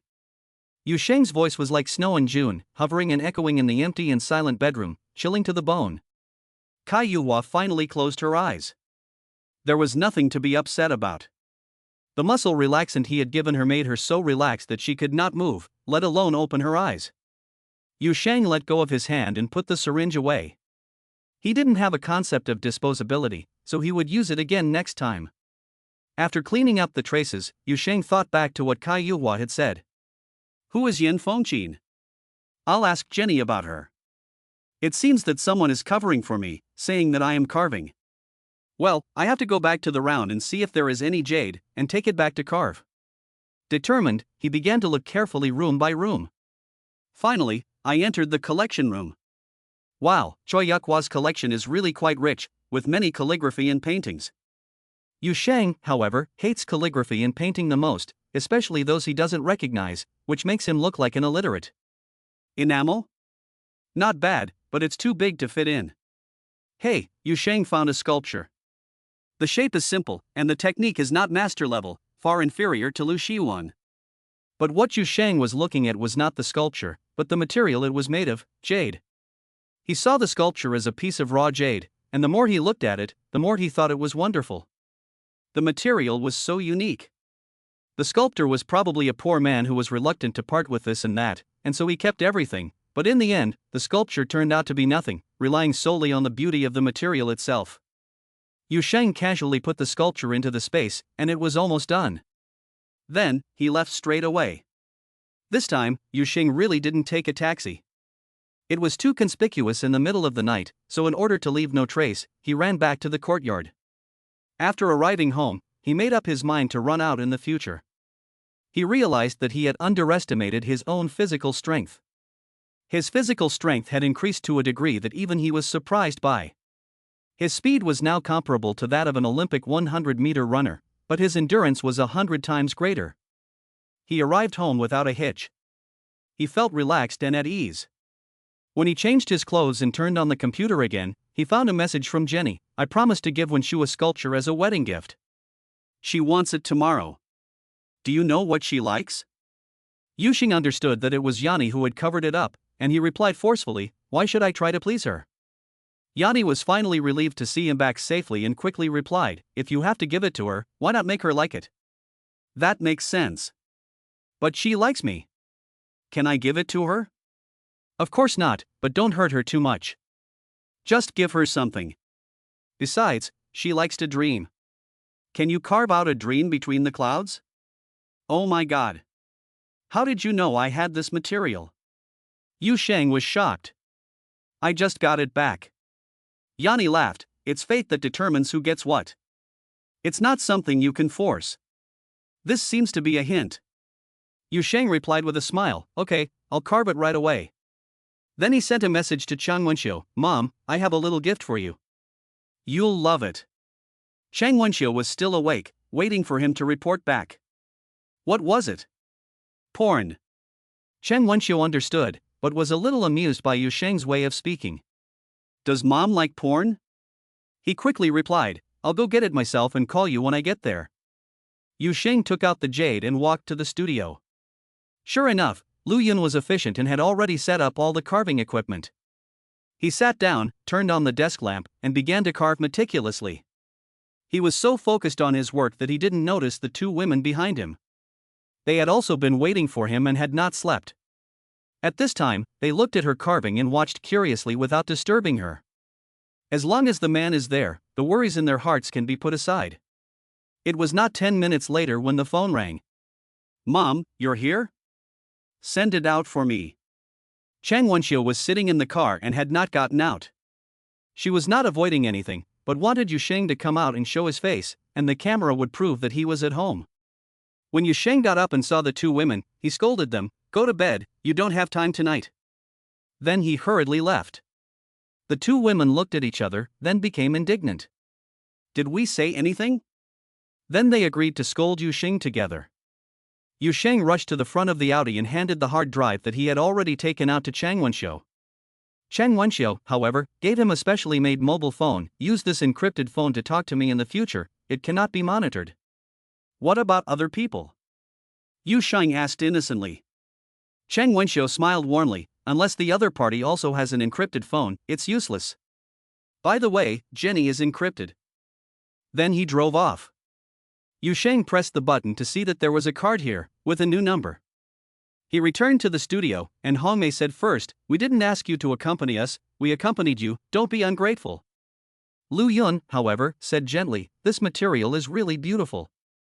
Whose gift is it? Hongmei stumbled and said, What about the good scolding together? It's a wedding gift for Wenshu. Yu Sheng explained a sentence and then sat down again to continue carving. Both women were satisfied, and there was no problem giving it to Wenshu. They could even bear to kiss her again. But when they saw the sculpture gradually take shape, their jealousy boiled over. Is it really necessary to make it so beautiful? Is this the white moonlight in a man's heart? If this is scent, won't it firmly tie the woman's heart? Chapter 109, Wenshu's Gift. Wenshu didn't sleep all night and finally made it to dawn. He hurriedly called Yu Sheng. Is my sculpture ready? Yes, come and get it. Yu Sheng is polishing it. Wenshu was overjoyed and whispered, Dear, I love you. No, no, no. Yu Sheng cut him off, A mountain ghost can't drink the Taoist's wine, and I can't hold the hand of a good family. You have to forgive me. You bastard, I haven't finished yet. You must bring it to me. My mother said that if you really want to give me a gift, she will be on my side, otherwise she will be on the Kai family's side. A flash of lightning seemed to pass through Yu Sheng's mind. Is your mother's name Yin Fengqin? Yes, did Jenny tell you? Yes. Okay, I'll send it to you. Give me the address. Remember to come alone. I'll be waiting for you for breakfast. When Shu sent him the address, and, fearing that he would be delayed, she ordered breakfast for him. Yu Sheng didn't think much about it. After all, it was impolite to go to someone else's house with a secretary and bodyguard. He decided to go alone. He also reported to Chang Wenxiu first. After all, the person who died was a direct descendant of the Kai family, so he would definitely be crushed by the Kai family. Whether or not there was evidence, he would be suspected because he was too suspicious. At this time, acting like a jerk is just plain stupid. He must coordinate with his mother-in-law to avoid a misjudgment by Chang Wenxiu. Yu Sheng left the house with the gift box in his hand, ignoring the surveillance team, and quickly walked to the subway station, disappearing into the crowd. The people who were following him had already reported back, and the experts on the train were dumbfounded. Did he leak the information? Otherwise, why would Yu Sheng take the subway? This is normal for ordinary people, but Yu Sheng is a billionaire worth 1 billion, living in a 400 million mansion, and going to the subway? The experts reported to the young masters. These young masters then called Caiua. The result? No one could get through. At the same time, they had an ominous premonition. Wei Lianqing finally remembered his sister's warning and hurriedly called Wei Tianhong. Sister, Caiua can't be reached. I'm afraid something's happened. Wei Tianhong calmly said, I expected it. You weren't involved, so what are you afraid of? Wei Liancheng was sweating a little. Wei Tianhong understood. What did you do? Wei Liancheng dared not hide it anymore and told her the whole story. Wei Tianhong sighed, I'll say it one last time. Withdraw the people, don't look for death. Can't you just sit back and watch the tigers fight? Caiua just died, and the Kai family must strike with a thunderbolt. Everyone caught in the middle is cannon fodder. Why are you acting like a fool? He hung up the phone after saying that. Wei Liancheng was so scared by the scolding that he dared not disobey and directly ordered his own people to withdraw, leaving the rest to fight it out. Wen Shu personally made a breakfast, which scared the nanny silly. Miss, what did I do wrong? Can you tell me? Wen Shu smiled brightly, it has nothing to do with you. I invited a friend to have breakfast. Oh. The maid finally came to her senses, wiped a cold sweat, and said, Oh my, there's someone invited to breakfast. This friend must be more important than the groom, but then she slapped herself in the face, saying, Can you say that? You can't even think about it. At this time, Yin Fengqin and Wen Changwu walked into the dining room, and the maid immediately retreated. Even at home, Wen Changwu did not smile, and he was full of majesty. He sat down and asked, Why are there so many? Wen Shu said with a smile, Dad, I made this. Mom said last night that if Yusheng really gave me a gift for the rest of my life, he would stand by my side. So, I invited Yusheng to breakfast and let you witness the gift. Wen Changwu didn't say anything, and he got up and went to work. Yin Fengqin frowned and glared at her daughter for a long time before saying, Your current state is very wrong. You're about to get married, but you're acting like a madman. Can your father just meet guests at home? What kind of signal is this sending out? Wen Shu did not argue, because she never had a say. Her parents were like two mountains, weighing down on her. She felt that she was even worse off than Sun Wukong, who was under the pressure of a five-fingered mountain. But she finally asked with a stiff neck, Mom, do you mean what you say? Yin Fengqin said disdainfully, Of course I mean what I say. But don't try to fool me. You can't just take something and say you carved it last night. Do you think I'll believe that? Wen Shu was left with only her stubbornness. She gritted her teeth and said, I know him. He is a man who despises lying. If he says he will give it to me, he will. If he says he carved it for me, he must have carved it himself. Yin Fengqin frowned slightly. How many men have you met? What kind of man hasn't my mother met? You've been with him for a few days and you dare to say you know him? Then tell me, how did he kill Caiua?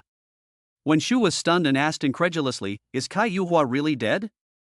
Nonsense, I told you last night, and it was confirmed this morning. The Kai family will be furious for the rest of their lives. Wen Shu widened her eyes and hurriedly said, But Yusheng was carving last night. What evidence do you have to prove that he did it?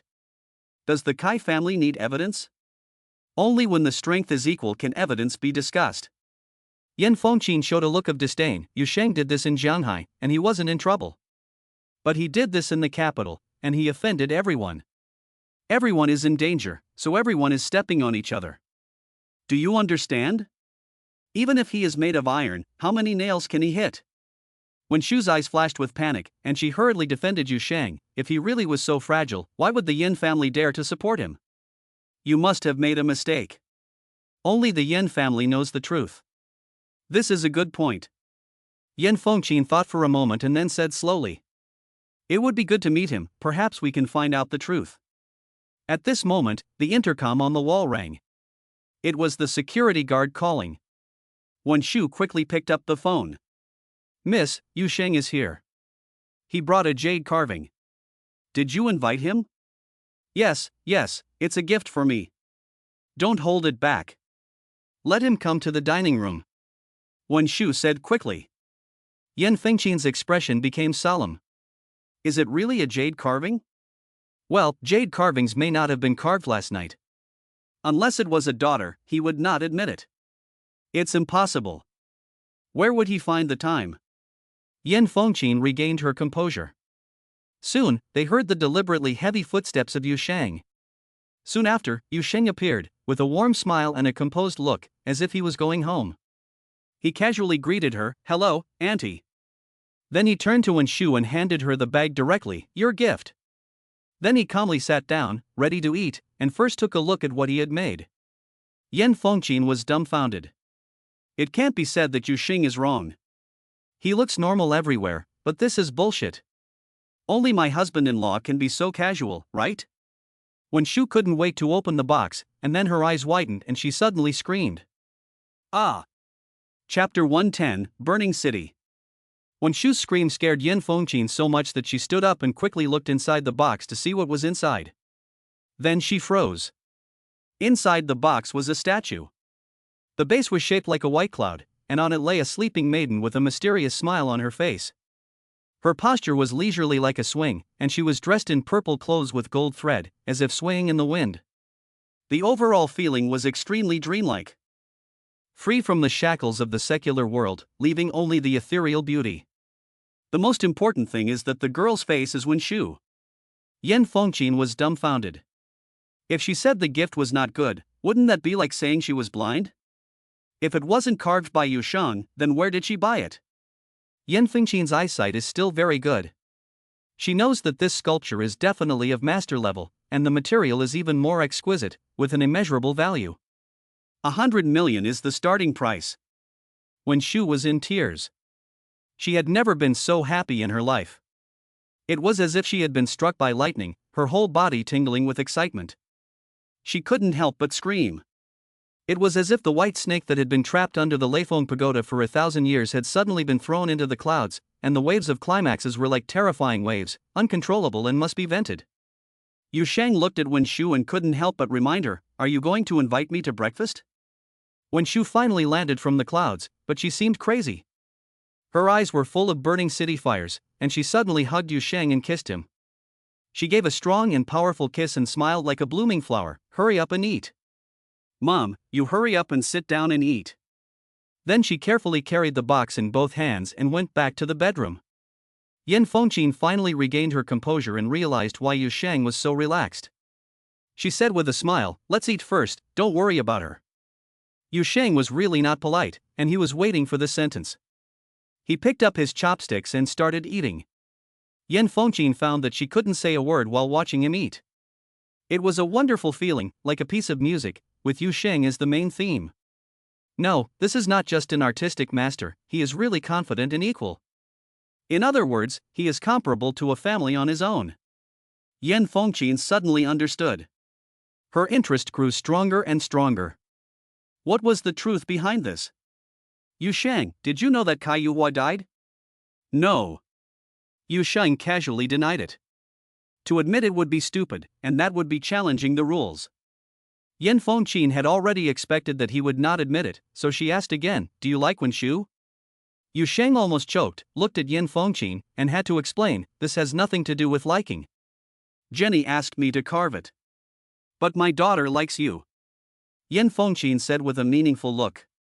"But your daughter is getting married." Yu Sheng thought he was very clever.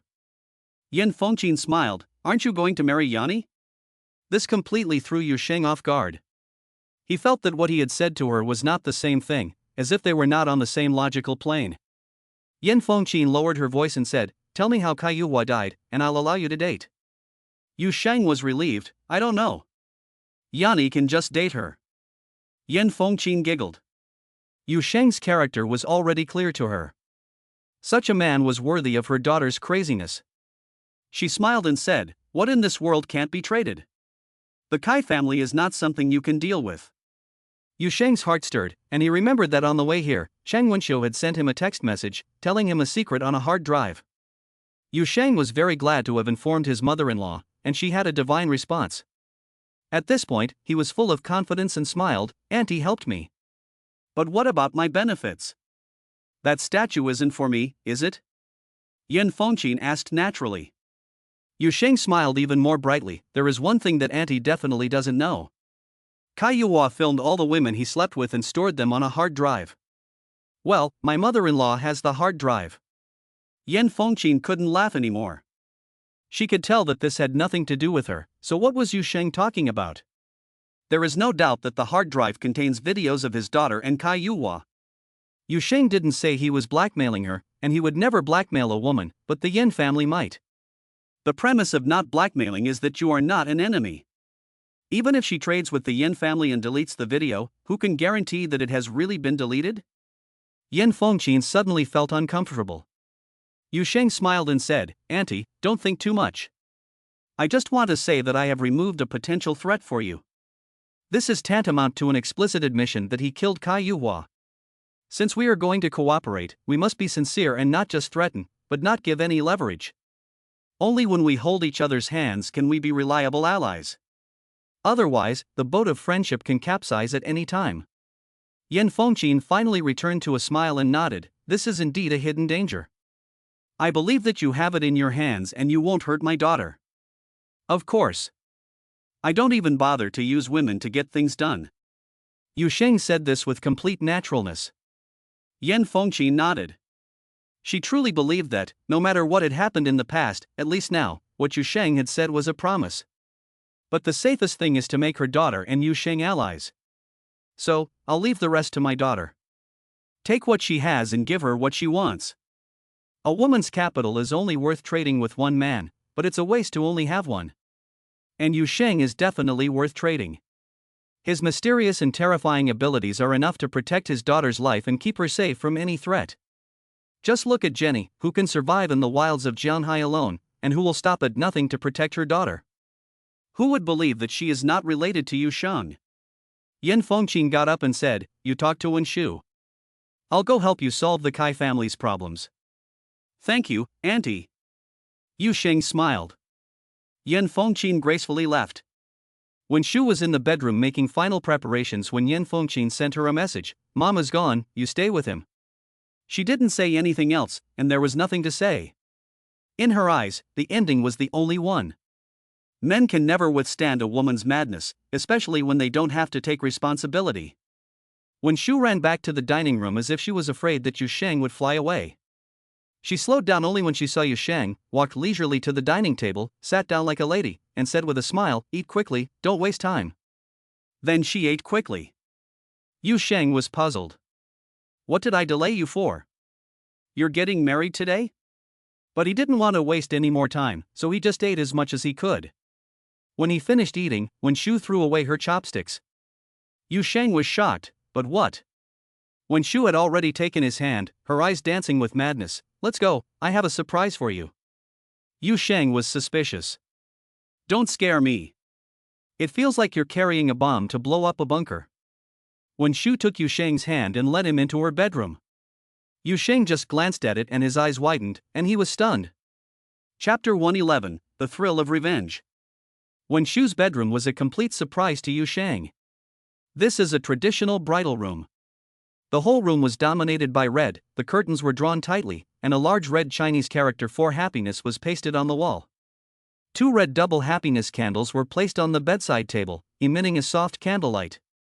The exquisite bed was decorated with mandarin duck embroidered pillows, reflecting auspicious patterns and patterns.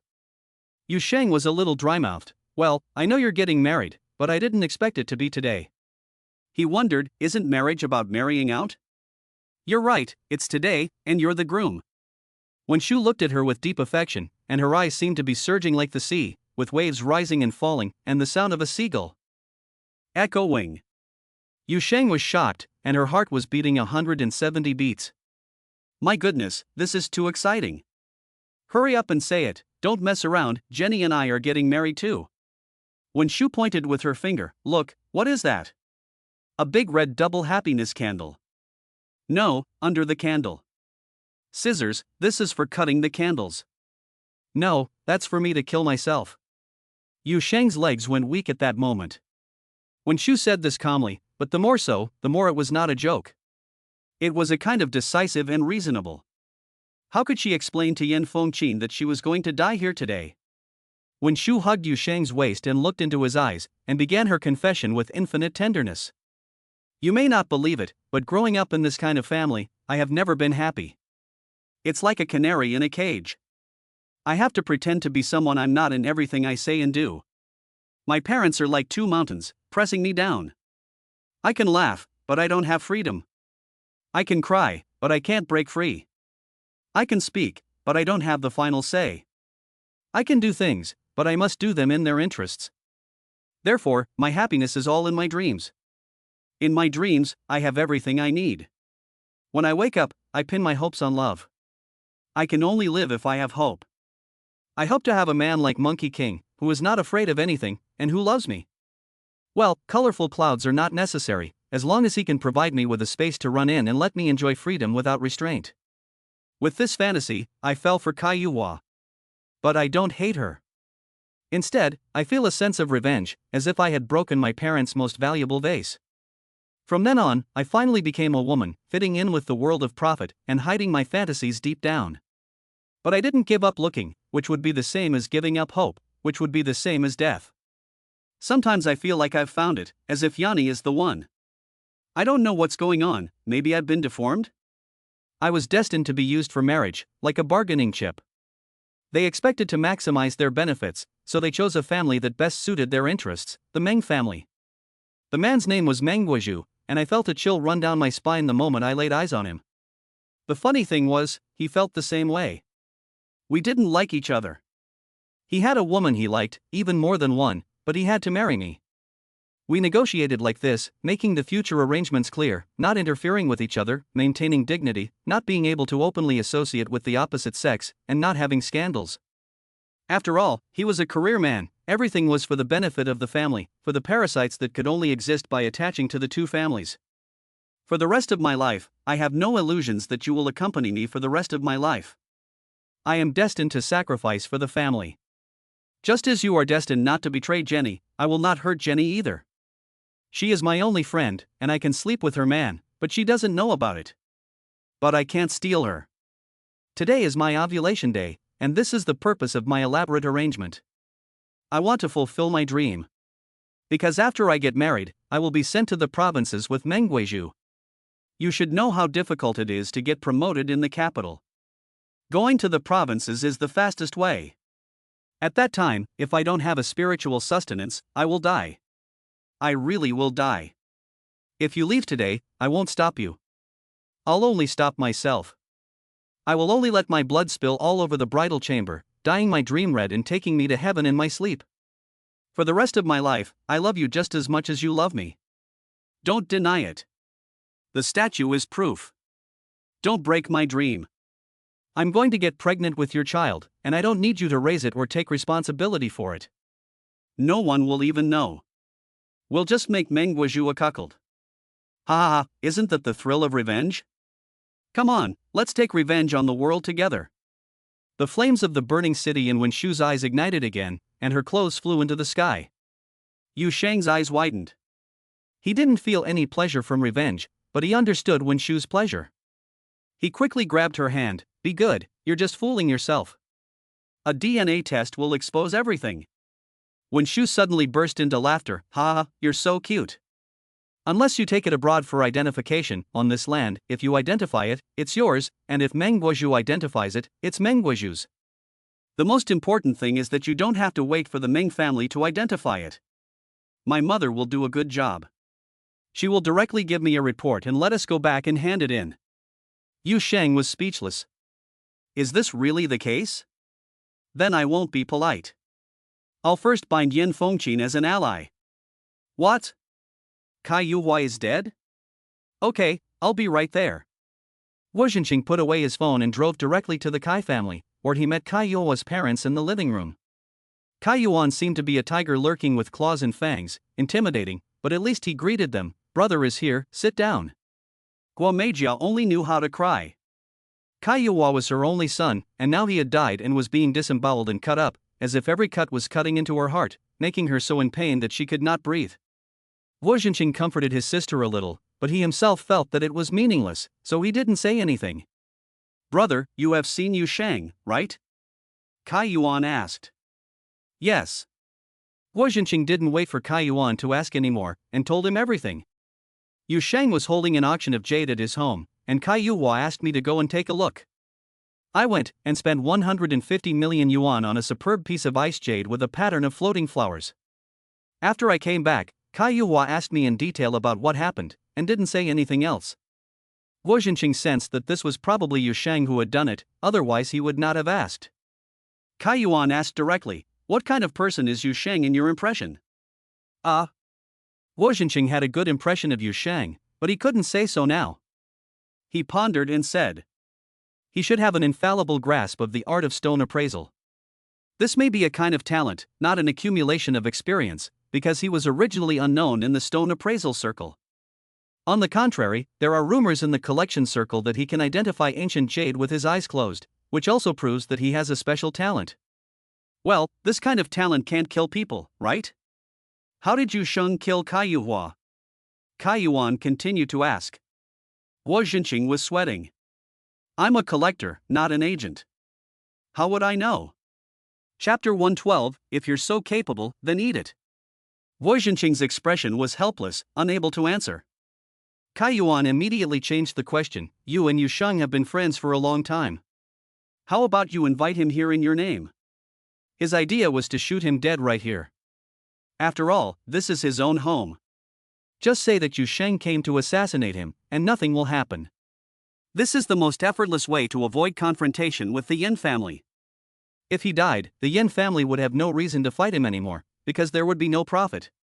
Wu Zhenqing suddenly felt a chill down his spine. He knew that this was not a discussion, and he had no choice. Compared to Caiuan's power, he was just an appendage, relying on this big tree to get to his current wealth status. No matter how you look at it, this is a reward he must pay and a risk he must bear. He could only nod and take out his phone to dial Yu Sheng's number, but it was not connected. It was turned off. Wu Zhenqing looked innocent and let out a sigh of relief. Caiua was surprised. He knew that Yu Sheng was at the Wen family residence, so the phone being turned off was very intriguing. Was he sleeping with Wen Shu? This is too unbelievable. Is he so brazen? Turning off the phone at the Wen residence would make the Yin family think what? Caiua frowned and took out his phone to call Wen Chengwu directly. Chengwu, do you know that Yu Sheng is at your house? I don't know. But my daughter knows him, so they must be getting married. It's normal for him to ask for a gift. Wen Chengwu didn't care at all. Caiua felt even more wronged. What did Wen Chengwu mean? He said tentatively, why did Yu Sheng turn off his phone? I'm worried about your daughter. Don't let him harm her. That won't happen. Yin Fengqin is at home. Wen Chengwu hung up after saying that. Caiua felt a sinking feeling in his heart, and then immediately called Yin Fengqin's phone. Fengqin, I'm fine, just asking, is Yu Sheng at your house? Yes. He came to deliver a gift for Yanni. This young man is very nice. His masterful carving is truly admirable. He is young, but has a bright future. Yin Fengqin seemed unable to contain her admiration. Caiuan's face suddenly turned ugly and he hung up the phone directly. This is unbelievable. How did Yu Sheng get the Wen family on his side? If it was because of the relationship between Jenny and Wen Shu, that would definitely not make sense. Without enough benefits, girlfriends are nothing, not even royal jelly. Caiuan's face was gloomy as he thought about it when the phone rang. He quickly answered, what are the results of the autopsy? Sorry, we couldn't find the cause of death, and we didn't find any suspicious drug residues. Of course, this doesn't rule out death by drug. If it was an injection of succinylcholine, it wouldn't show up either. But there were no needle marks on Caiua's body. What if the injection was in a scar? Caiua had no scars. Caiuan's anger was like a volcano about to erupt. Then give me a guess. How did it happen? Another possibility is that overindulgence in sex can also lead to sudden death. He said this with great caution. Caiua was so angry that he slammed the phone down. Hua Meijiao suddenly went crazy and jumped up, shouting, these idiots must have been bought by the Yans. Caiua waved his hand, no way. They're our own people. At this moment, the secretary came in and whispered in Caiuan's ear. Cheng Wenxiu handed Liang Yong over to the municipal police, asking them to investigate the mastermind behind Liang Yong's assassination of Yu Sheng. Caiua couldn't care less about Jingfang's business. This request was made out of politeness, or because he had a bigger hat. Caiua asked in puzzlement, what can this involve? Liang Yong's phone had a record of Kai Gongzi's call, and the amber choline syringe was also handed over. At that time, Liang Yong followed Yu Sheng into the forest shop and was taken down by Cheng Wenxiu's men on the spot, with the person and the evidence seized. Caiua still didn't know about this, and he was extremely depressed. This shitbowl was actually put on the Kai family's head. He looked at the secretary coldly and made a gesture of cutting down, meaning to tell Liang Yon to commit suicide. The secretary nodded and went out to make a phone call. At this time, Hua Meijia suddenly said, I have a way to avoid confrontation with the Yan and Wen families. Yuo once said that Yu Shang robbed Xiao Gongzi's Bitcoin in Pingzhou. He is obviously interested in Bitcoin. As long as we set up a trap for him, such as auctioning off Bitcoin, he will definitely participate. When he takes out the public key of Bitcoin, won't we be in control? Caiua thought about it carefully and thought it was feasible. He said to Guo Jinqing, brother, you have to do it this time. We need someone to cooperate and guide. After all, you and Yu Sheng know each other, so it's not a big deal to meet up. Guo Jinqing agreed with a heavy heart, okay. When Yu Sheng left the Wen family, it was already noon. At this time, Wen Shu had already fallen asleep. She thought she could be crazy until the next morning, but she didn't know that she had thought too much and her physical strength could not keep up with her ideals. Yu Sheng took advantage of her sleep to quickly take a shower, eat, clean up, and then leave. Before leaving, he specifically told the nanny not to go in and disturb Wen Shu's sleep. The nanny nodded like a penguin. She felt that she knew too much. This kind of situation usually doesn't last more than 2 episodes. Should I leave a suicide note first? Yu Sheng got into a taxi and immediately turned on his old phone to avoid suspicion that he had changed phones. Now he wasn't afraid of crashing again, he had time. Surprisingly, he made it all the way home safely. Until the courtyard, not only did no one bump into him, not even a stalker. It seems that the mother-in-law had taken care of everything. When Yu Sheng was almost at the restaurant, he received a call from Hongmei. Hurry back for dinner, I have good news for you. Then, Yu Sheng walked into the restaurant. Hongmei suddenly looked embarrassed. She had only been 10 seconds away from coming back, but she couldn't resist. But then she realized, she had been tricked by Lu Yun again. She must have sensed that Yu Sheng was back, so she asked me to call. Yu Sheng, however, didn't think anything of it and sat down and asked, what good news? Lu Yun quickly said, I just got the news that the district court will auction off bitcoins at 1 p.m. Yu Sheng's heart immediately went on alert, and a flash of light appeared in his eyes. Just got the news? A last-minute decision to auction? Is this bait specially thrown for me? This is not impossible, because I have openly inquired about the auction of Bitcoin. Lu Yun was not sure, but explained. Many auctions are often a surprise attack. You know the reason. It's just to go through the process of an open auction, sell it to a specific person at a low price, and if the operation is good, there will be only one buyer in the entire auction hall, and the auction will be concluded at the reserve price. So it may not be aimed at you. Yu Sheng thought for a moment and sent a message to Chang Wenxiu, asking for her opinion. Chang Wenxiu replied, if you have the ability, you can eat the bait of the Kai family. Yu Sheng smiled. Whether or not to eat depends on the type of trap. He had to go and test the depth of the Kai family. Before going, he had to create a new Bitcoin wallet, and he couldn't expose his original public key. Chapter 113, Who did you kill this time? 1 p.m. Yu Sheng, Lu Yun and Hongmei walked into the auction hall on time. There were 7 or 8 people sitting in the auction room, which was full of chairs. Only 2 of them looked like big shots, and the rest looked like bodyguards. One of them was Guo Jinqing, a collector. Guo Jinqing saw Yu Sheng and laughed. He got up and said, Yu Sheng, come sit down. We really are fated to meet. Yu Sheng didn't believe this was fate, but he casually walked over and sat down with Guo Jinqing, asking casually, Mr. Guo, do you still collect bitcoins? I don't collect anything. It all depends on which one makes money. Just think of me as a businessman. Guo Jinqing said with a smile, but in his heart he sighed. He had always had a very good impression of Yu Sheng, but unfortunately, his position was determined by his interests. As soon as the judge saw Yu Sheng sitting down, he knocked on the gavel. Time's up, the auction is officially starting. The item up for auction is Bitcoin, the source is confiscated goods, the quantity is 100, note that the 100 are being auctioned as a whole, the starting price is 30 million, and the minimum bid increase is 1 million. The middle-aged man in front of him raised his hand, 31 million. Then there was no movement. Yu Sheng seemed to have not heard, and he did not move at all. The judge's body tensed up, and his eyes swept over Yu Sheng and then to Guo Jinqing. Yu Sheng understood that the Kai family's goal was not to let him and Guo Jinqing meet by chance, but to let him buy the bitcoins. A person in Caiyuan's position could not be compared to Zhang San. If Yu Sheng wanted to buy bitcoins, he had to show his public key, which was equivalent to a bank account number. Caiyuan only needed to know Yu Sheng's public key, and there was no need to hack it. Hackers are not on the table, and Caiyuan simply doesn't care. The big boss's powerful game is something that Zhang San can't play even if he spits blood. The whole process is 3 steps: get the public key, prove who lost it, and whoever he says it is, then take it on the spot, confiscate the bitcoin, and if you hand it over, you're guilty and will be shot for fierce resistance. This is called the right to lawful harm. The entourage of the bigwig sitting in front of him was prepared for Yu Sheng. Yu Sheng had already prepared for this, so how could he possibly produce the public key for storing $4 billion? He had prepared a new wallet, which was a new public key, and there was no bitcoin in it at all. If Caiyuan was targeting Yu Sheng himself, Yu Sheng would have really bought bitcoin. But that's not the case now. Even if it is empty, it may be framed. I won't let you have your way, Yu Sheng thought to himself with a sneer.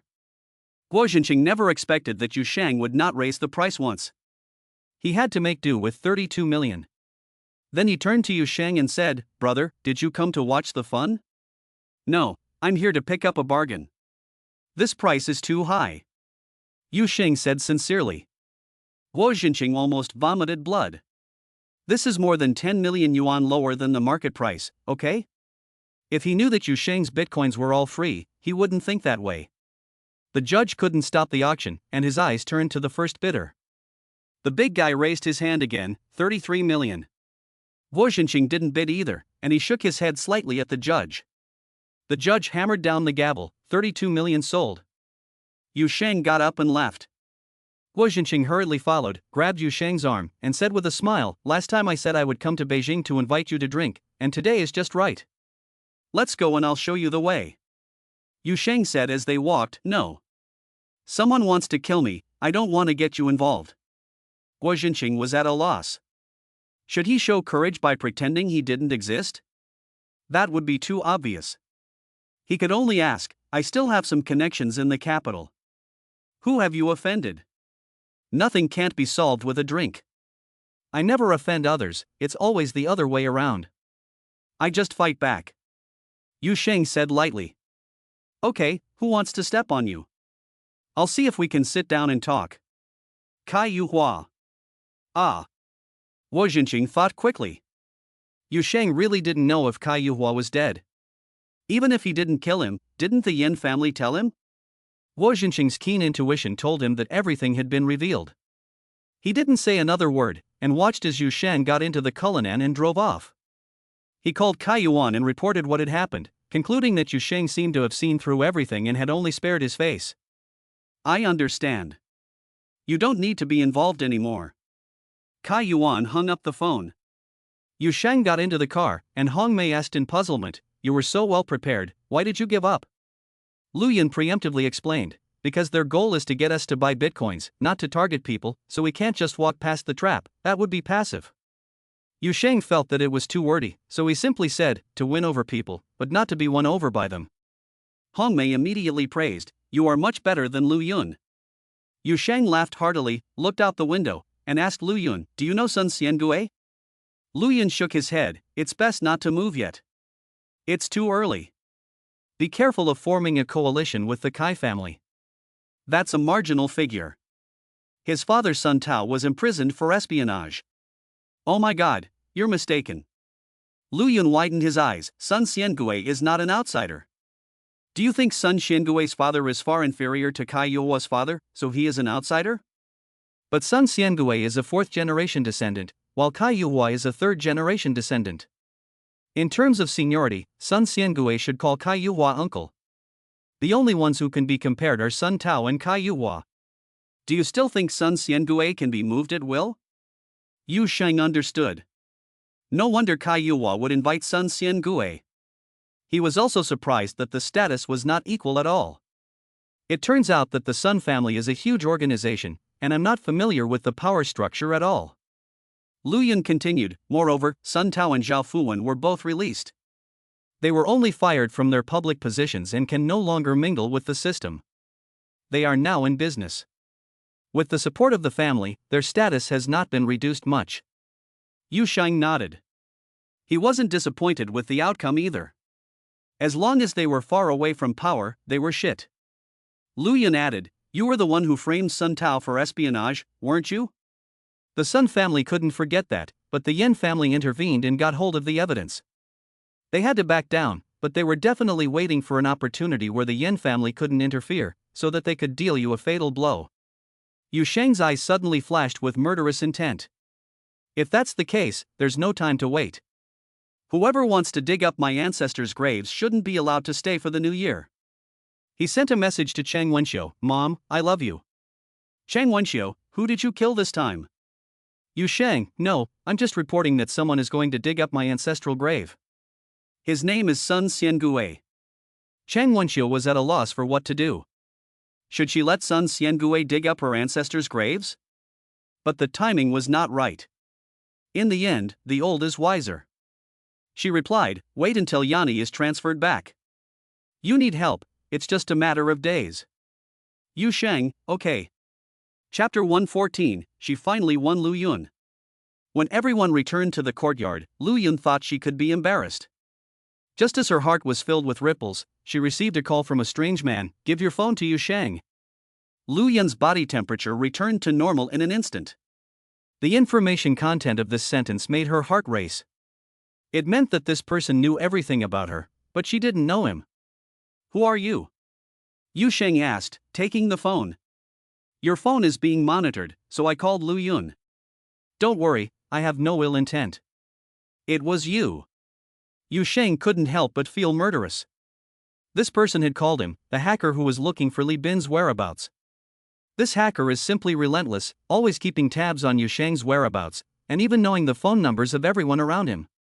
Yu Sheng had already begun to think about how to get rid of him. The hacker seemed oblivious to this and continued, "I want to cooperate with you." "I told you, I don't know Li Bin." "It doesn't matter. Just give me Li Bin's computer, and I can provide you with the information you want, any information about anyone." Yu Sheng understood that Li Bin's computer had bitcoins, but unfortunately the computer had already been melted down. He didn't feel sorry about it. He couldn't play with the hacker's stuff. If it was that easy to find, people wouldn't have kept it in their computers. "I don't know Li Bin, so how could I have his computer?" "How about this, we can talk on the phone, but you won't believe me." "How about we meet in person?" Yu Sheng was very surprised. How could a hacker dare to meet in person? Aren't they all afraid that they haven't hidden it deep enough? He wasn't sure if this was a trap, but he was ready to take the chance. "Okay.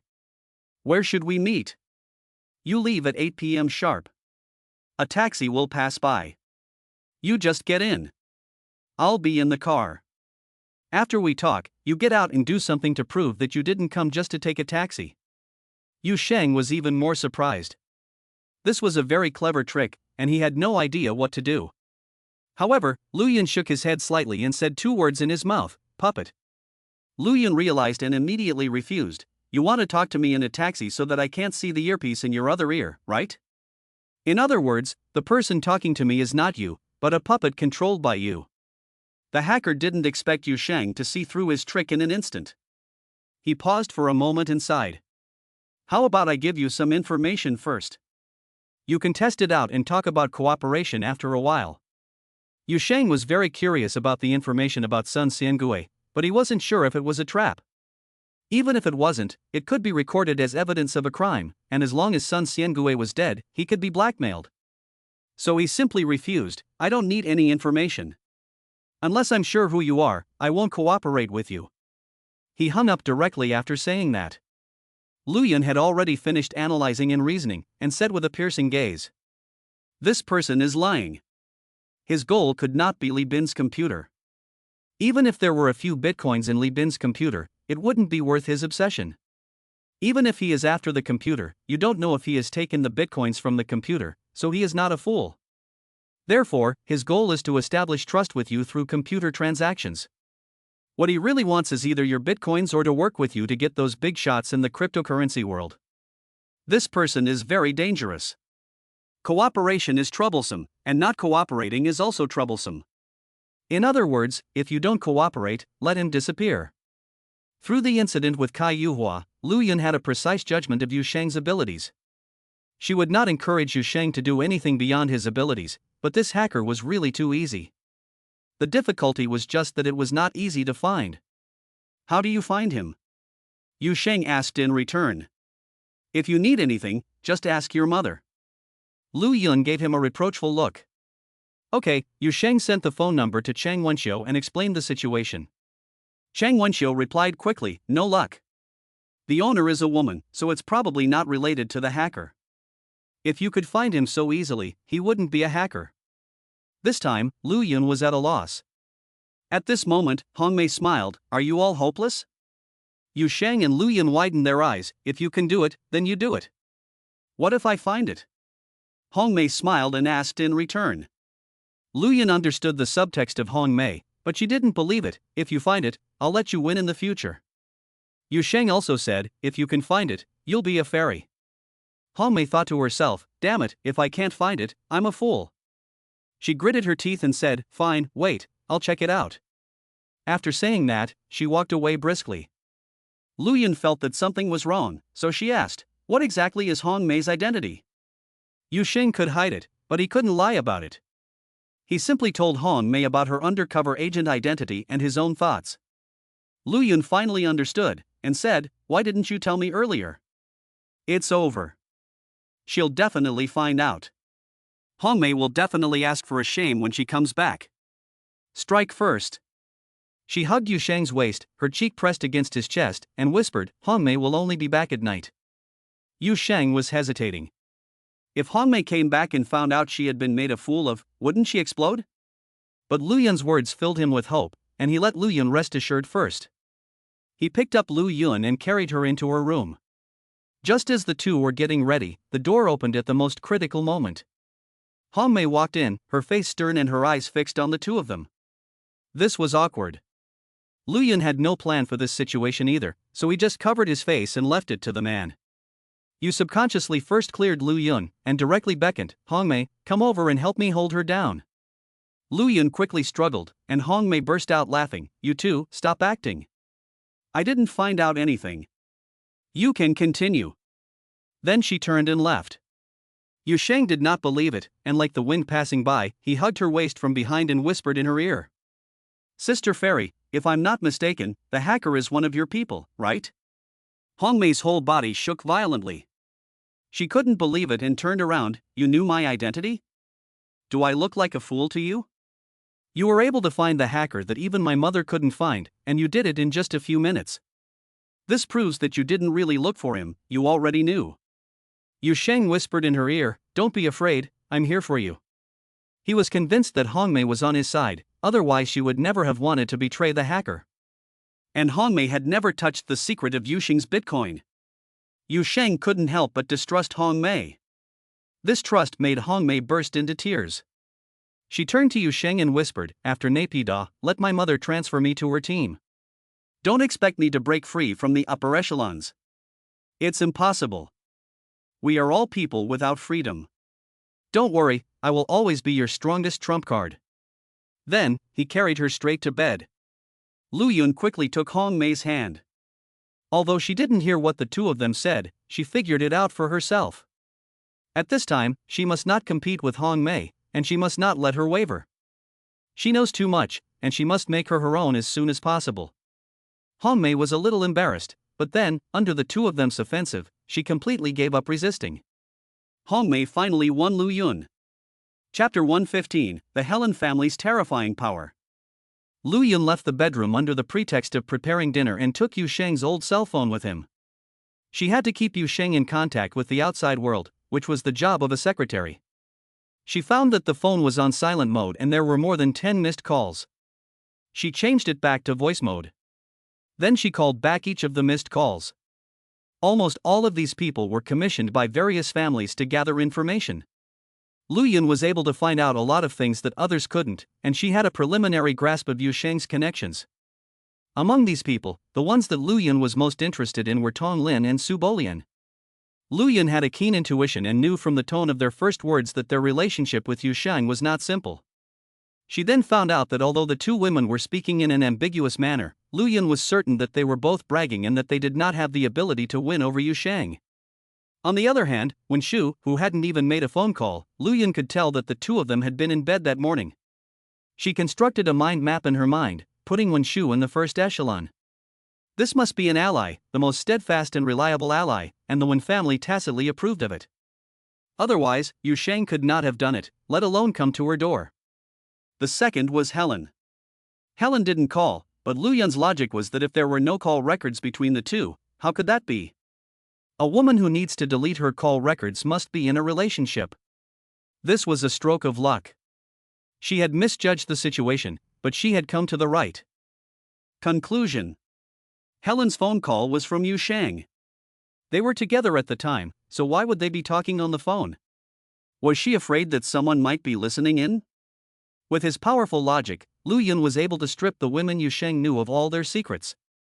The first tier includes Jenny, Helen, Wen Shu, Hong Mei, and Lu Yun. The second echelon is Chang Wenxiu and Su Bolian. Chang Wenxiu was placed in the second echelon because when it came time to sacrifice a pawn, Chang Wenxiu could definitely sacrifice Lu Yun and Hong Mei, but when it came time to cover up, she was fine and very useful. As for Su Bolian, she is not tied down by interests and is not stable, but if you need to use her connections now, she can also go all out. If there are things that the first echelon cannot solve, then she will be called in. Similarly, when it comes to distributing benefits, the first echelon is given priority, and Su Bolian is only given a small share. The rest are either unqualified or not tied to the interests, and they are not part of the team. Especially Tong Lin, who Lu Yun didn't see any value in and kicked out. It was morning in London. Helen walked into the dining room wearing a white gauze dress, dazzling like a pearl. She sat down slowly and said, "Good morning, father." The Marquis of Boot nodded and smiled. "Helen, are you forgetting something about the rest of your life?" Helen's eyes remained calm. "I don't think so. I told you everything, including his measurements." "Well, don't be angry, I was just curious about that size." The Marquis reassured her, "I thought your reward was not reasonable, but now I have changed my mind." "What happened?" Helen's eyes lit up. According to the Intelligence Bureau, Yu Shang went to the capital and killed Caiuan's son, Caiua. The strange thing is that there is no evidence to prove that Yu Shang did it, and no one knows how he did it. Another detailed intelligence report shows that Yu Shang is just as amazing in Zhanhai. Anyone who opposes him dies, including the financial tycoon, the ninth master, who was most likely dead at his hands and had all his bitcoins taken away. The Marquis of Butte's eyes had a meaningful look. In foreign countries, unlike in China, financiers are at the top of the pyramid and can be understood as the true masters. So the case of the ninth master is shocking enough for foreigners.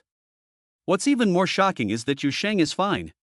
Helen said with some disappointment, "Father, all you care about is Bitcoin." "No, I'm more interested in Yu Shang.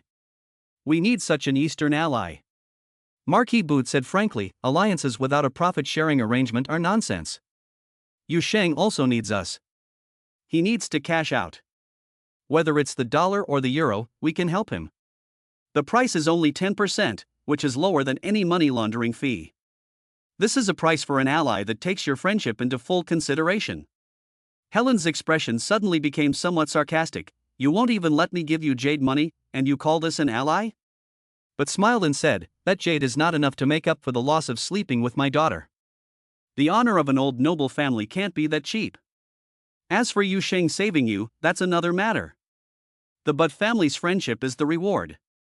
You want me to contact Yu Shang? But I remember you said yesterday that I was engaged and could not see Yu Shang again. Father, which should I believe?" Helen asked seriously. But said seriously, there is no contradiction. The jade tells me that you don't need to see each other to build trust. When Yu Shang and Hong Mei entered the restaurant, it was already full of a sumptuous dinner. Lu Yun smiled and helped Hong Mei sit down, which made Hong Mei a little embarrassed. "Is my limp so obvious? Why didn't you invite Yan Kai and Feng Taizhan?" Yu Shang asked. Lu Yun said seriously, "I let them eat alone. There must be rules. Although we are few in number and there are no outsiders, it seems unnecessary to eat separately. But after it becomes a habit, if you don't let them eat together, then there will be a grudge." Yu Shang couldn't help but laugh and cry, "So what are you doing all this for?" Lu Yun screamed in exaggeration, "You don't take women's feelings seriously. Life needs a sense of ritual. This is a good day for Hongmei. Don't you want to celebrate it? What are you thinking?" Yu Sheng disagreed, laughing and saying, "Thank you, don't waste it in the future." Hongmei smiled. She and Yu Sheng were more alike in personality and also felt that it was unnecessary, but she became much closer to Lu Yun. Having achieved her goal, Lu Yun began to report. Boris, the cultural counselor at the Embassy of the Republic of Y, wishes to visit Helen on behalf of the embassy. I have agreed to this, and the appointment is for tomorrow morning at 9 o'clock. Note that this is an official visit, and it has been reported to the authorities. There will be accompanying personnel. Yu Sheng was stunned for a long time. He understood that this was a formal visit to dispel Yu Sheng's suspicion of being a spy, to show that he was acting in an open and above-board manner, and to show respect, but it also represented the depth of the Helen family. But what he couldn't understand wasn't it the United States? I remember that Helen was picked up by a car from the US Embassy. Lu Yun shook her head and said she didn't know, but she was sure she would see Helen soon. Even if Yu Sheng didn't go, she could still visit Helen on his behalf. She would be a fool not to make good use of this resource. She would be sorry to the professors at Harvard Business School. She had already drafted dozens of plans and was ready to spend money to meet with Helen. Chapter 116, What are we betting on? Yu Sheng used his old cell phone to call Chang Wenxiu and report on tomorrow's event. Chang Wenxiu said, "A cultural counselor's official visit represents not only Helen, but also the country and the cultural exchange between the East and the West. Every word is recorded and may be reported by the media. Therefore, your words and deeds must conform to the national image. Stop talking nonsense. You can't dress so casually anymore. The etiquette of reception needs to be standardized. I'll say hello later and have someone from the diplomatic department go over there." Wait, Mom, is this really a cultural exchange? Yu Sheng was surprised. He felt that the person who could be a cultural counselor must be able to speak Chinese better than he did and know more Chinese characters than he did. Otherwise, wouldn't he be sending out a fool to make the eagle lose face? You are a consultant for the Jade Association, and Jade culture is also culture. What's more, he will probably talk to you about cultural relics. You are not a layman in this area, right? No, but if he were to give you an ancient Egyptian artifact, well, that's very possible. Yu Sheng suddenly realized. Chang Wenxiu smiled and said, "He might test your ability to identify cultural relics. For example, he might give you a gift. This is an essential procedure. You must return the gift, so you should prepare it in advance.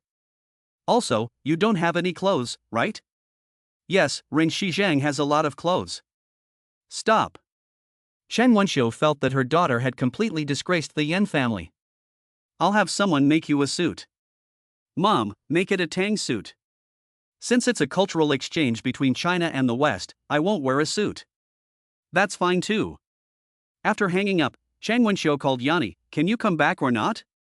"Mom, I'm so busy right now, I'm cleaning up the mess that Ninth Master left behind. I can't go back until this case is solved, or someone will blame me for the rest of my life. I have to keep an eye on it." "Okay. I'm afraid that by the time you get back, Lu Yun and Hongmei will already have a child." "It's fine. I trust him." "Silly. I don't object to you trusting him, but you can't trust him in this matter. Look at you, you don't do a single thing that a woman should do. At least buy him a suit? Do you want me to let him go around with a slick look to pick up girls?" Yanni asked with a smile.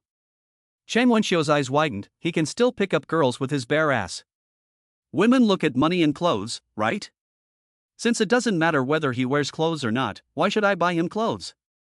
Yanni asked in return. You. Chang Wenxiu was so angry that he almost dropped the phone. Finally, he said, "If you don't believe me, let's bet again. I say that Yu Sheng has already slept with Lu Yun. Do you believe it?" "No. I'll tell you why. He lacks someone like Lu Yun by his side. He needs Lu Yun to manage his assets. If it's not the closest relationship, how can he trust Lu Yun? Doesn't Lu Yun need a man? Won't she have second thoughts? Can Yu Sheng trust a woman who is in someone else's arms?" "Mom, I still don't believe it, only because he has never lied to me." "Okay, What are we betting on? Yanni said in a shocking way, Mom, I've actually thought it through. Yuxing really needs Lu Yun, and it must be the closest relationship. But that doesn't mean he's cheating on me. So, if you lose, don't worry about it. I'm willing to have another sister as long as it doesn't become public. Chang Wenxiu was stunned. After a long while, she said, What if I win? If I win, there's nothing I can do. I still have to forgive him because we share the same ideals. He sacrificed for his ideals, and I can do the same. The most important thing is that I really can't accept a man other than my husband for the rest of my life. So, I can only understand and tolerate him. Jenny said this very calmly. Chang Wenxiu was silent for a long time, and then sighed, You are spoiling him. Men can be spoiled. But I think you are doing the right thing. There is no perfect man in this world. Mom is just afraid that you won't be able to stand it. Yanni smiled, Mom, you don't understand. We fight for our ideals, and that's the greatest happiness. I'll prove it now and see who loses. She hung up the phone and dialed the rest of her life. Tell me, is Lu Yun a virgin? Of course, otherwise she wouldn't be a secretary. What if her boyfriend came looking for her? Yuxing said casually. Yanni smiled and said, In other words, you haven't touched her, right? Yes. Yuxing replied with a strong voice. Good. If what you say is true, I'll reward you with her. This is a reward that a man who tells the truth must receive. Ah. Yuxing was stunned, and then asked carefully, Baby, you're not joking, are you? I'm serious. I really need to hold Lu Yun down. I'm serious. But you need to prove it. You're in Jianhai. How can I prove it? I know. Let Mom come over. You wait.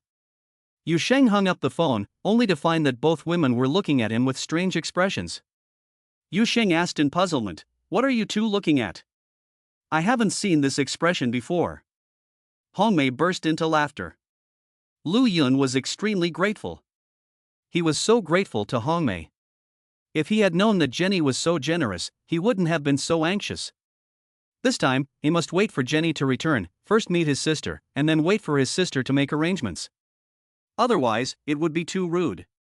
She said seriously, In fact, you don't need your mother to come. You can start a video call, point the camera at me, and what's unclear? Yuxing shook his head, I said I would let my mother verify it, so I have to let my mother verify it. I never lied to Jenny. The two women were moved, and Hongmei thought to herself, I can't hide it anymore, but can Jenny accept it? But Yuxing added, hiding is not the same as lying. The two women gave him a look. Men are all the same, and there is indeed no exception. Yuxing called Chang Wenxiu with a smile on his face, Mom, I miss you. Come over. Okay. Chang Wenxiu was so happy to play dumb that she didn't ask any questions. It wasn't long before they arrived at the courtyard house. Chang Wenxiu pretended not to know and asked, What can't you say on the phone? Mom, I said that Lu Yun is a virgin, and Yanni asked me to prove it, so I can only ask you to be the judge. Lu Yun was waiting in the bedroom. Chang Wenxiu was surprised that Yuxing had done nothing at the Lu family that night, and nothing in the afternoon.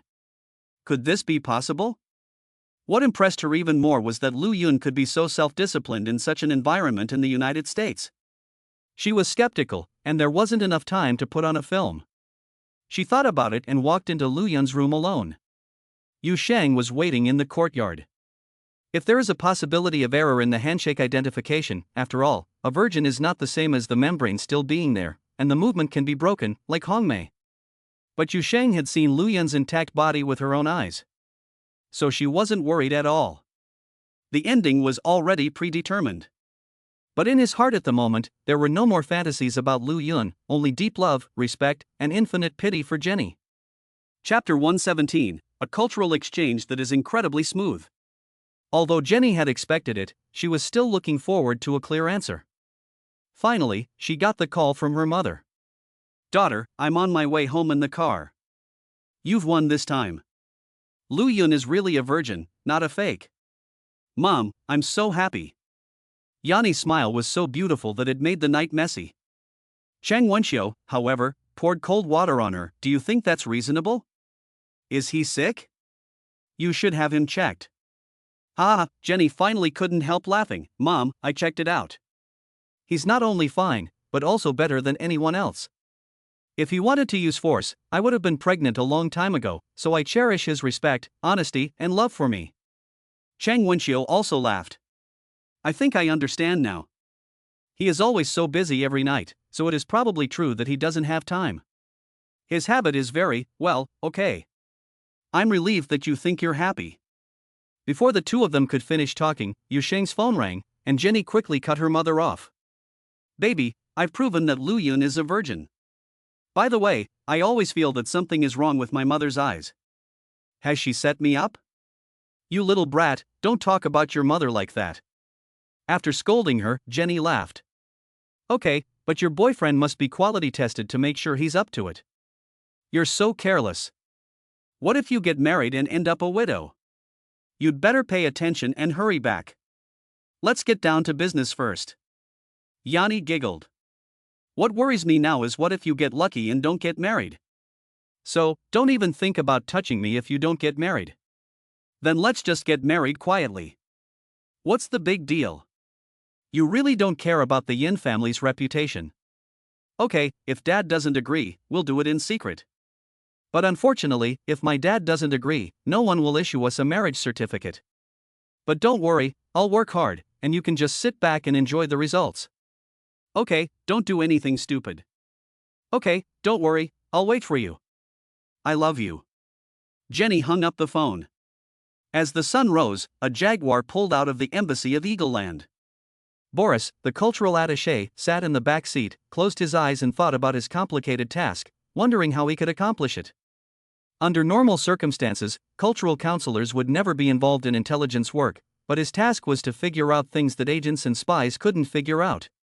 Because no one knows, not even the bigwigs in China. So it was up to the cultural attaché to take on the task. And the Helen family gave them the perfect excuse. The secretary sitting next to him was a beautiful woman with a dignified and elegant appearance. Her name was Della. Della was looking at her watch. Diplomatic time was very important. Being late was arrogant, being early was humble, and being neither was the basic operation that must be done. 9 o'clock sharp. The jaguar was parked at the gate of the courtyard. Yu Sheng, dressed in a traditional Chinese suit, was waiting for him with a smile. Boris was sitting on the side of the courtyard. This was all arranged in advance. He got out of the car with a smile on his face, opened his arms wide with a smile on his face, and Yu Sheng greeted him with a hug. Welcome, Mr. Boris. It is an honor to visit Mr. Yu. Please allow me to extend my sincere greetings on behalf of Miss Helen. At the same time, Lu Yun and Della shook hands and exchanged greetings. Everything was so seamless, from the two sides' formal greetings, to entering the living room and sitting down, to Hong Mei serving tea. The whole process was incredibly smooth. After all, he was trained by a specialist in diplomatic protocol, and he was clearly told to record the entire conversation and wear a microphone, although it was not visible on the outside. Boris only brought Della in, so Yu Sheng was left with Lu Yun as his only companion. The accompanying military attaché was accompanied by bodyguards, and there might be a few sparring sessions, but that was all part of cultural exchange, and it wouldn't hurt. Boris cut to the chase with a smile on his face. As a typical representative of the mysterious culture of the East, Mr. Yu must have a deep understanding and research of traditional culture. I would like to ask you, do you have any beliefs? Yu Sheng immediately forgot what the expert had said. This is not the right question at all. Can I be blamed for this? He began to speak freely and without restraint, as he wished. The word faith has too many different meanings and has even been given an inappropriate connotation. If you are asking if I have any admirers, then I suppose I do. Perhaps the answer is different from what you think. I don't worship God because I don't see where. The only person I worship is Lao Tzu. There is no other saint who can be compared to him. When I read Confucius, if I don't understand, I'm half believing and half doubting, always thinking that he may be fooling the people and serving the ruling class. But when I read Lao Tzu, if I don't understand it, there is nothing left but to admire it. If I don't understand it, it must be because I am too low level. I am filled with awe and dare not desecrate it in the slightest. In my opinion, Laozi has transcended the three-dimensional level, and he is standing on the four-dimensional level looking down on all living beings. Everything is looked down on and tolerated. He does not need anyone's recognition, and there is no difference between believing and not believing. This is the realm of a sage. I think that when a person completely gives up the self, accepts all views without discrimination, and even only has worship left, then that is already faith. Boris's eyes lit up. It was great. I was right. His mysterious power came from the even more mysterious Taoism. But he deliberately changed the subject. Is it my understanding that you think Sakyamuni is one level lower? No, Yu Sheng waved his hand. Sakyamuni is an equal level of existence. The views between the two of them can even be mutually corroborated. But unfortunately, Buddhism was not founded by Sakyamuni. It should have existed before him, or even in the previous civilization. From this point of view, Sakyamuni is not as good as Lao Tzu. Boris was shocked. Do you have any evidence that Buddhism existed in the previous civilization? No. I'm just guessing. It's just my personal opinion. Yu Sheng didn't care. What could be done about right or wrong? I just blabbered on. What's the problem? Boris immediately adjusted his underlying logic. Don't take Yu Sheng as a cultural scholar. He just talks and takes no responsibility. He then asked a completely different question. Mr. Yu, what is the Taoist definition of good and evil? Is there a clear standard? Is this also your standard? Yu Sheng smiled. Lao Tzu said, "The great way is abandoned, and there is benevolence and righteousness, wisdom is produced, and there is great hypocrisy, there is filial piety and kindness among relatives, and there are loyal ministers in a country in chaos." My opinion is the same. The world is not an ideal society because there is good. It is because there is evil that good can exist. When there is no evil, what is the point of good? It will naturally disappear. If there is a standard for good and evil, it must be formed after the collision of different societies, different stages of development, different levels of productivity, and different beliefs. A relatively balanced standard that is acceptable to most people is not fixed, and it even changes from time to time. Therefore, standards are not important. They are not the essence. Wasting time on standards is like putting the cart before the horse. Boris was moved, not by how shocking the words were, but by the tone of Yu Sheng, as if he were standing on a higher plane, pointing out the situation, completely an attitude of looking down on the masses. Is this the influence of Lao Tzu? Lu Yun, however, remembered what Yu Sheng had said. If I must be labeled with a standard, the closest one is a Taoist priest. Sure enough, he never lies. Chapter 118, This boy is truly a national weapon. Under normal circumstances, cultural exchanges are mutual. After Boris asked his question, it was Yu Sheng's turn to ask. However, Yu Sheng was not interested in Western culture at all. What kind of people are they? What do I care? Lu Yun was getting impatient. Don't always let people ask questions. That's too passive. She gave Yu Sheng a look, but Yu Sheng didn't look at her. In the end, Boris helped him out, making it seem more like a cultural exchange. Do you think that Eastern and Western cultures can be integrated? Ha! Yu Sheng couldn't help laughing. I don't know. I've only heard that someone translated the Tao Te Ching into English. What can I say? Westerners see the wood, but Easterners see the forest. I couldn't understand the Chinese version, but you guys understood the English version. I think the translation must have been wrong. It's probably a case of grabbing a tree and throwing away the entire forest. Boris was a little embarrassed. He realized that Yu Sheng had no place for Western culture in his eyes at all. Well, he continued, from what I know of Taoist culture, it seems to focus more on self-cultivation, with many magical realms, such as the soul leaving the body. I would like to ask Mr. Yu, do you also practice this, and what realm have you reached? Yu Sheng suddenly realized that Boris had been laying the groundwork from the beginning and gradually approaching the core issue. He was wondering if he had killed Caiua by leaving his body. For a moment, Yu Sheng wanted to mislead him, but then he thought, no, being out of body is even more powerful than invisibility. Wouldn't that get me into trouble? As soon as the thought flashed through his mind, he smiled and said, I am indeed practicing. I have to close myself off every night, but in terms of realm, I am still a million miles away from being able to leave my body. I can barely strengthen my body and mind, that's all. Boris's eyes lit up. So, it is possible to leave the body? Yu Sheng replied without thinking, of course. But I can't do it. Even though Yusheng didn't admit it, Boris thought he had found the truth. His mission was half complete, and he immediately said with a relieved expression, "I heard that you have extraordinary skills in the appraisal of cultural relics. Miss Helen has a gift for you, and I would like to ask you to appraise it on the spot. Yusheng will or will not authenticate it, but the gift is still going to be given." Della has already opened the box and placed it on the coffee table. It is a ceramic vase with a very strange shape. I don't know which civilization it belongs to, but it definitely doesn't belong to the Eastern culture. Yusheng didn't recognize it, but he picked up the pottery bottle directly, as if he were reading a text in his hands, and said it offhand. "I can feel the accumulation of years and the weight of history. The main part of this pottery has already experienced the vicissitudes of life for 2,500 years, and the mouth of the bottle also has a history of nearly 300 years. Yes, I guess the person who restored this pottery must be the owner of the Butt family. It is impossible to preserve it so well without the background of nobility. In addition, I felt Helen's breath, not left in a day or two, but a 23-year-old sediment, which should be her own room decorations, very close to her, from the time she was born, and has been with her growing up." Boris and Della were dumbfounded, like fish out of water, with their mouths open and eyes wide, staring at him blankly. Does this still fall under the category of cultural relics appraisal? Lu Yun was also shocked.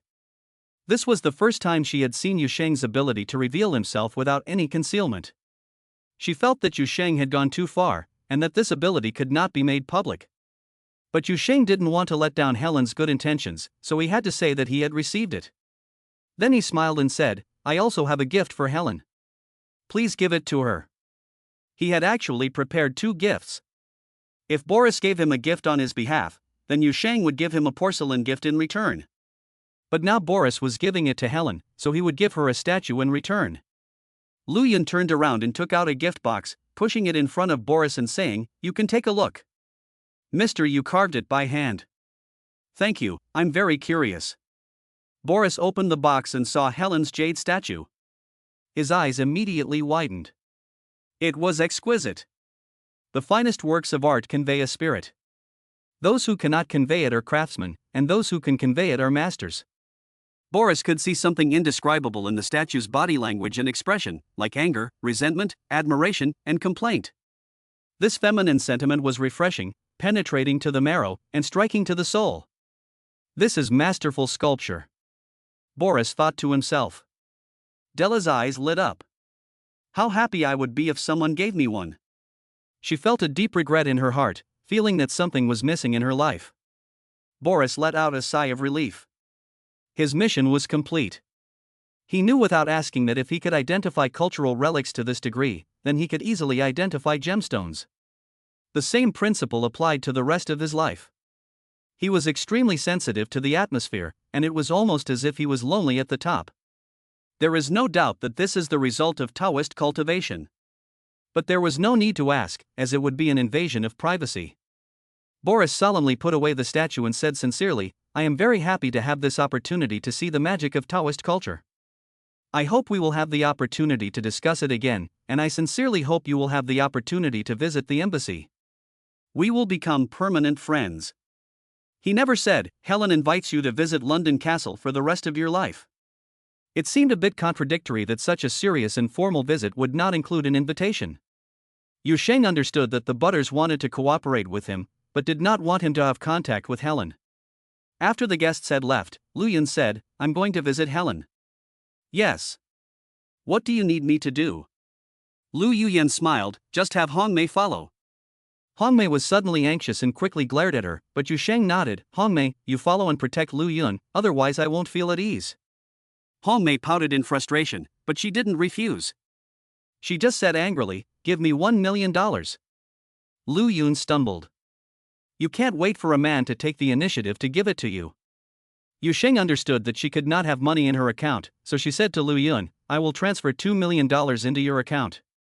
Remember that there is $1 million for Hongmei. If you dare to spend Hongmei's money, you will be spanked." The two women lovingly hugged him and cooed, creating a beautiful scene. At the same time, the complete recording, which was copied many times, appeared in the offices of various big shots. They all listened very carefully, pondering every word, until finally, Yusheng's extremely shocking appraisal. The bigwigs were all moved.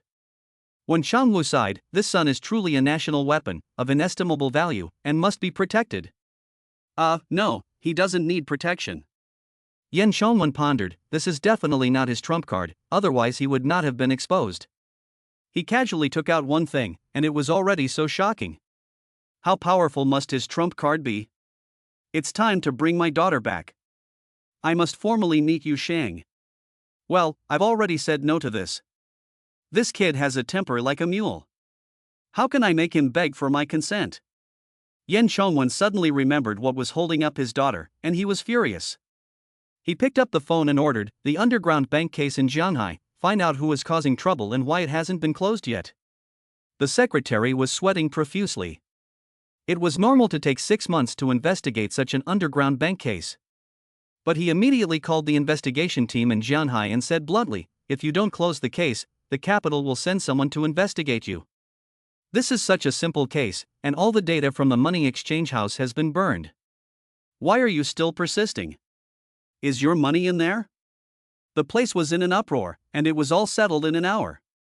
Yanni submitted her transfer application that day. Jia Xiushan approved it in seconds and quickly let her go. It was too scary. If I delayed any longer, I would have to go in.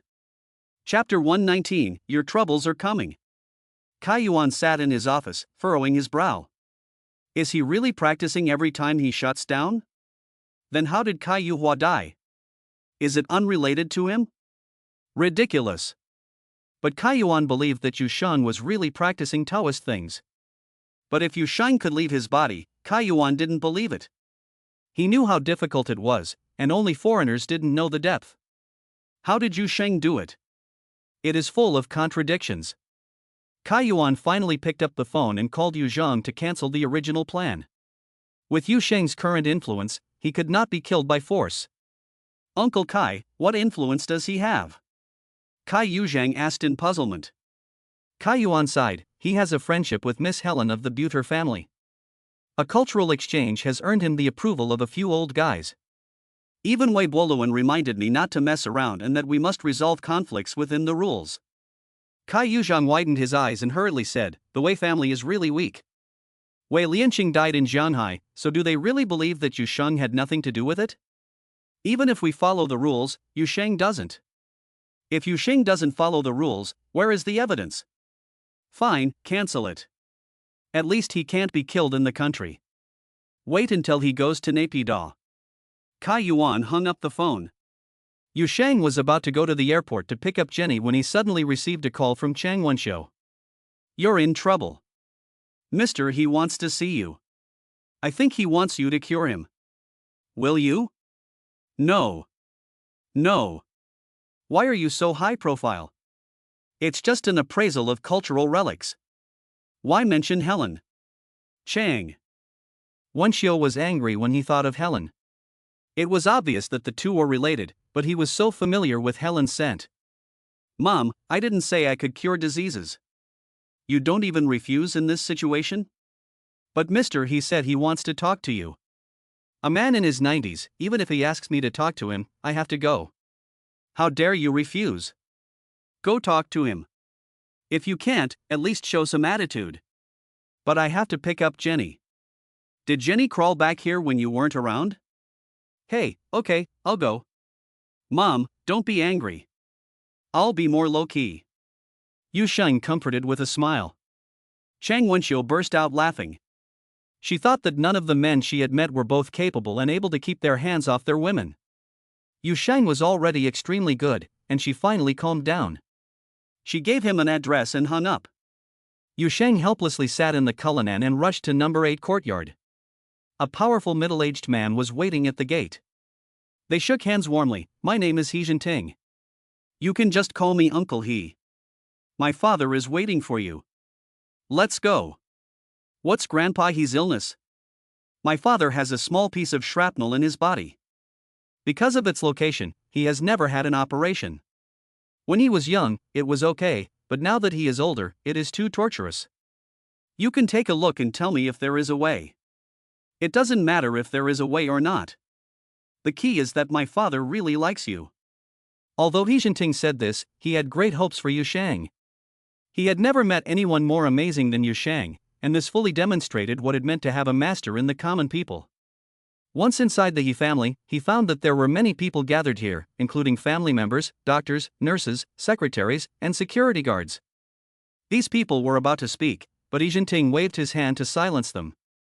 He took Yu Sheng directly into the room of the old man.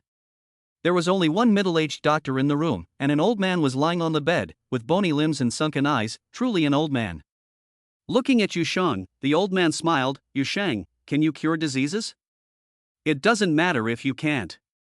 Let's talk. Yu Sheng immediately felt a great affinity for the old man and smiled. Grandpa, I've never cured anyone before, but I can give it a try. The doctor next to him was furious. What did you say? Experimenting on Grandpa He? Yu Sheng frowned, looked at him, and asked lightly, are you leaving or am I leaving? He Jinting quickly said to the doctor, Dr. He, you go out first. Dr. He was so angry that his face turned red.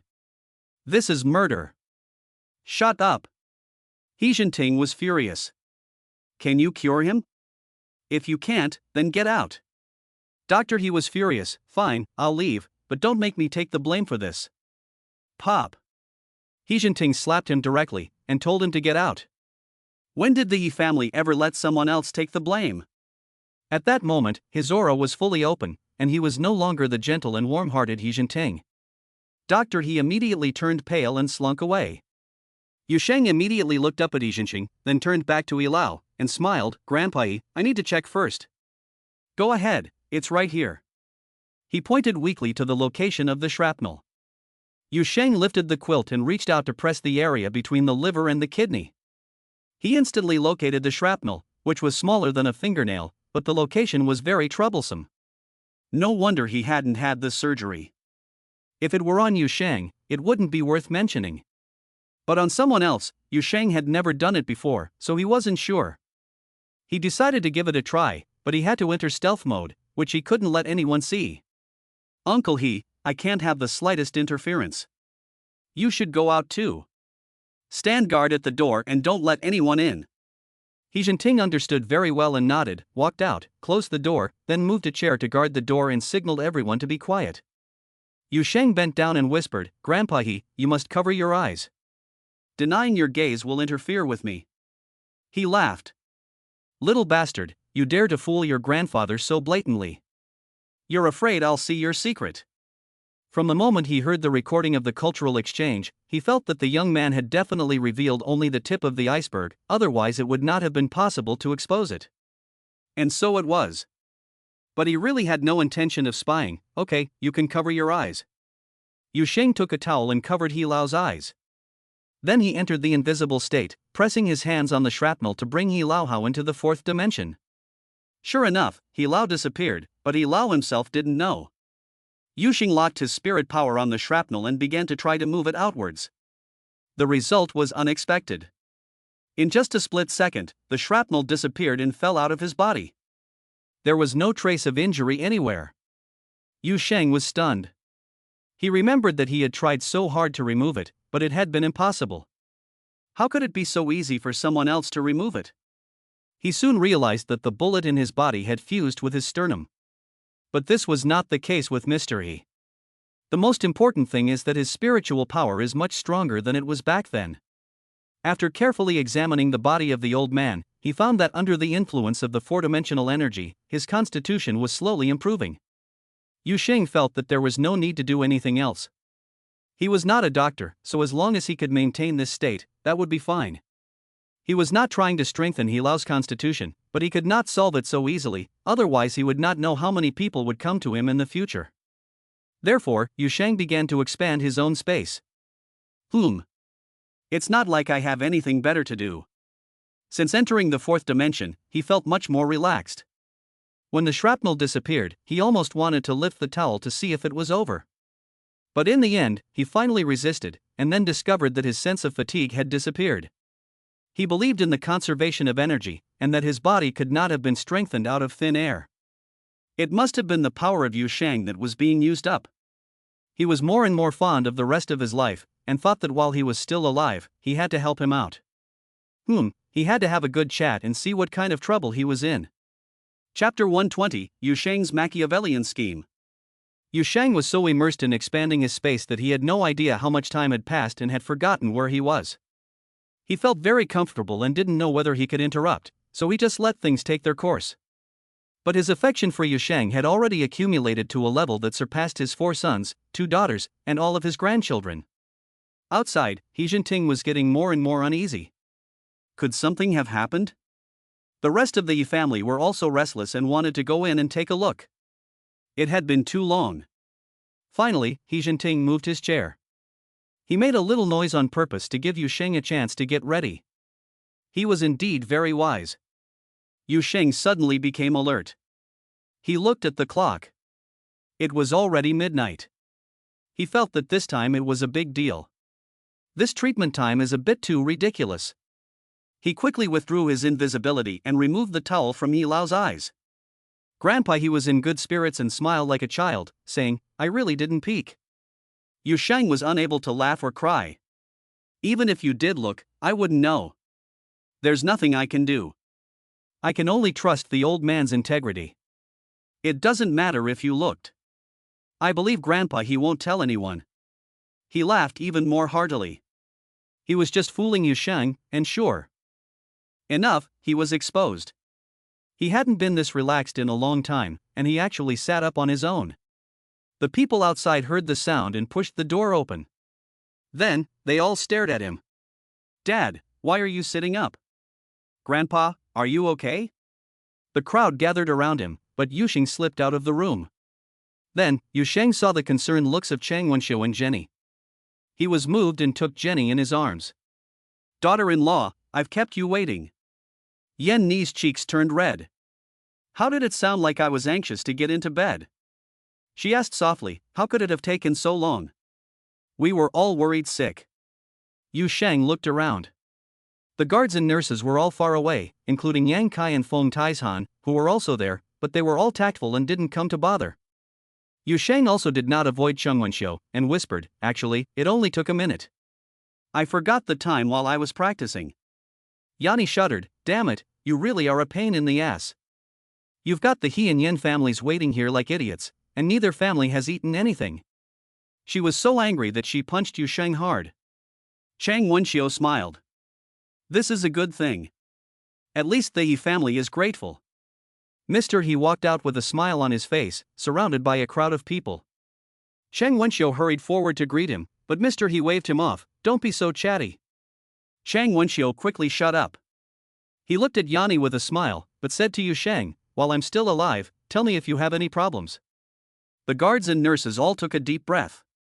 This is a pretty harsh signal. His grandson didn't get this kind of treatment. Of course, Yu Sheng had to make a condition, otherwise it would be a waste of effort.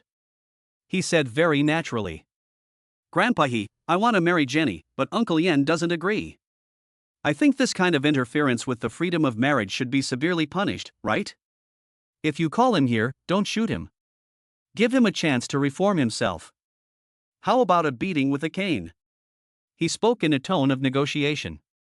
Everyone was dumbfounded, and Jenny was so angry that she punched him in the face. Chang Wenxiu was extremely embarrassed. "This little bastard, I treated him like a son, you wait." Only Grandpa He laughed heartily, absolutely delighted. Everyone came to their senses. "My goodness, I've finally seen what it means to be brazen. Compared to that, those rich kids are weak." He was going to get his father-in-law in front of his mother-in-law and daughter-in-law.